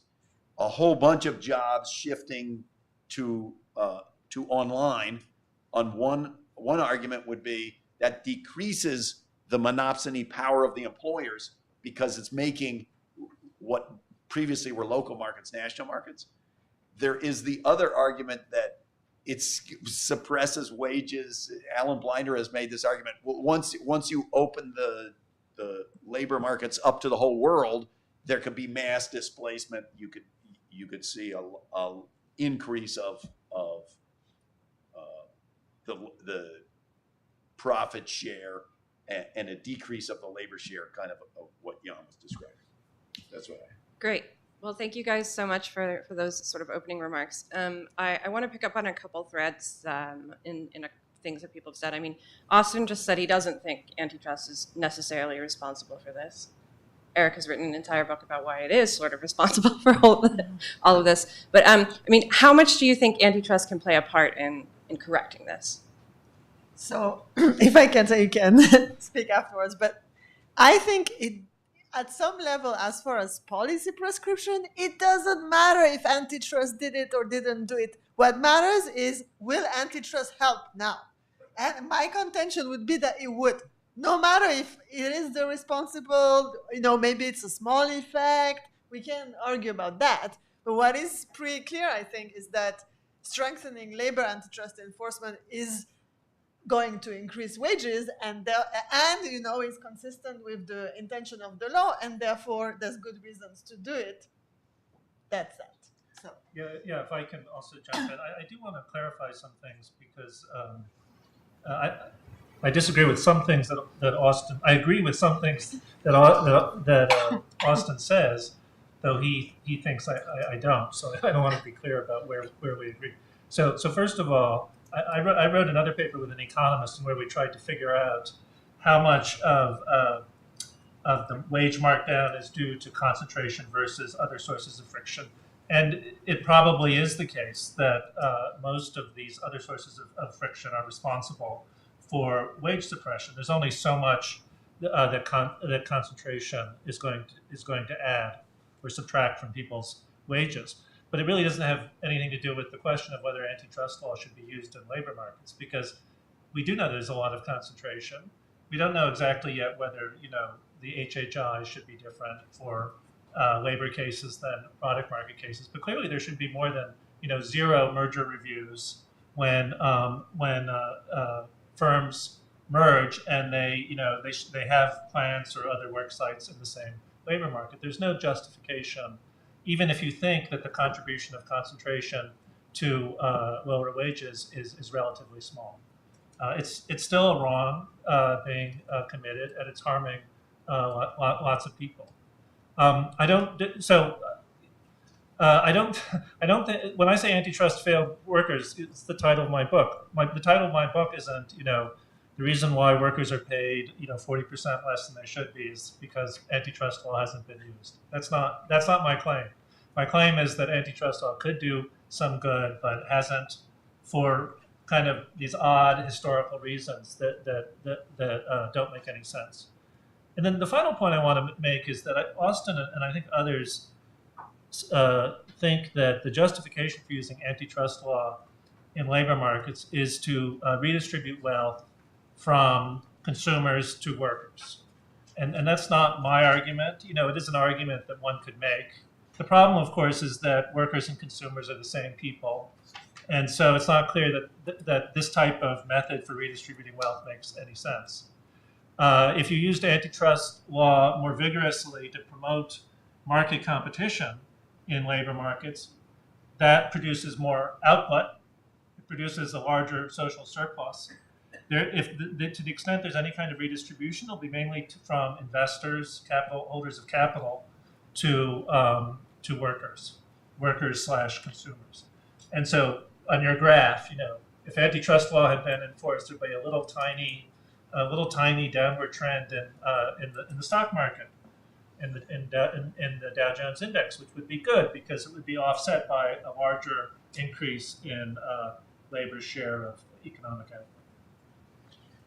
Can I just add one thing? I mean, for the other type of wage effect, the indirect wage effect, it's obvious that antitrust is going to help, because antitrust in the output market, not in the labor market, because the indirect effect is therefore going to basically increase labor demand and therefore wages. And that's going to be a direct effect, in the sense that it's going to have this direct effect on wages. It goes both directions, doesn't it? So if you use antitrust law in labor markets, and as a result, wages go up, and output also expands, people will buy more things in the product markets, and so everybody's better off. Sure, but the point is that the indirect effect is there even if labor markets are competitive. So it's clear that you have to tackle both problems. But suppose that you had tackled the monopsony problem completely, and there is a monopoly problem or an oligopoly problem economy-wide, then you still have wages that are going to be below, because the purchasing power is too low. I mean, I'm not saying anything new here. I mean, everyone knows this. But the point is that antitrust in output markets is going to address this. And just to clarify, what I should have said, I knew I was not alleging that Eric is taking the income redistribution point. There are people who say the reason that antitrust should address labor market monopsony is to help low-income people. That one, I think, is a little more complicated. I still think this issue of the interaction of prices and wages it's not enough. It's a little too oversimplified to say, well, the workers are the consumers, therefore anything that raises their wages is good for consumers. That's kind of what I was calling the protectionism argument, that you got to add up what's happening to the consumers as a whole and what's happening to the wages as a whole. And a lot of times one would be a lot bigger than the other. And so it would logically, you could say antitrust failed by preventing some merger that would have raised prices, but there's rent sharing in this industry. And so when they raised prices and had more profit, they would pay the workers more. So we should let the merger go through. I kind of think that would be a inverted version of what I'm saying, that you want to think through the two against each other. And I would think you agree with that. You want to go both directions. Yeah. I mean, I guess it's the difference between the consumer surplus and that similar area and the aggregate labor supplies function. Yes. I mean, it's you generate that rate loss. Yes. In both cases. The difference is one is on the consumer side, on the demand side, one is on the labor supply side. I'd like to pick up on one other thing. Did you have something you wanted to add? No, go ahead. Okay. On one other thing that Austin said right at the end is, the past 2 years of COVID have very much changed the labor market. How do you think that fits at all in with this analysis and what the Justice Department or the FTC should be thinking about going forward?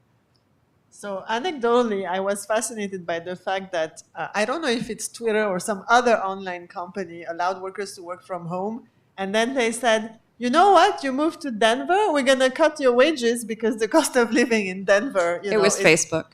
Okay, Facebook, thank you, is not as high.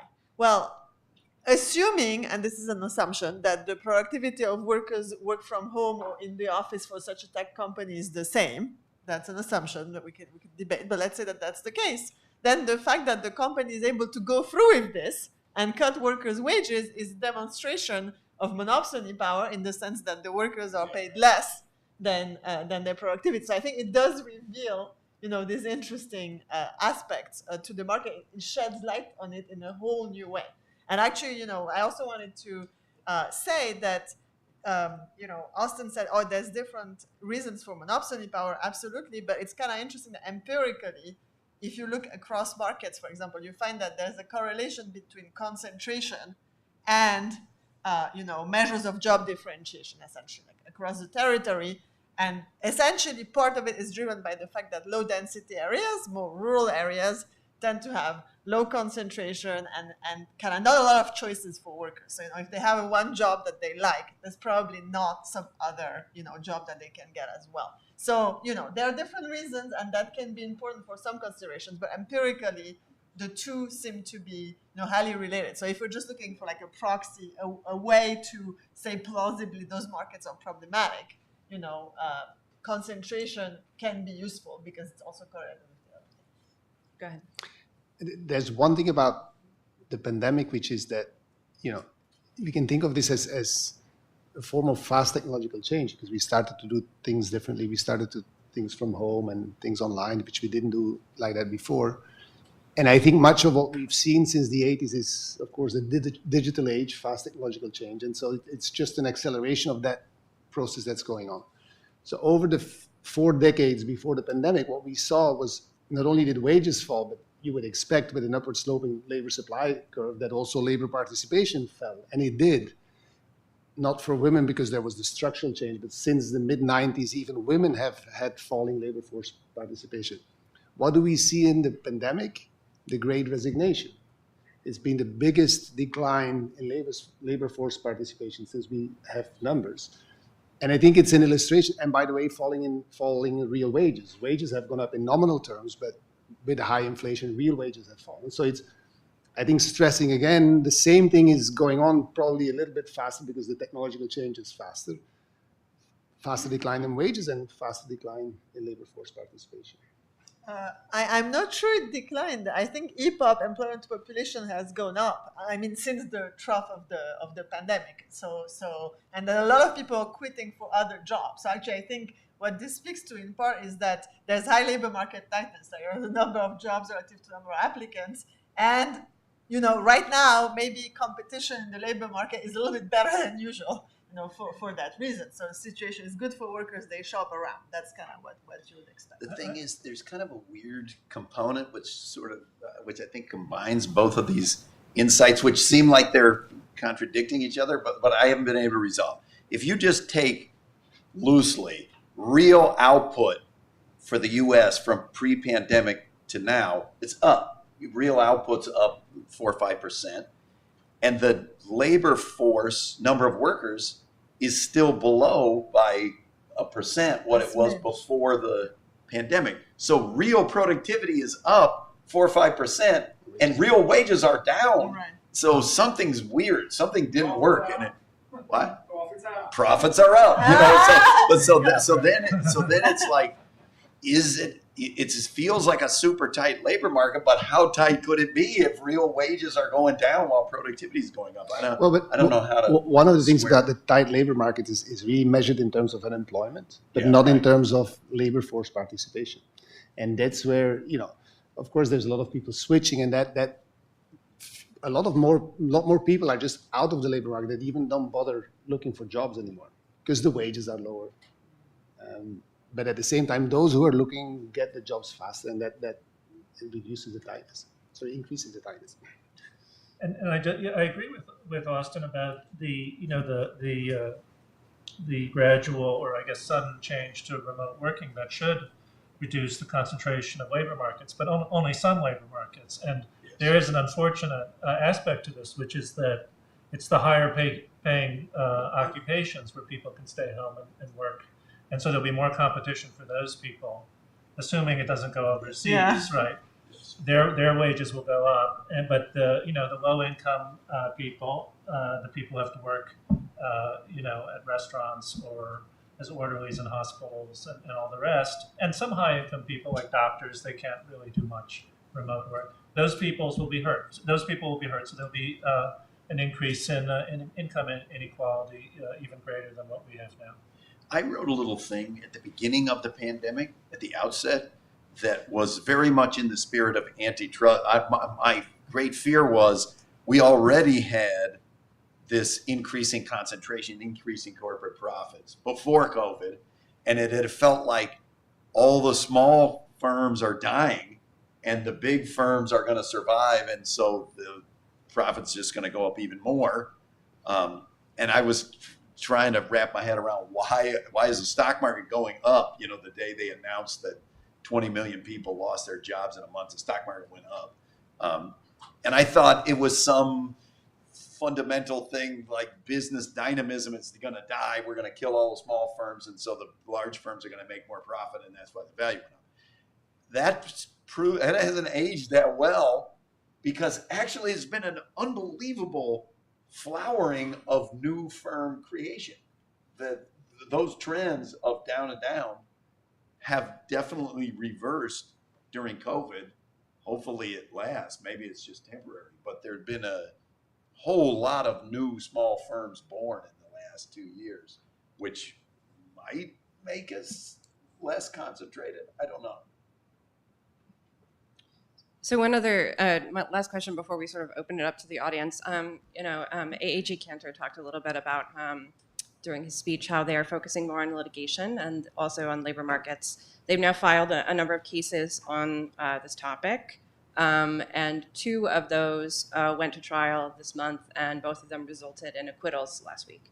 So I wondered if any of you guys wanted to sort of offer some thoughts about why it is that juries or courts seem to be a little bit more resistant to these types of cases. Oh no, I was going to say Eric would know, but then he wants the economist to talk. You guys will just have to speculate. Yeah. I'll internally evaluate. You'll scream. What do you think? I really don't know, apart from the fact that it seems very trivial that since this is new to everybody, the judges, the jury, it's perhaps not completely clear like what's going on. And so, it might have been dismissed for that reason, but that's again sheer speculation. And I know we talked earlier about the role of experts. Who knows, they came up with some fancy models and the jury didn't get anything and they're like, oh, it must be wrong. Right? So no idea. That's sheer speculation on my part. Great. I know. Let's go Dina, because I know she hasn't answered a question. Ask a question yet.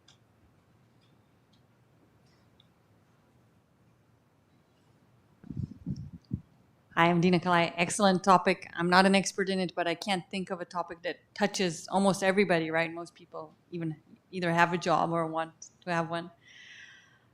We can't talk litigation, so let's talk policy. I just had a thought while listening to you. So perfect competition, right, usually is defined as full and symmetric information on both sides, and I think labor markets are an example of where there's definitely, we don't have that, because usually employees, don't share what they're making, either because they don't want to or because maybe they're afraid of, maybe they're not allowed to under their contract with their employer. On the other hand, according to NPR, there's now a trend actually of people revealing how much they're making, and I wonder if policies that would protect such acts, right, or promote that disclosure by employees, wouldn't that be a way to make the labor market more pro-competitive because there'll be more information?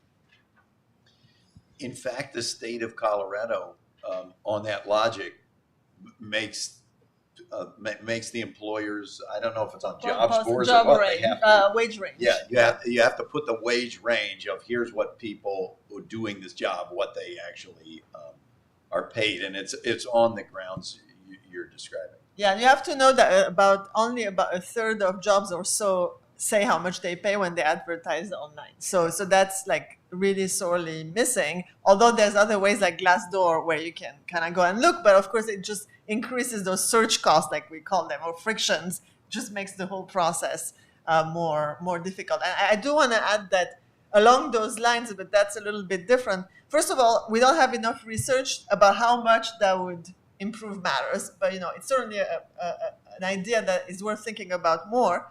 But what there is a little bit more evidence on is the disclosure of your salary history. And that's, again, it relates to information bargaining power, that the employer asks you, how much were you making before? And then they can kind of tailor that.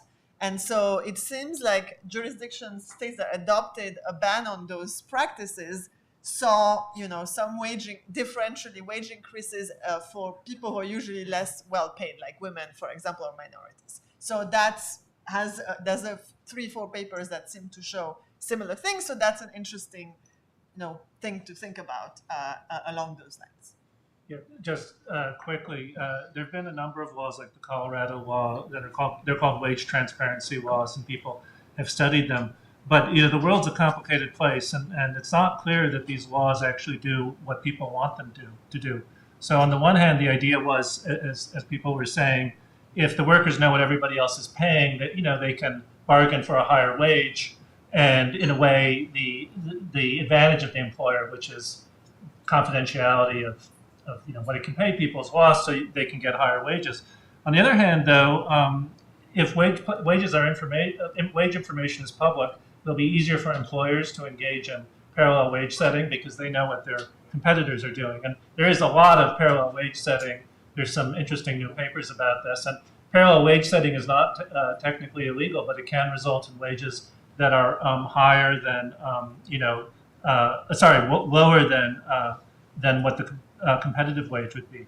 And I believe there are a couple of papers that actually show that the wage transparency laws have not actually resulted in higher wages.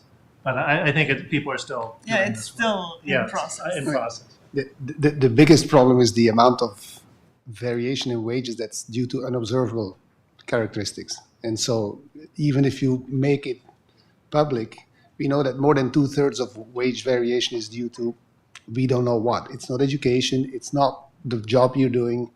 It's we don't know what. And so that's not going to help. Okay, I have a very short question for the economists. If we assume that there's search frictions and asymmetric information and that's causing a markdown, do we know if exercise of market power on top of that would be a convex kind of effect or a concave kind of effect? Because if you came in asking for an injunction or damages or anything, I think it would matter what we thought the cumulative effect of all of the pieces were. I think that's a great point. I mean, that's a more sophisticated version of my thing of, are we thinking through when we do this, the interaction of the price side and the wage side? If you add, Mark, I don't know. Do you have an intuition? You did some search, Miles. It can go either way. Anything can happen. Totally. My question is, given the importance of the issue, in fact, the Department of Treasury released a report recently talking about how lack of labor market competition is lowering wages. What is the low-hanging fruit that antitrust can work on? And a separate question is, what's happening outside of the U.S. on this front? It feels like the lowest hanging fruit, like I say, is specific behaviors where you don't have to get into a discussion about some rule of reason discussion. Oh, is this good? Is this bad? If it's, we want to ban non-competes. Look, here's it. They signed a rule that nobody can go from one fast food firm to the other in a way that's understandable. I feel like that's the entree into the topic. Once we get to the more subtle, I consider more subtle space of let's treat in a merger discussion the labor market concentration the way we treat product market differentiation and concentration through the merger guidelines. That one feels like it's not, that's kind of high hanging fruit. That's a little harder. So actually, I think the DOJ is already doing the low-hanging fruit, which is not non-competes, but similar, but no poach. Actually, that makes a difference because it's so no poach and wage fixing are per se illegal. And there's a case right now, U.S. versus Manahay about Maine in the home healthcare industry about that, and that's like really the obvious thing, lowest hanging fruit. You don't need to prove it. I mean, no, you need to prove things, but you don't need to prove effects beyond the behavior. And then The second thing is mergers. I don't think it's that ambiguous at all. I mean, that's just my view. I think, based on my work with Herb Hovenkamp, and we've been looking at the history of, antitrust law and antitrust enforcement, the basic principle, that has emerged is that you don't do balancing, okay? So you're looking at competition in some market, and you're looking, is there a serious threat that there's going to be anti-competitive effects in this market? Meaning, if you're looking at the labor market, is that market? If the answer is yes, we're done. We don't need to worry about, but this other market, this and that, unless it would benefit the same workers, maybe then. But otherwise, that's it. And I understand that, as economists, we could think about the broader picture, but as far as enforcement, it's just unrealistic to go chase that, like second, third order effect on some other market, and it would allow for, we already say there might be not enough enforcement. If you allow parties to go there and use these indirect arguments, but there's this balancing consideration, we're never going to get anywhere as far as enforcement. And again, that hasn't been the jurisprudence. We have to look at one market. And maybe, Eric can. Yeah, I agree. Obviously no poaching agreements, but mergers, all that I'm advocating is that antitrust law be used on both sides of the market and both in the same way. So we have a system for reviewing mergers. It's historically just looked at their effective product markets. I've heard no good reason why they shouldn't also look at labor markets. If there is such a reason or a theory, someone should, publish it, come out with it. I haven't heard anybody explain why there should be a much higher effective barrier in one market than in the other. Alden. Oh, thanks, Leah. One question is policy instrument. Is antitrust the right instrument? Recently, a lot of states have passed amendments and upped their statutes, unfair competition statutes, dealing with things such as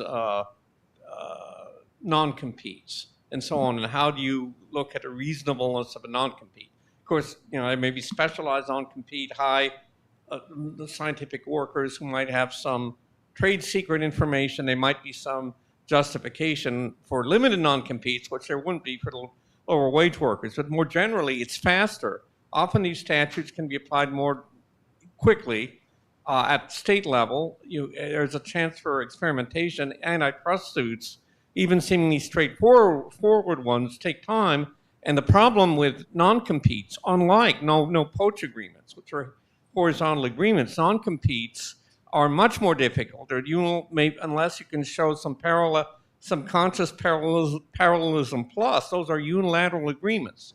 And under federal antitrust law, it's may be difficult to win a case like that, but it may be very much easier and faster under state unfair competition laws.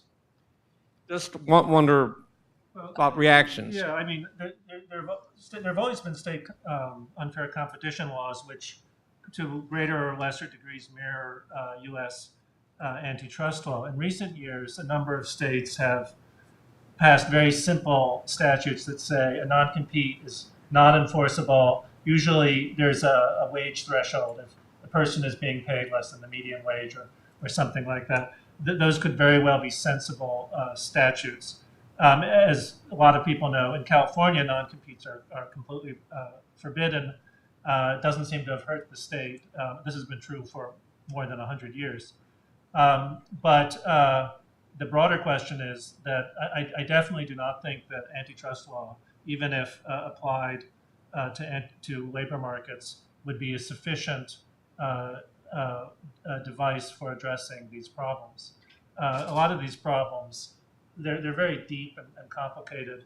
The search frictions are very significant.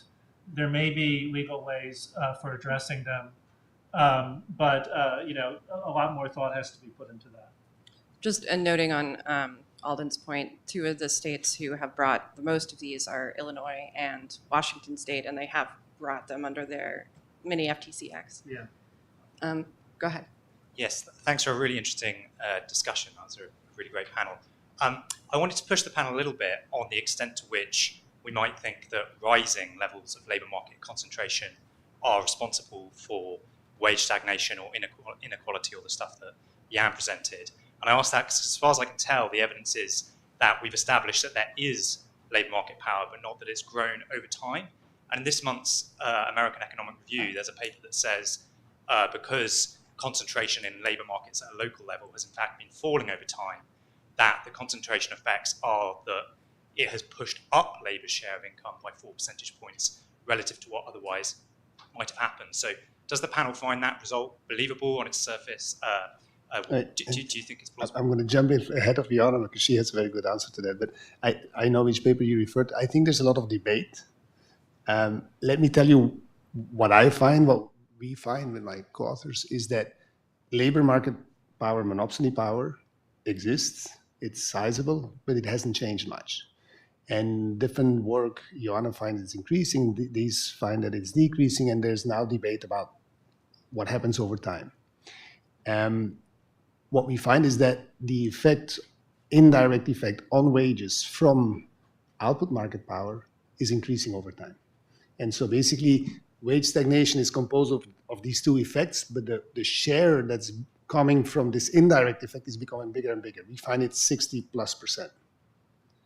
And so both are there, both need to be kind of addressed. But over time, since the 80s, the trend is basically an increase in this indirect effect from output market power.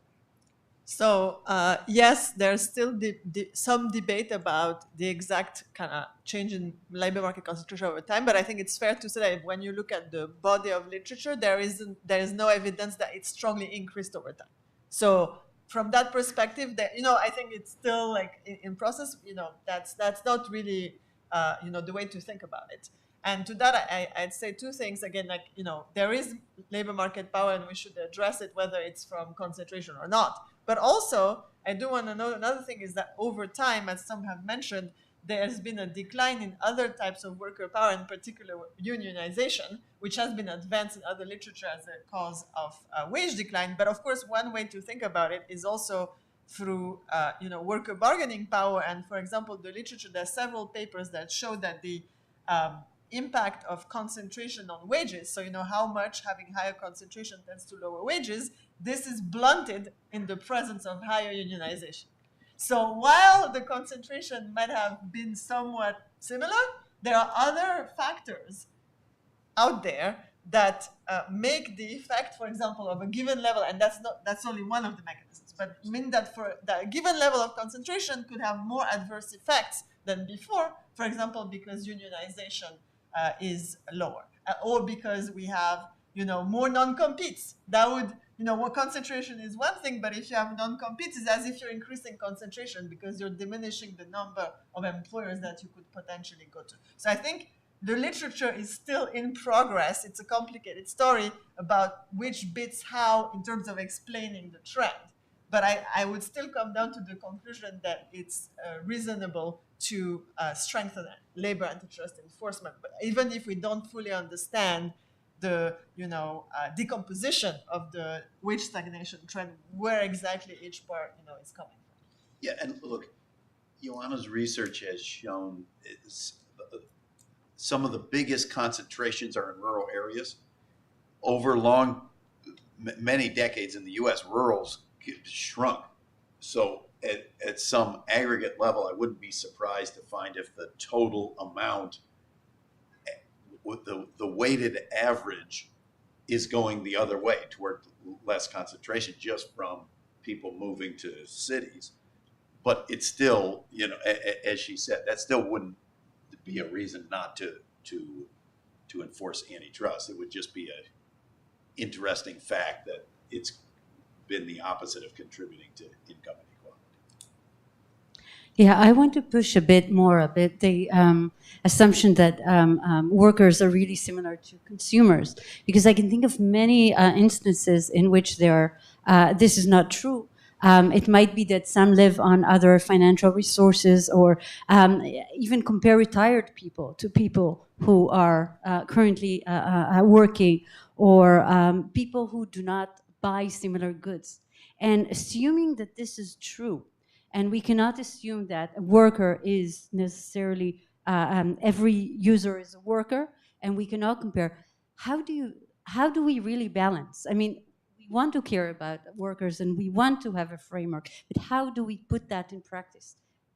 Well, I'm not in favor of balancing. Just to be clear, antitrust law doesn't balance when there's when there's a challenge against something that a firm does. You usually, let's say it's brought by a consumer, you usually just look at the effect of what the firm did in the market in which the consumer is participating, the product market. If it's brought by the worker, you usually just look at what the firm is doing in the labor market. And under antitrust law, you typically ignore what's going on in the other markets, partly because it's just too complicated.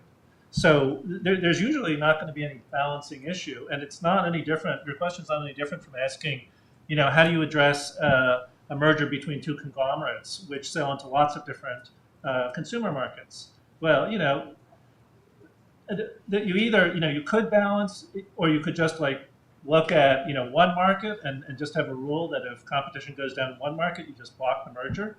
There are various ways of doing it, but I'm not, I don't think that antitrust authorities or courts should kind of do a welfare balancing effect on the two. When I said earlier that workers and consumers are the same people, I didn't mean that literally. I meant that the subtext here is about the consumer welfare standard that some people think means that antitrust law is just supposed to be focused on prices. That doesn't make any sense under the law. It doesn't make any sense as a normative matter, because we're just talking about the impact of certain business practices on people generally. The impact is negative. We want to stop it, and that's all that antitrust law does when the problem comes from collusive behavior or anti-competitive behavior. And I would just say I can see the legal argument that maybe the law says we should not balance one market against another. That doesn't make economic sense to me. And even if you looked within workers, if I told you this merger is going to lead them to close down plants, Boeing is going to merge with somebody and they're going to close down plants in Seattle, but they're going to expand the plants in South Carolina, you kind of know if you're going to make some statement about are workers better off or worse off, you can't really have a standard that there can't be a single market where workers were worse off. If you apply that standard, you will end up blocking mergers that would be efficient. Okay. So I think there's. But it's important to note that it has to be a reduction in employment that comes from reductions in competition.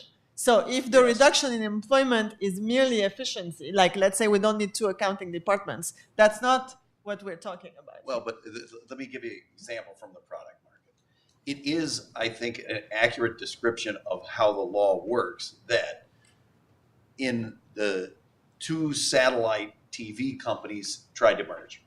And one of the issues was that there are a bunch of tiny, tiny markets where there is no cable. So it would literally be a merger to monopoly of the 2 satellite firms. And there's no way the normal thing, if an airline has this problem, they'd be like, look, we'll divest these routes and then it won't block our merger. But there's no way to divest it for a satellite because it's just beaming down on the thing. That was blocked. The merger was blocked partly on the grounds that here are sub-markets. There's no balancing allowed.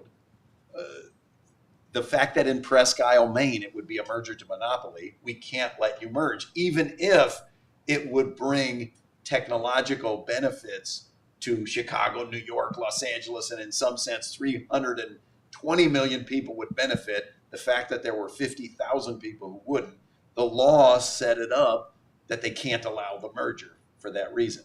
But we shouldn't be satisfied by that, because in some sense that's a messed up criteria. That's all I'm saying. Your beef is with antitrust law generally. Yeah, it's not about labor markets versus product markets. I once helped at the advised on a thing at DOJ, and they said the lawyers at DOJ said the problem is the lawyers say to the economists, this is against the law, and the economists say that's not against the law. And they say, yes, it is. That is against the law. And then the economists say, that's a stupid law. Yes, that is part of the conversation yes. goes both ways, because the economists say, Yes. you know, we've got this model, you have to look at every effect Right. all over the world. Sure, it'll take a few months and whatever, but that's the right way to do it, because you want to know the entire impact. And then we say to the economists, okay, we'll do the analysis. And then they say, oh, well, we don't have the data. Yeah. Well, but I do think that this speaks to what should be the presumption about mergers. Should we generally assume that there's efficiency? And I know that Nancy Rose there is working on thorough lit review of that, and I think it matters because what's the burden of proof? Yes. How likely is it that your example would come to be that we are really foregoing a big efficiency because we're looking at this tiny market that was adversely impacted? Let's go here and then here. Something? Oh, No, you're on. thanks. Thank you for a fascinating panel. This is a question mostly directed to Jan, but obviously open to hear from others. The graph that you showed with that fork between productivity and wage stagnation around 1980, I recall that I checked and confirmed that globalization also took a turn around then. Mid-70s, I think globalization export as a fraction of GDP was around 10%, and now it's closer to 30%. And we know where a lot of that export is coming from, low-wage countries like China, like India, Bangladesh, et cetera. So how much could that be part of the story where that increase in productivity, is happening through technological change and maybe even more diligent workforce at a much lower wage, and that puts pressure on low-skilled wages in the US, in Europe, and other places? I mean, first of all, of course, the economist's favorite globalization experiment is the China shock, the WTO entry of China in 2001, which is also part of that. I think of globalization as a form of technological change, because if we ship stuff from Vermont to Alabama, that's national trade. But if someone buys bread from Luxembourg to France walking, that's international trade. And so, of course, what is globalization? It's faster trade, it's transmission of information, it's being able to do things that you couldn't do before with very distant production factors. But that's technological change in a different or the same form as it is nationally, right? Because if isn't his question is more like, let's say all that happened, it was all the same technology, but just there's some country that has lower wages. Sure, it's but not really. It's just lower wages. It's not. But if that firm can hire workers with lower wages, it's making higher profits. Why doesn't another competing firm come in and sell that same product produced with these lower wages as well, because they can do it too at a lower price? And so that's what I mean by it's another incarnation of technological change. It basically it saves the cost of labor, but that's what robots do. Robots are labor-saving technology. And globalization, I think of mainly as labor-saving technology. But if you have competition in the output market, you should see a decline in prices relative to the cost. So that's why we look at markups. That's why we don't look at price levels. We look at prices relative to cost. And I don't think that's different, but it's a robot or something that's produced in China.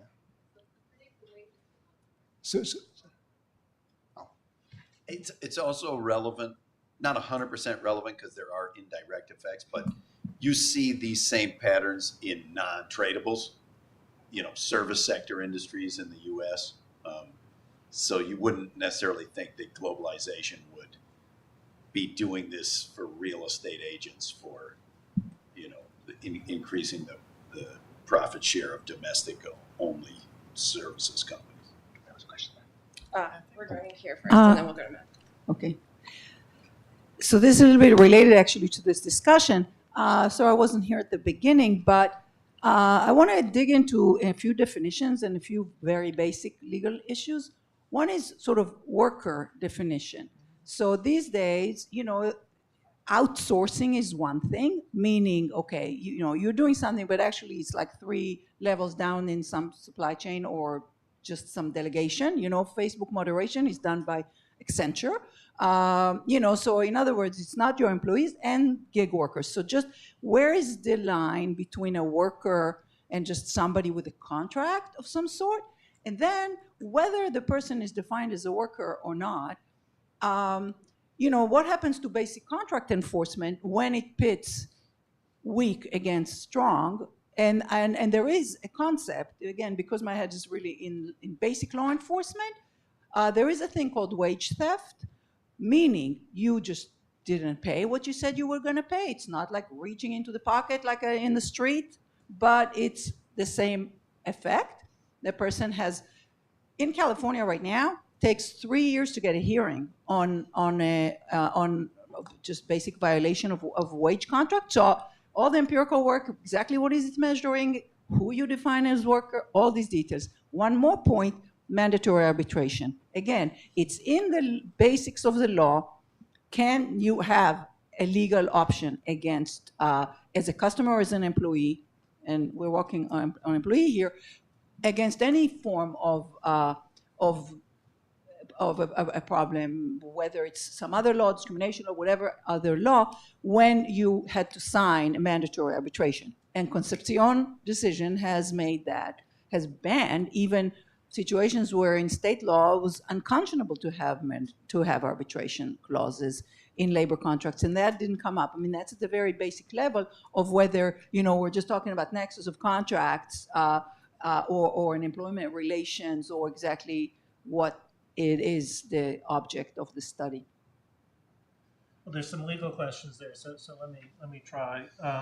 So wage theft is a serious problem. It's not something that antitrust law addresses. Other laws address it, more or less badly, but it is a serious problem. The arbitration issue is very interesting. It seems that firms use arbitration, mandatory arbitration in the sense you don't have to, it's not mandatory in the sense you don't have to buy the goods, but if you buy them, you have to agree to the arbitration clause. For a while, people thought that workers and consumers could bring antitrust cases in court despite the existence of these clauses, but the Supreme Court has held otherwise. And this, I think, has undermined antitrust enforcement for both private antitrust enforcement, both by consumers and by workers. I think that has been an unfortunate series of cases. And then finally, on the employee, so the distinction that the law makes is between employees and independent contractors.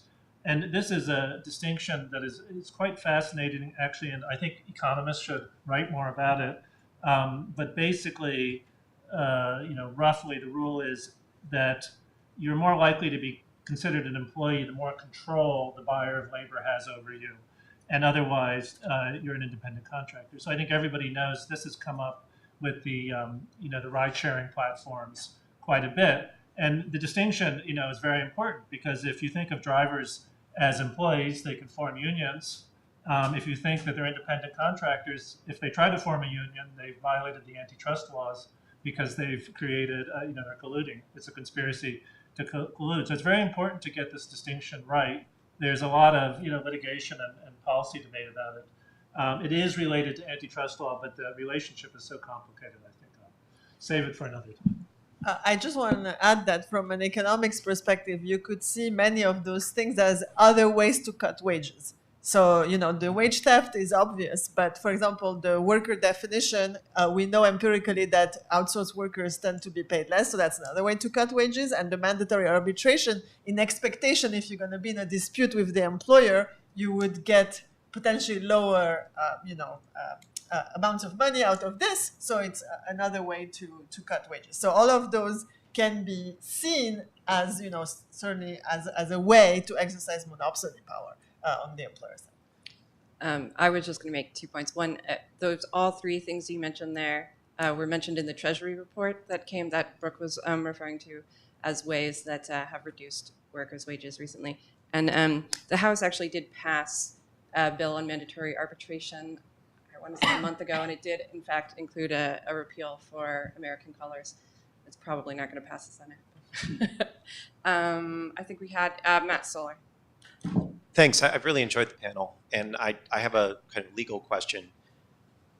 So in 2019, there was a merger between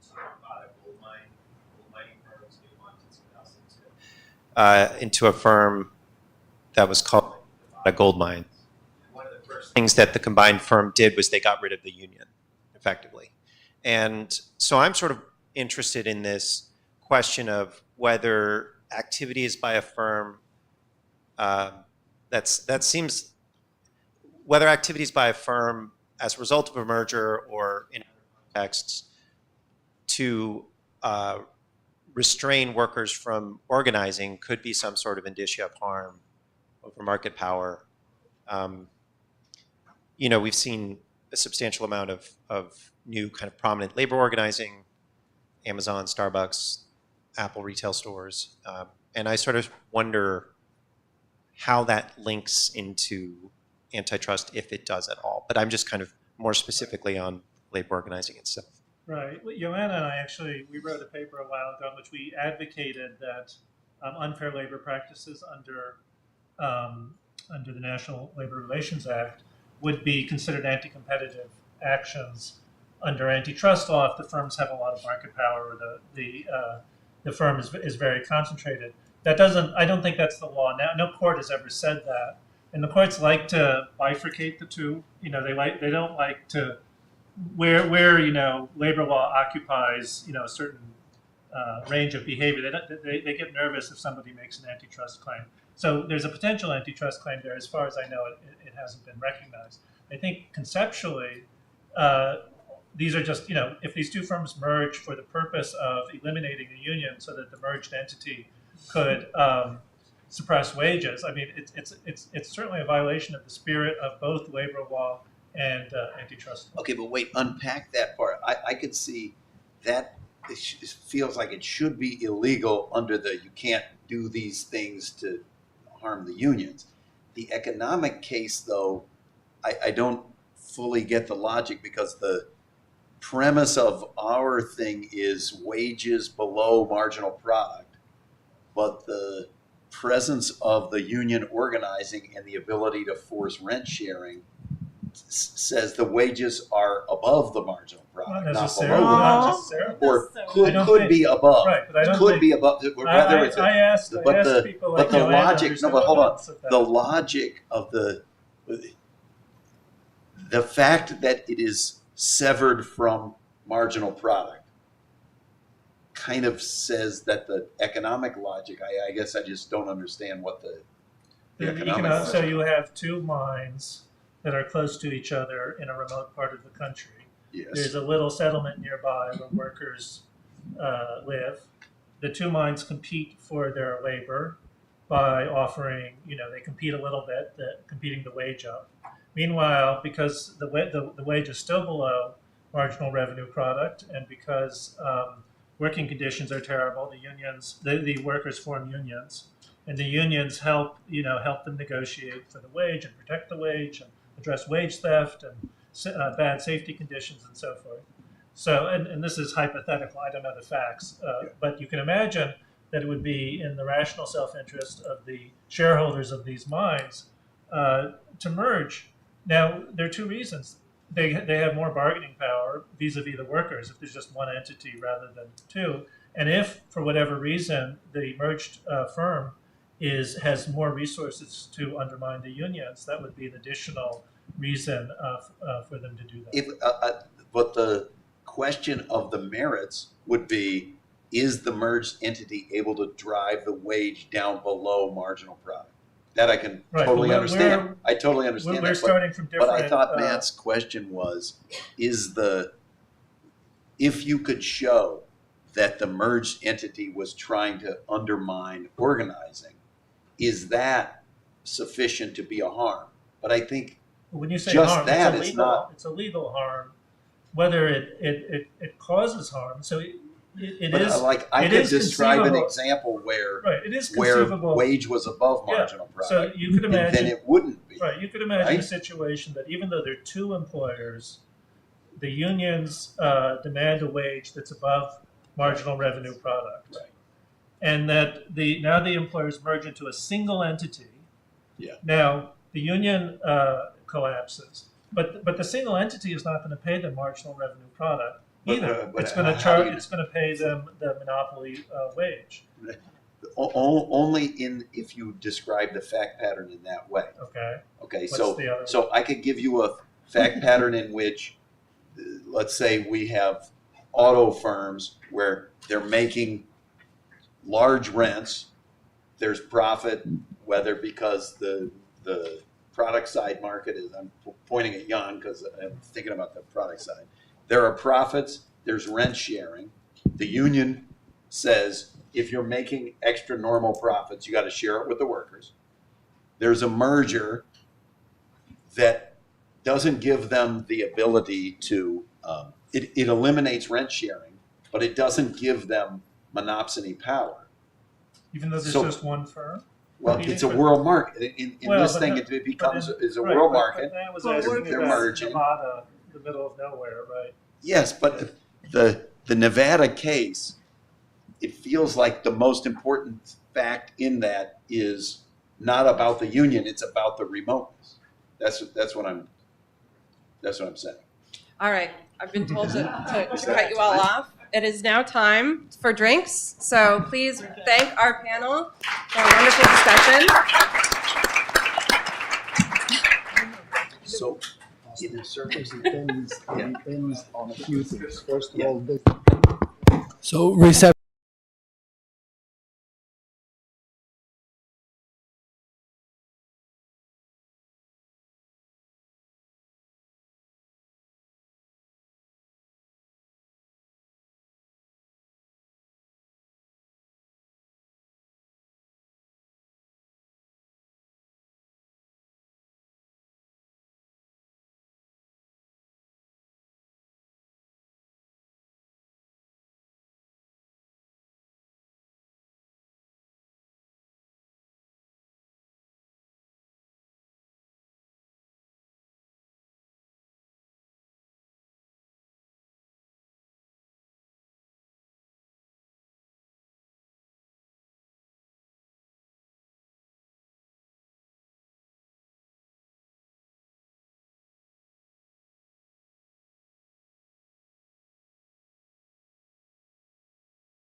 1, 2, 1.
One, two, 1, 2, 3, 1, 2,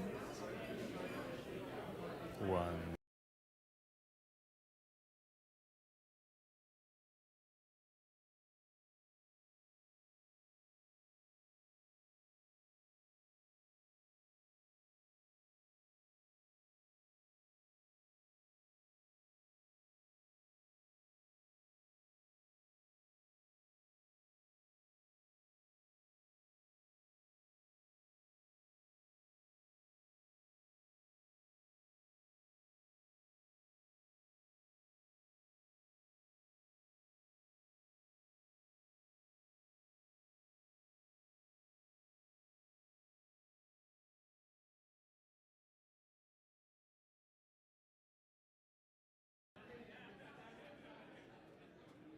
One, two. 1, 2. 1, 2, 1, 2, 3, 1, 2, 1, 2.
1, 2, 3, 1, 2. 1, 2, 3, 1, 2.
You're certainly in the thick of an extraordinarily interesting field right now with the tech and competition policy. In a lot of ways. And I know you're doing a lot more than that, but this space. Yeah, this is, you know, you throw Ukraine into the mix, and I'm on foreign affairs, and so it is in a lot of, yes. Hello, hello. Hi. Good evening, everyone, from still sunny Chicago, and thank you very much for joining us. I'm Filippo Lancieri, a postdoctoral fellow at the Stigler Center for Law and Economics, and a research fellow here at the Stigler Center. Tonight, we're happy to host a conversation between Congressman Ken Buck and Professor Nancy Rose. And I think it's very important to have Congressman Ken Buck here. I think we're very happy indeed, because I don't think it's unfair to describe the US antitrust laws over many years as Congress passing new laws to expand enforcement, and then the judiciary kind of cutting down enforcement and trimming down a little bit. So any discussion on the future of antitrust policy needs to include a discussion on the future of new laws and how Congress is viewing and acting on them. So before we begin, please note that we are on the record and live streaming, and we'll post the video on the Stigler Center YouTube channel later. If you have questions for the speakers, we will address them in the last 20 minutes or so. And as usual, the views expressed by guests are their own and not those of the Stigler Center or the University of Chicago. And finally, we hope that you will join us for more upcoming events, so please check our website for more details, as well as the Stigler Center's publication, promarket.org, and the Capitalism podcast. Now, please allow me to briefly introduce our speakers. Congressman Ken Buck is a Republican representing Colorado's 4th Congressional District. He was first elected to Congress in 2014 and is currently serving his 4th term in the U.S. House of Representatives. He serves on the House Judiciary and Foreign Affairs Committee as the ranking member of the House Judiciary Subcommittee on Antitrust, Commercial and Administrative Law, and also on the Subcommittee on Immigration and Citizenship, as well as the Foreign Affairs Subcommittee on Asia, the Pacific, and Non-Proliferation. That's a lot of subcommittees. After law school, he worked for Congressman Dick Cheney on the Iran-Contra investigation and then became a prosecutor with the U.S. Department of Justice. And in 1990, he joined the Colorado U.S. Attorney Office, where he became the chief of the Criminal Division. And among others, he also served as the business executive and Weld County District Attorney 3 times. Professor Nancy Rose is the Charles P. Kindleberger Professor of Applied Economics at MIT. She's also the Martina S. Horner Distinguished Visiting Professor at Harvard's Radcliffe's Institute for Advanced Study. Her research and teaching focus on industry organization, competition policy, and the economics of regulation.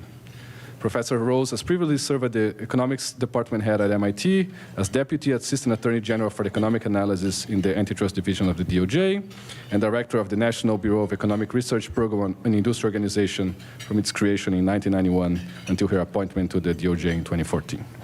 And now, without further ado, I turn over to our speakers. Thank you very much, Nancy and Congressman Buck. Thank you. This is my chance? It's your chance. Okay. Good evening. So, thank you. The first time I came in contact with the concept of antitrust was my 3rd year of law school. We were given a sheet of electives, and the first one at the top of the list was antitrust, and I thought to myself, I am never going to use that, so I'm not going to take that class. And here I am.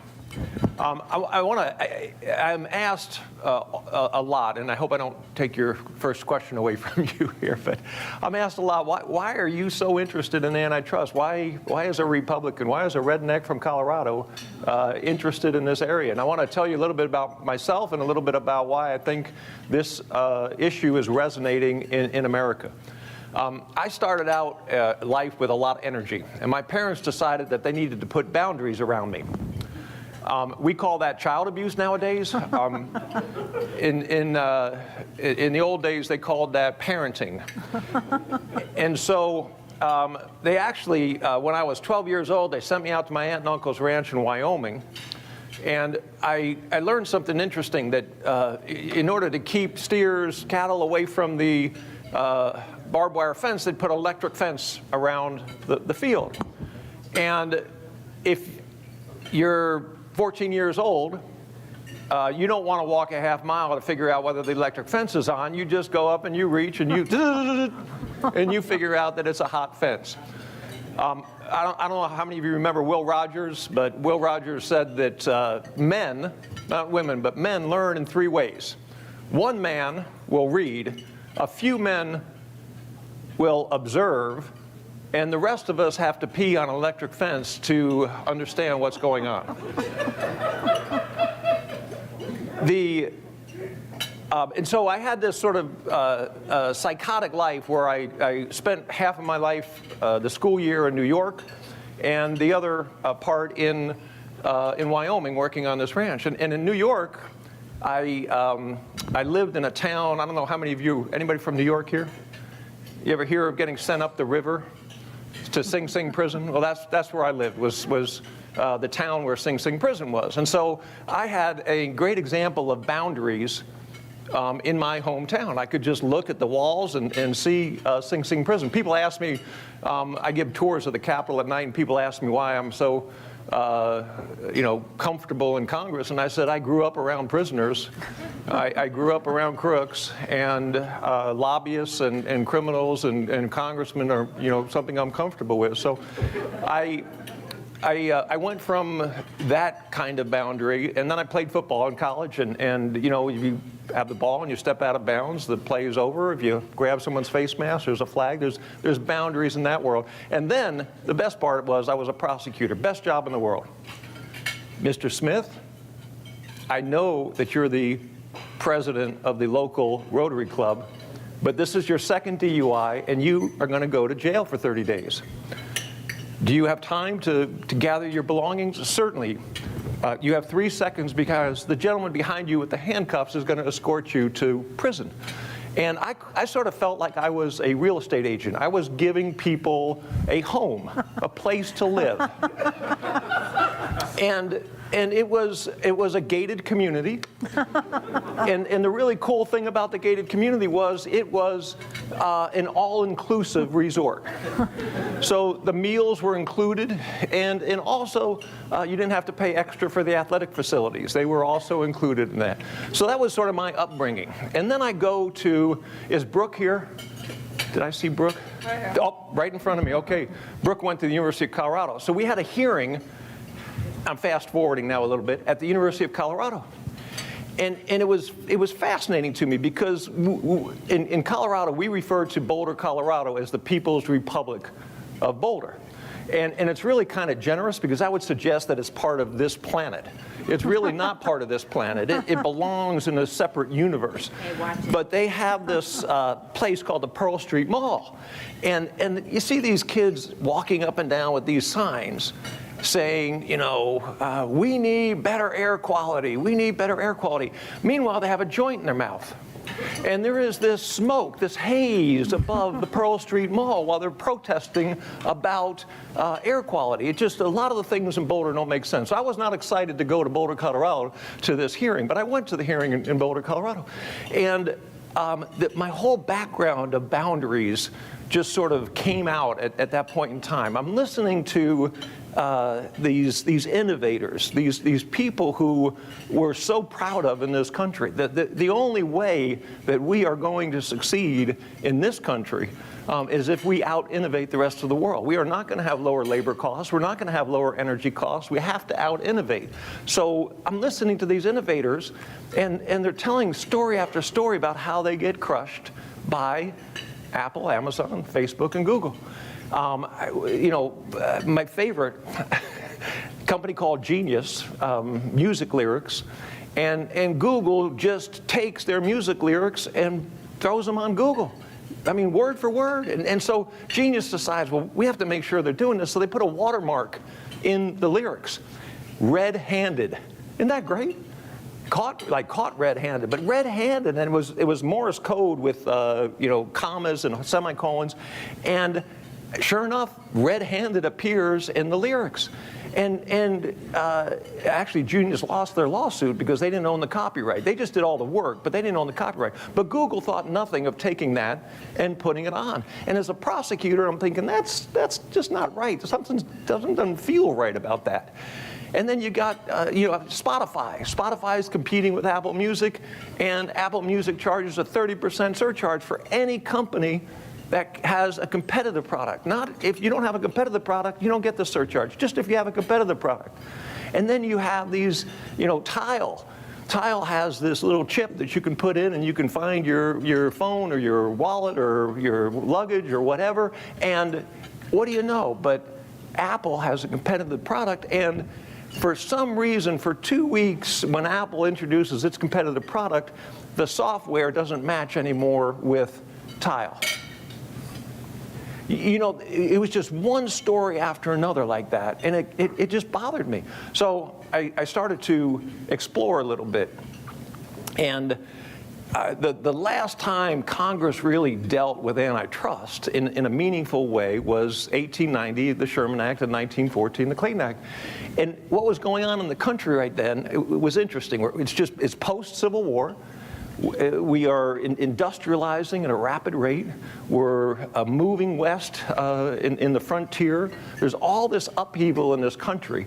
And some really, really smart people figured out how to take advantage of all that upheaval and create monopolies that were practically impregnable. And so I go to this hearing in Boulder, Colorado, as a free market guy. The market's going to take care of this. I don't have a Facebook account. I don't have a Twitter account. I Googled, but didn't seem like it harmed me any. And so I started looking into this, and we are in a very similar point in our country's history with the technology and the revolution going on with high tech that we were during the 1890s to probably the 1870s to 1910, 1920.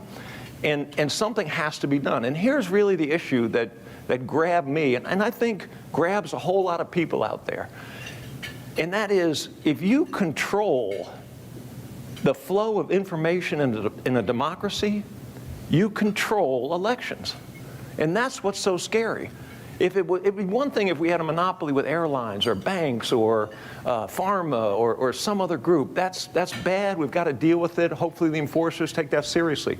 But to have a monopoly on the flow of information, it threatens us. And I think that's one thing that liberals and conservatives agree on right now. And it's one thing, it may not be articulated in an academic sense by people in this country, but they feel it in their gut. They feel in their gut that something is wrong and something is amiss, something that they can't get their hands around, and it scares them.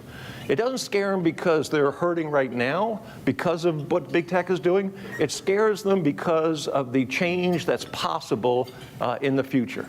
And I think when you look at the Boston Tea Party, the taxation without representation idea. I hope there's no Brits in here, but I'm going to tell the story anyway. We threw a little tea overboard in Boston, and I didn't have much of a sense of humor about it.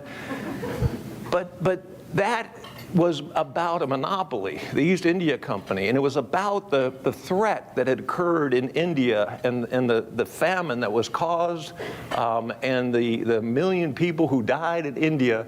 And the colonists at that point looked at that and said, we are not going to allow something like that to happen in this country. And that's what I believe the revolution was about, and it took off in so many ways. And our founders, Thomas Jefferson wrote to James Madison and said, I want a provision in the Bill of Rights that prohibits monopolies.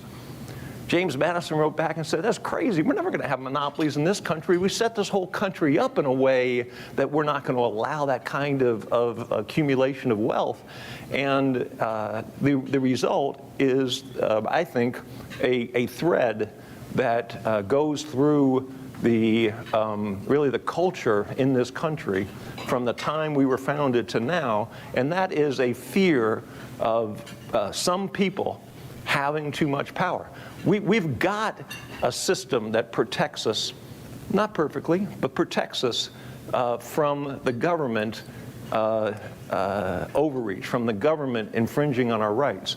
We don't have a system that protects us with big accumulations of wealth unless we empower the antitrust system. And that's why I think people are coming together right now across the political spectrum, and they're looking for answers, and they're looking for leadership, frankly, on these questions. So with that, I will sit down and get grilled.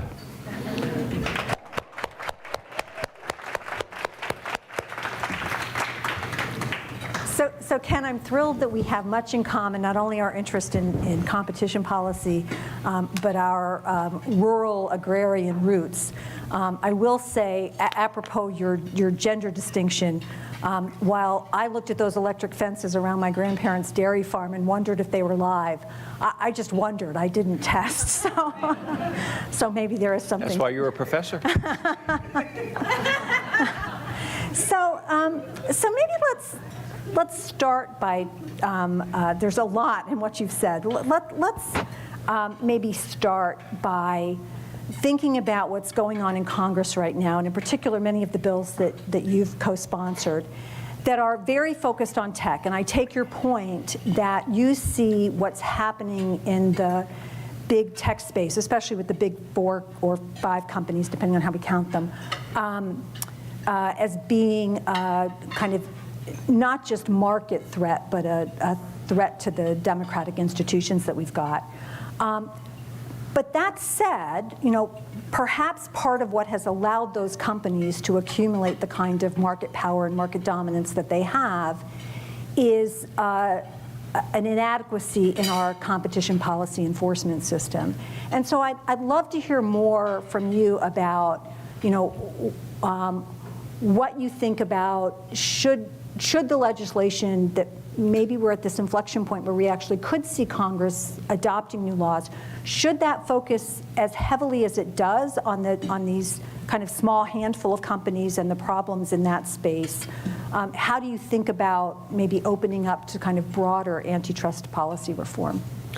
Well, let me start with tech, if I can. Sure. I think the biggest issue that we've had is Congress has done nothing. We have to legislate, and the result is that the courts have stepped in and filled that void. The problem, and as a litigator for 25, 30 years, the problem with the courts dealing with this issue is they only can deal with the facts before them. They can't deal with a broader social and economic policy like the legislative branch can. And so we started with this concept of the consumer welfare standard years ago, and it kept getting more and more narrow. And it got more and more narrow to the point, I believe, where the enforcers became risk averse. They knew if they went to court and they couldn't show a price change, they were going to get beat, and so they didn't go to court. We had a decade of huge accumulation in the big tech area.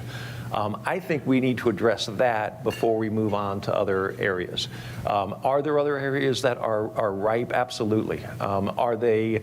Do they pale by comparison? In my view, they do. And if we can't get meaningful legislation passed concerning big tech, we're never going to get meaningful legislation passed politically regarding other industries. And what do you think the odds are for meaningful legislation, even if we just restrict it to the tech space? I believe that we will pass 3 bills, significant bills, by the August recess, which is towards the end of July. And which of this, you've got a number that you've been involved with. Which of that panoply of bills do you think have the best chance? So the one bill that will move forward, it's in what we call the Competes Act right now, language that has been agreed to by the House side and the Senate side. And that is a bill that will give more resources to the FTC and the Antitrust Division. So that bill, that's number one, and that's probably the easiest bill because I heard Jonathan was here earlier and talked about the fact that they have less real resources now than they had a decade, 2 decades ago. So clearly there needs to be something done in that area. The second bill is a bill that the state attorney generals came to me with and asked me to run, and I ran it, and Chairman Cicilline and others were good enough to help me get that bill, as a member of the minority, get that bill in shape and get it moving. And that is a bill that gives the state attorney generals the same venue privilege as the federal government. And so that's under the Clayton Act. That's an important bill. But the third bill is really the punch in the nose bill. And I call it the non-discrimination bill, the self-preferencing bill, I don't know why they come up with the titles they do in Congress, but it has a long title that is is meaningless to me. But that bill will probably go through the Senate first and then through the House, so we'll have the language from the Senate. The Senate is much more likely to amend language than the House, and rather than having to have a conference and agree on language, if they go first, their language will be accepted by the House, and we'll move that bill. That bill will be a fairly close vote. We would have a chance of getting to 100 Republicans on that bill. My guess is we probably get to 20 to 30 Republicans on that bill. There are some things that could break that would open that up, and that would be very meaningful if we got to that 100, because then there would be some other bills that we might be able to take a look at. And so both sides now are starting to ramp up the lobbying and the messaging. I understand that Senator/Ambassador Brown is now part of a group that is starting to ramp up and on the Google side of the world. So those are the three bills I think that move before August. And could we talk a little bit more about the last one? So I think it's fabulous that you think there's a prospect for significant resource improvements for the agencies. I mean, when I was at DOJ, while in oversight hearings, the official line was, when we have more mergers come along and the resources are flat, we work harder with what we have and are more efficient. But I think, we all recognize that there has been a dramatic decline in real resources, and that's just got to limit the ability of the agencies to bring cases. So I think that's great. And I know the state attorneys general are thrilled with the prospect of getting this venue bill. Your own state, of course, being a lead in the Google case, the state's case against Google. Talk a little bit about third and how you're thinking about, assuming we manage to get that through Congress and enact it into law. It seems as though it's relying really on the court system for enforcement of what it's determined to be kind of self-preferencing or discriminatory behavior, as opposed to say a more regulatory solution that Europe and the UK might be going down in that area. Do you worry that even if we have terrific legislation that says Congress doesn't want firms to be able to engage in this type of behavior, that it just gets tied up in legal battles for the next decade?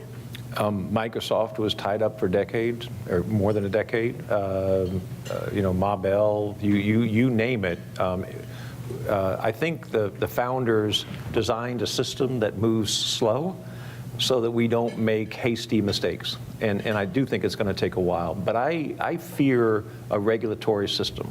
There have been some senators who have come up to me and said, Ken, what we really need to do, Republican senators, is form an interstate transportation commission. We need to form something for the internet, something for this digital age.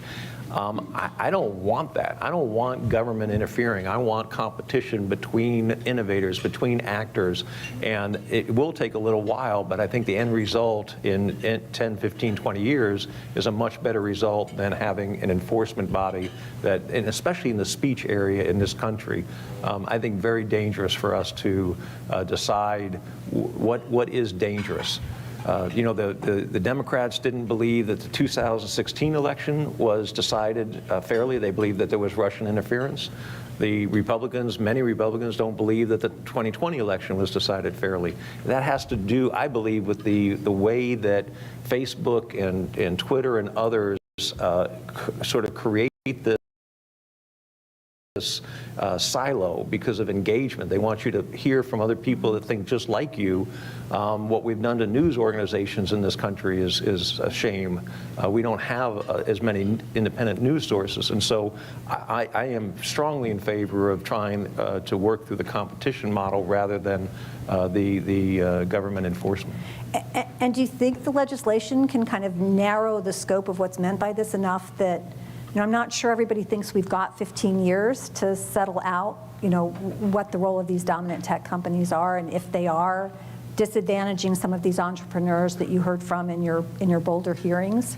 I'm sure they don't think they've got 15 years to go. Like, how are you thinking about that tension? I totally, as a student of the Interstate Commerce Commission during my early career, I totally get your reservations about adopting that model for the internet, or the tech world, but how are you thinking about that?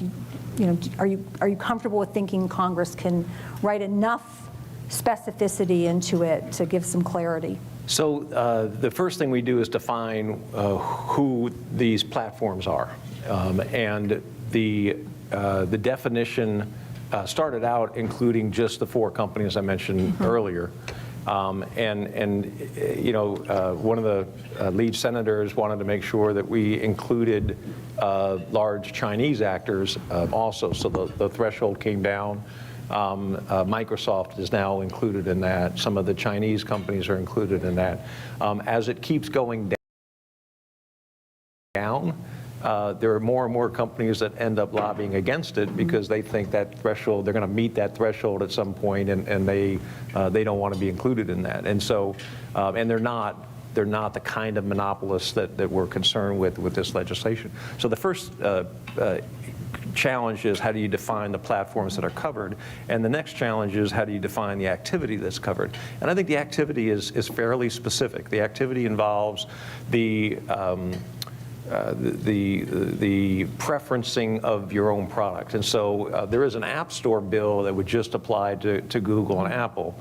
This bill brings in Amazon because Amazon does a lot of self-preferencing. We've seen a major lawsuit in India. We've seen other countries that are very concerned with Amazon seeing a popular product, copying it, and putting it up on its platform and dropping the third-party competitor down on the platform. So I think that's the specific type of activity that this bill would prohibit, and it would only apply to a very few companies in the country. So could we expand now from the tech space to this broader antitrust discussion? So one of the, I think one of the themes that we've heard in some of the panels in today and that we're going to hear from tomorrow are that the courts have been imposing kind of increasingly difficult burdens for plaintiffs to meet, particularly government plaintiffs, but private ones as well, to meet with respect to, say, monopolization cases like the ones that have been brought against Facebook and Google by both states and the federal government, or even just merger control, where I used to describe it as the DOJ has to litigate mergers to monopoly, which just seem on the face of the Clayton Act to be obviously illegal, and yet the DOJ and the FTC have to go to court to block those, because when they say to companies, you can't possibly be proposing to merge to monopoly, the companies say, yeah, we are, and we'll meet you in court. I know that you've spoken at times, and in the Third Way report, there's a suggestion that perhaps, agencies have created some of these difficulties for themselves. It's not just all coming kind of externally from the court system. I wondered if you could say a little bit more about how you're thinking about those issues. Well, I think one of the things we have to do with the agencies is not just have economists. I think we need to have people that have this technical background, that understand algorithms, that understand really the behind the curtain functions of these tech platforms, and enabling the enforcers to be able to go to court and succeed. So that's, to me, a fairly, and it started, but it really needs to ramp up in a major way if we're going to take on these tech companies. I also think that going to increase by 20% or 30%, they really need to have a dramatic increase. These 4 companies, and granted, these 4 companies are fighting enforcers across the world, as they should be, but in this country, if we're going to take the lead on what are so-called American companies, we need to do it with enforcers that have the power behind them. And if we think about this tension of trying to convince judges that there's a problem, I was interested to hear you say, you started with this very free market approach, I will say I came to economics with that same belief in the competitive system. I studied regulation and had the sense that when we get to regulation, it means we've somehow failed because we've allowed markets to concentrate up to the point where firms have such dominant positions that we can't count on competition to restrict what they're doing. We have to go to government regulation. So I had the sense that if you believe in the free market, like the most important policy would be a very robust antitrust policy to prevent the accumulation or improper exercise of market power.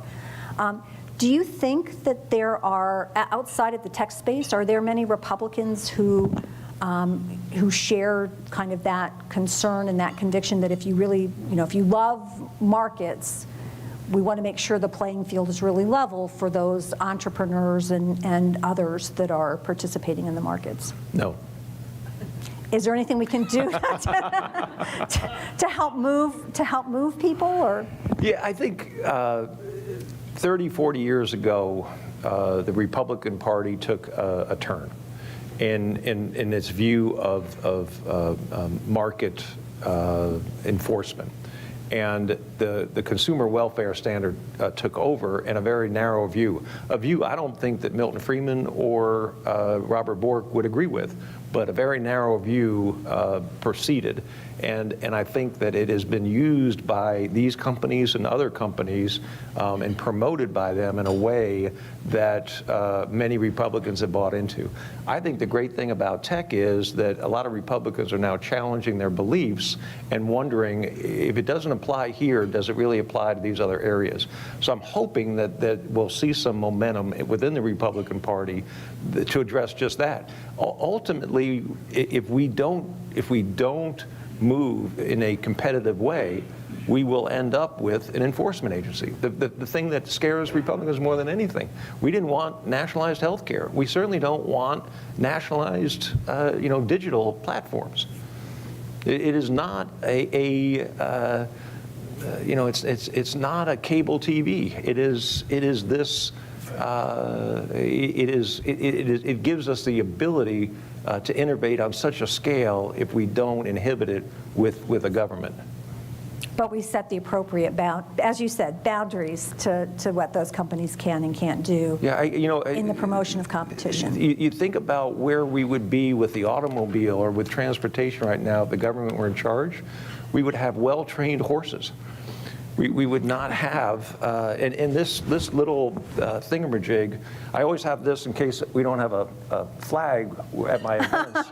We can say the Pledge of Allegiance to my phone. So, but this would never be around if government was in charge of this area. In fact, there is a lot of work in economics that suggests that in the U.S., mobile telephony was substantially delayed by FCC regulation and the kind of impediments that it created to innovation. So whatever she said was I think there are many economists who might agree with you. I know there are certain areas of the economy that you've thought hard about. If we think about the debate over competition policy, many people see substantial competitive problems in industries like agriculture, healthcare, pharma, transport. It sounds like some of those you're not maybe as worried about, but I think you have spent some time thinking about some of those, and I wondered if you'd like to share some of your thoughts about competition and. Is there either more that the agencies could or should be doing, or ways that Congress could act to reinforce in some of those spaces? So I'm not an economist, and I've never practiced antitrust law, but I have a little horse sense. And my horse sense tells me that if I aim at 4 companies, I've got a lot of money coming after me in Washington, D.C. If I aim at 300 companies, I'm never going to get anything done in Washington, D.C. So the object is to stay focused on big tech. When we get where we need to go with big tech in August, next January, let's take a look at pharma. Let's take a look at some of these other areas. I don't think we're going to have the same type of bills where we single out a few companies and go after a few companies. But I do think there are some things that we can do around the edges with some other areas. But if we start out proclaiming to the world that we are going to turn antitrust on its head, we will not get anything done in Washington, D.C. because everybody will be against it. So the focus right now has to stay on the area that we are. So it's interesting. So what I hear you saying is, part of the target is driven by your concern that these companies are, not just a competitive problem, but maybe an almost existential threat to democracy. Maybe exaggerating a bit from where some people are, but maybe that's where it is. But also this more practical or pragmatic political sense that if we could make progress in this area, maybe that will convince, even around the edges, some people to move and act more. Do you think that's, what do you assess the odds of that kind of extension, say, over the following 2 years to be? Well, I think the important thing is that we were successful. What these companies are telling every other lobbyist in Washington, D.C. is you're next. If this happens, you're next. You can't let this happen to us. We need to make sure it happens, because what we're doing in this process, it goes beyond just a legislative process. We're really sending a signal to the courts, and we're sending a signal to the executive branch and the state attorney generals. You need to get off your duffs and start enforcing this stuff.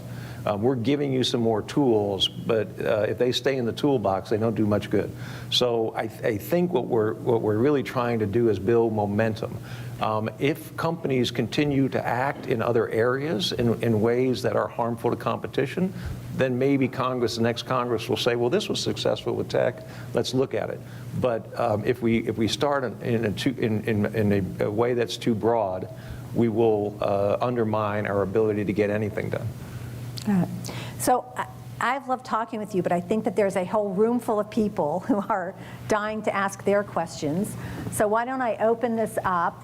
And I think there are people with mics around. I'm much more comfortable about football than antitrust. But it sounds like ranching as well might be a topic area. Yeah, Congressman, thank you so much for your insightful remarks. I just wanted to follow up on the question that Nancy had asked a couple of times, which is to vector in on the judiciary. As we've heard in a lot of the panels today, there's a lot of talk about beefing up enforcement and resources, but that the federal judiciary really is a roadblock to a shift in antitrust, and most of those judges who are seen as that roadblock were appointed by presidents of your party. And so I just wondered if you could talk a little bit more about how do you reconcile a judicial philosophy that over the last 40 years has really developed a strong skepticism about a lot of the philosophies of antitrust with the broader conservative philosophy, and whether you see any path to trying to get to the path where you want to go in antitrust with the current judges who are in office. Keep that microphone, if you would. I want to ask you a question. This is getting to be very unfair here.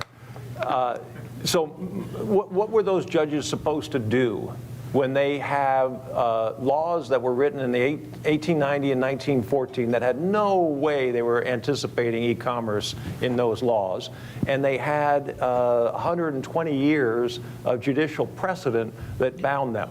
Go ahead. I was just saying, I mean, there are people in this room who are far more expert than I, but I think what they would say is, in fact, you had decades of judicial precedent that went the other way, and without any change in legislation, a change in judicial precedent in the early 1980s. And so without any legislative change, without any change in congressional intent, I think a lot of those people would say that the sort of last 4 decades of rulings, in fact, violate the original congressional intent. And that may be right. I'll say this, that the Congress is acting, Congress is sending a message, and I believe the courts will, to a great extent, accept the message that is being sent and change the path that they have been on the last 40 years. But you think it would take a congressional action in order to force the courts to change the direction that they've been on? And so I'm a big, there's a reason that our founders put Article 1 in Article 1. There's a reason they put the legislative branch on the Hill looking down at the White House, I believe. And I believe it's because, and I believe, and where the Supreme Court started out was in our basement. And it should have stayed there. But I believe the courts will take that lead, and I believe the courts will act appropriately. And if they don't, then you're going to have a Congress that's mad and will probably be more motivated to continue down this path. Thank you.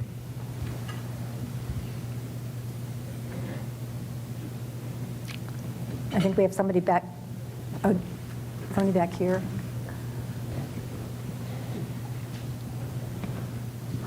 Hey, Congressman. I'm Gilad Edelman from Wired. We actually talked like a year or 2 years ago. So a football question. A football comment and then a question. So in the NFL, the team that wins the Super Bowl does not then get the top draft pick. In fact, they get the 32nd draft pick, and the worst team gets the top one because it's a lot more fun. It's a much more compelling product when whoever's winning the competition doesn't then get a leg up, and whoever is losing sort of does. And this seems very intuitive, and it's this kind of red-blooded all-American game. This is an academic conference, so there's no, there's a couple Republicans here. Could you, I just want to know more about the conversations you have. I mean, Nancy asked you, do your Republican colleagues see the need for more vigorous antitrust enforcement in markets beyond tech? And you said no. I would love for you to flesh that out, because I'm trying to understand the right-wing mindset that says, oh, yeah, it's good that two companies control this whole industry. So what do you think the perspective is there that can reconcile the other elements of contemporary conservative philosophy with markets that are dominated by a tiny handful of companies? Well, let me start by saying I obviously don't agree with everything some of my Republican colleagues agree with, or I wouldn't be in the position I'm in right now concerning big tech. Having had conversations with probably 80 to 90 members on these big tech bills, the big fear among conservatives in this country is that the federal government has gotten too big. And just as a big monopoly gets slow and eventually gets overtaken by smaller, more agile business actors, we're concerned that the federal government is doing too much. We got a system that was designed to give the states power and the federal government power. The federal government is in education. The federal government is in all these areas that really the states are better suited to handle. So by giving the federal government more authority over business, over this area, the conservative fear is that we slow down the economy, that we slow down innovation, that we fall behind our worldwide competitors. Now, I disagree with that in some areas. Obviously in tech, I disagree with that, because I think what we have to do is we have to out-innovate in order to stay competitive. I don't know about some of the other areas, and my focus has been here. If I determine, and if I'm fortunate enough to get reelected, and I determine that there is a problem in the airline industry, a problem in banking, whatever, then absolutely I'd want to take a look at that. But I think if we can be successful here, we can prove to Republicans that there is a role for enforcement, and that's really the issue. So, you got Mike? Congressman. Wait, can I? Yeah, I had Sebastian over here, so go ahead. No, I'm sorry, Filippo. I have a question on how do you think about the balance between public and private enforcement of these laws? One of the major traits of U.S. antitrust has always been that private enforcement is very strong, as it complements the public enforcement at all, and private enforcement has been going down a lot because of a lot of judicial decisions and changes. And if you make a parallel, for example, with privacy legislation, one of the main blocks is the distinction whether private parties are going to allow to litigate privacy violations or not.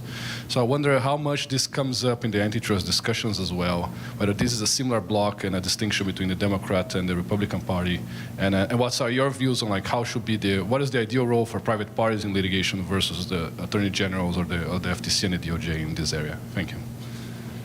Yeah. You just opened up another can of worms.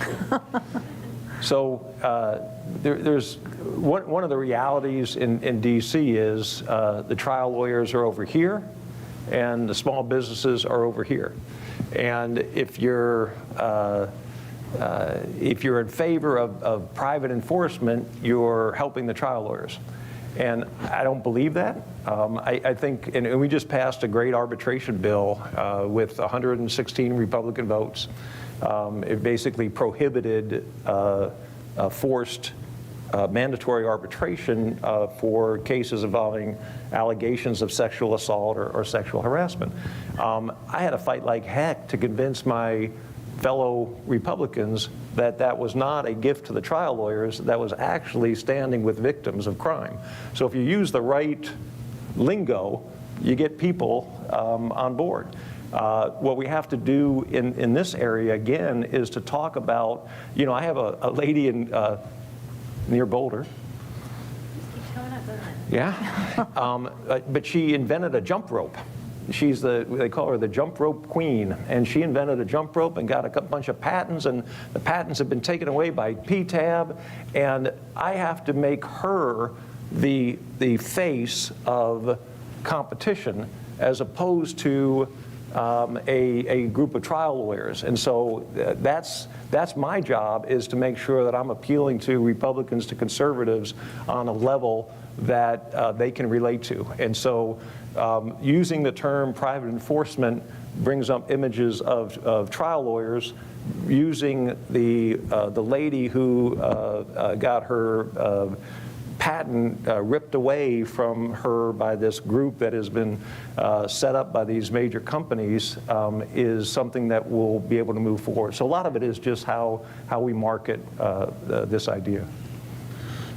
Congressman, can you talk a bit about the, maybe take us inside some of the day-to-day process of where, it just feels like there's a lot of money being spent on the other side to take out the self-preferencing bill, to slow it down or whatever.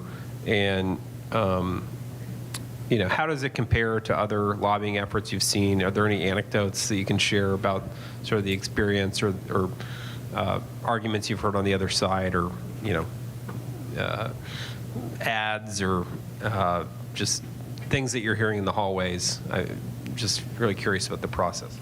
Sure. So I think, Luther,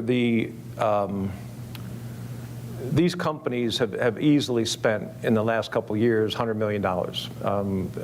Foundations, other groups on the right side, on the left side. I feel like when we pass this bill, I want to go to these CEOs and tell them, I could have lost this for you for $50 million. You know, you can spend $100 million, you can spend $150 million on this. This is the right thing to do, and at some point, members of Congress will do the right thing. And the talk behind the scenes, I mean, I go up to people and I say, look, you know, got to get this bill done. What Amazon's doing is terrible.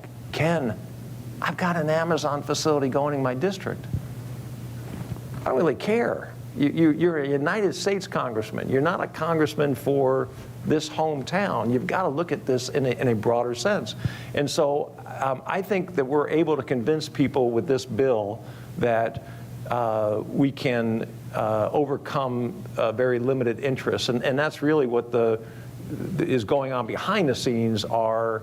And it's one of the reasons why I don't know if Democrat leadership's against this. I mean, it's fascinating if you look at these companies and the children of leaders that they've hired. I don't know how many of you have seen these, but there's a whole lot of kids who are working for these companies who have last names that you wouldn't be surprised to hear. I'll put it that way so I can go back to DC next week. But you know, they have a multi-pronged strategy, and so I'm not sure whether these bills, we passed our bills out of committee last June. It's almost a year now, and they haven't moved to the floor. We've probably named 200 post offices and not dealt with a single antitrust bill on the floor of the House. And I think that what we're going to end up doing is we may be moving these bills after everybody's primaries are over, and avoiding that issue in a primary. I'm hoping there is some strategy like that. I don't get to sit in on the Democrat leadership meeting, so I'm not sure if that's it. But I do think that there will be a sweet spot in July where these bills could move with minimal harm to a lot of members that are trying to win their seats.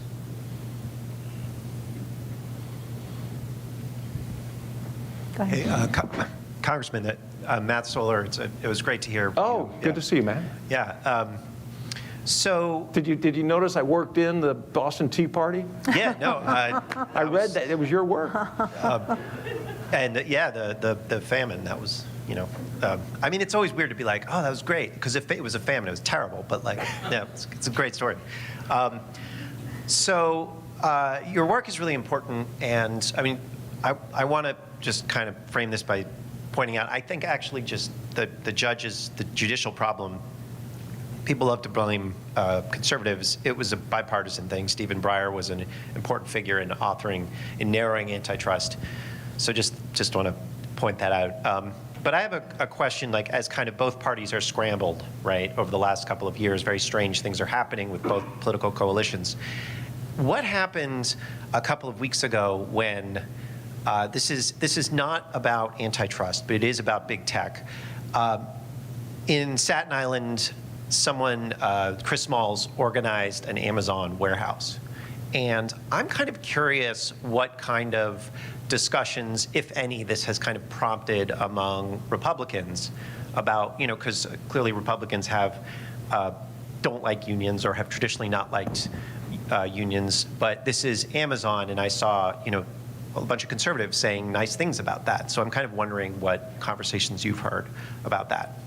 I haven't, honestly. By the way, I love police unions.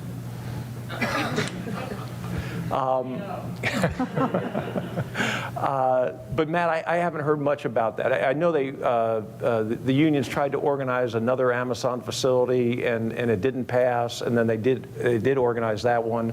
I don't know what impact that's going to have in terms of how this plays out. It is sort of moving on a parallel track.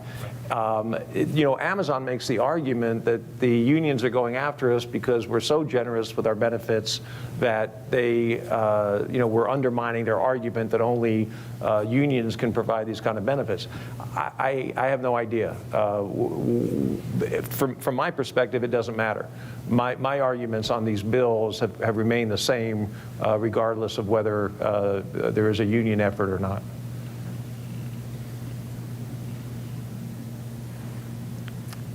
Anyone else? Congressman, I'm Luigi Zingale. So first of all, thank you for coming. Was great, your speech and your sense of humor. We really appreciate that. But as a student of political economy, we're very curious to know what works and what doesn't. You have this very inspiring view that if this is the right thing, Congress will do it. As academics, we're a little bit more skeptical about this, and we'd like to understand, from a research point of view, what is the thing that you see as most dangerous, and what is the thing that are least dangerous? And in particular, how do you see the role that academics play in favoring or opposing this lobbying? Well, I have to tell you, I'm just as skeptical of academics as you are of politicians.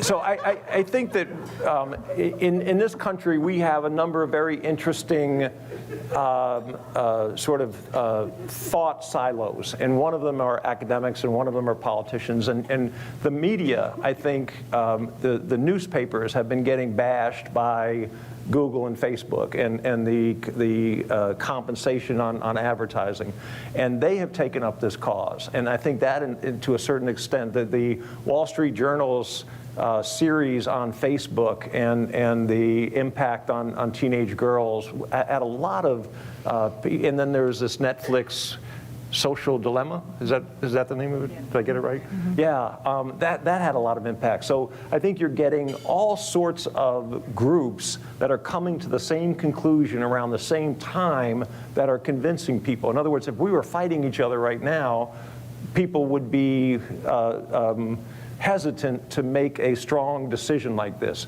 But because they're getting reinforced in so many different areas, I think that this is really very successful. I asked my friends, Matt and Luther and others, not to say publicly that they like me, because I'll lose a primary if they say that. But if we can just keep, and I'm sure the camera wasn't on for that, if we can just keep that on the down low, that'll be fine. But I do think that this, you know, we have very liberal California members of the House and very conservative California members of the House fighting these bills because they're from California, not because they are from, not because of their political ideology. I think that that also applies to our side, people who are supporting the bills, liberal, conservative, different areas of the country. So I do believe that it's important that academics, the media, the film industry, and others, as they portray this accumulation of wealth in its honest terms, I think it's going to be very helpful reinforcing the public view.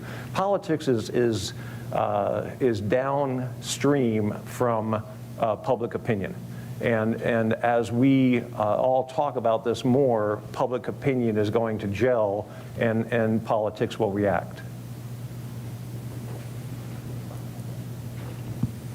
Hi, Congressman John Sands from Knight Foundation.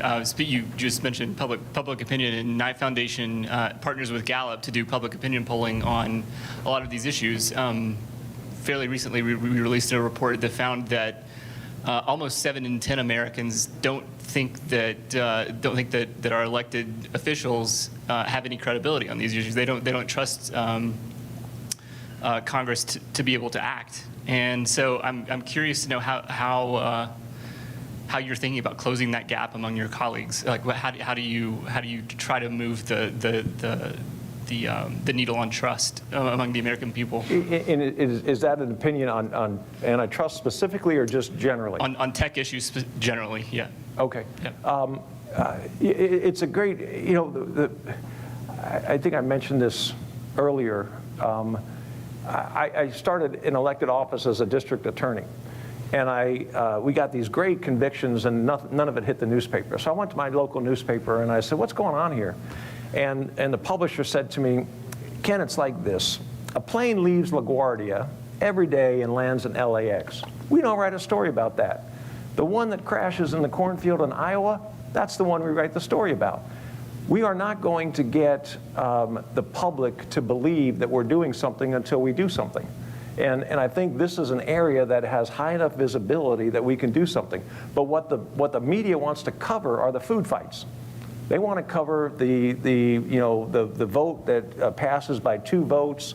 They want to cover Joe Manchin objecting to Joe Biden. They want to cover the sort of things that have sex appeal. That's how they sell advertising.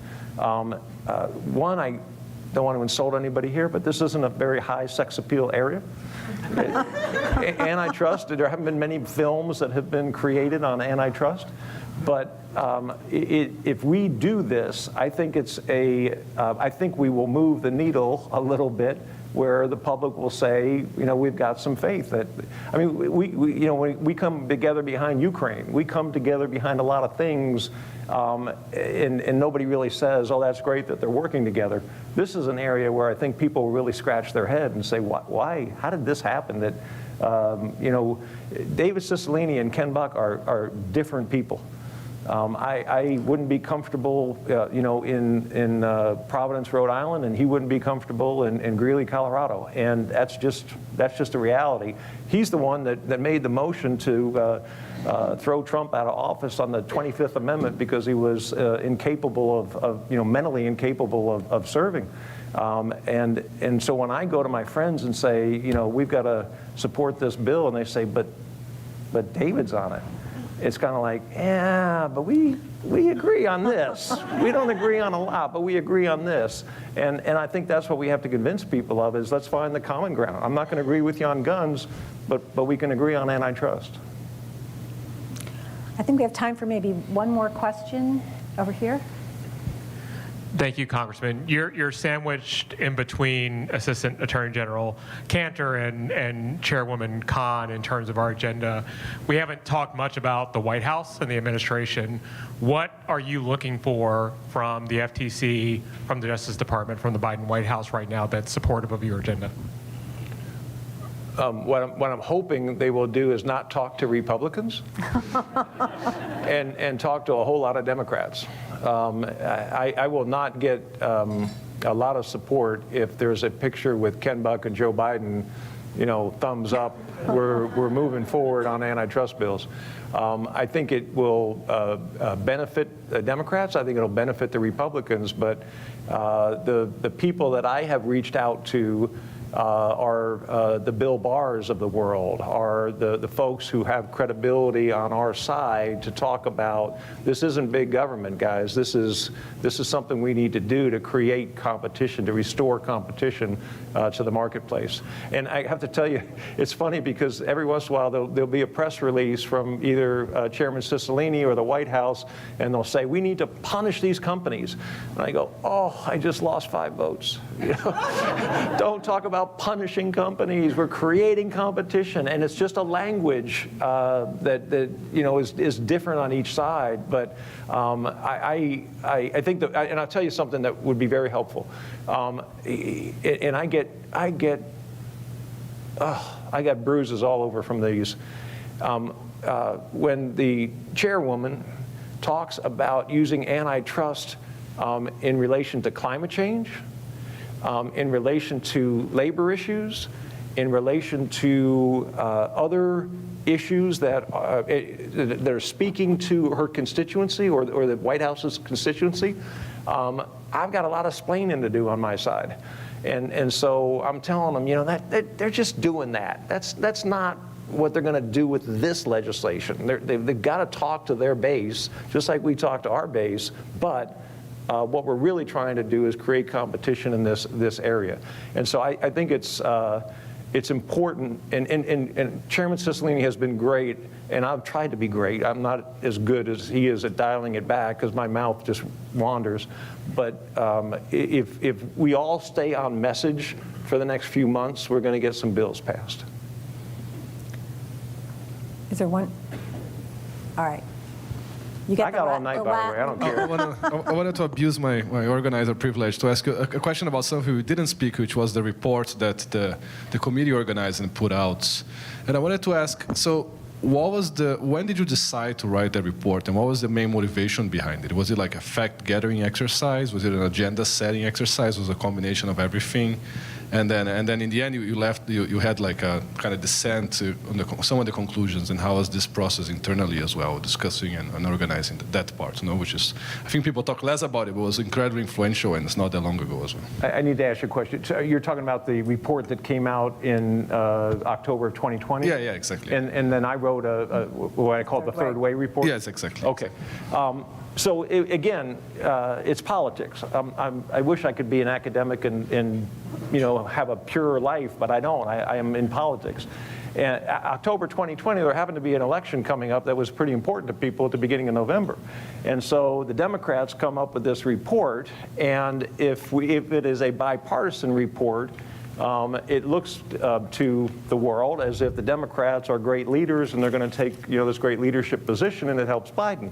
If I write a third way report, agreeing with them but not signing on to their report, it doesn't give them as much momentum. So I was asked by my leadership to not join their report, but if I wanted to do something, to write a separate report. So not exactly what I wanted to do. I think but there were some things that David included in that I disagreed with. So the third way report made some sense. But again, the timing of releasing something in October is a tense time to do something like that. And so that's why they timed it the way they did, and it's why I went and did a third way report. And that's why we're hoping you've identified that sweet spot this summer for perhaps getting legislation through, which does seem a very important part of the process. So thank you. I found this an extraordinarily interesting conversation, as I think our audience did, and I hope you'll all join me in thanking the Congressman for his remarks.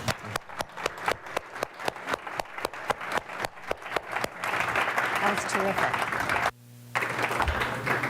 I'm leaving with more.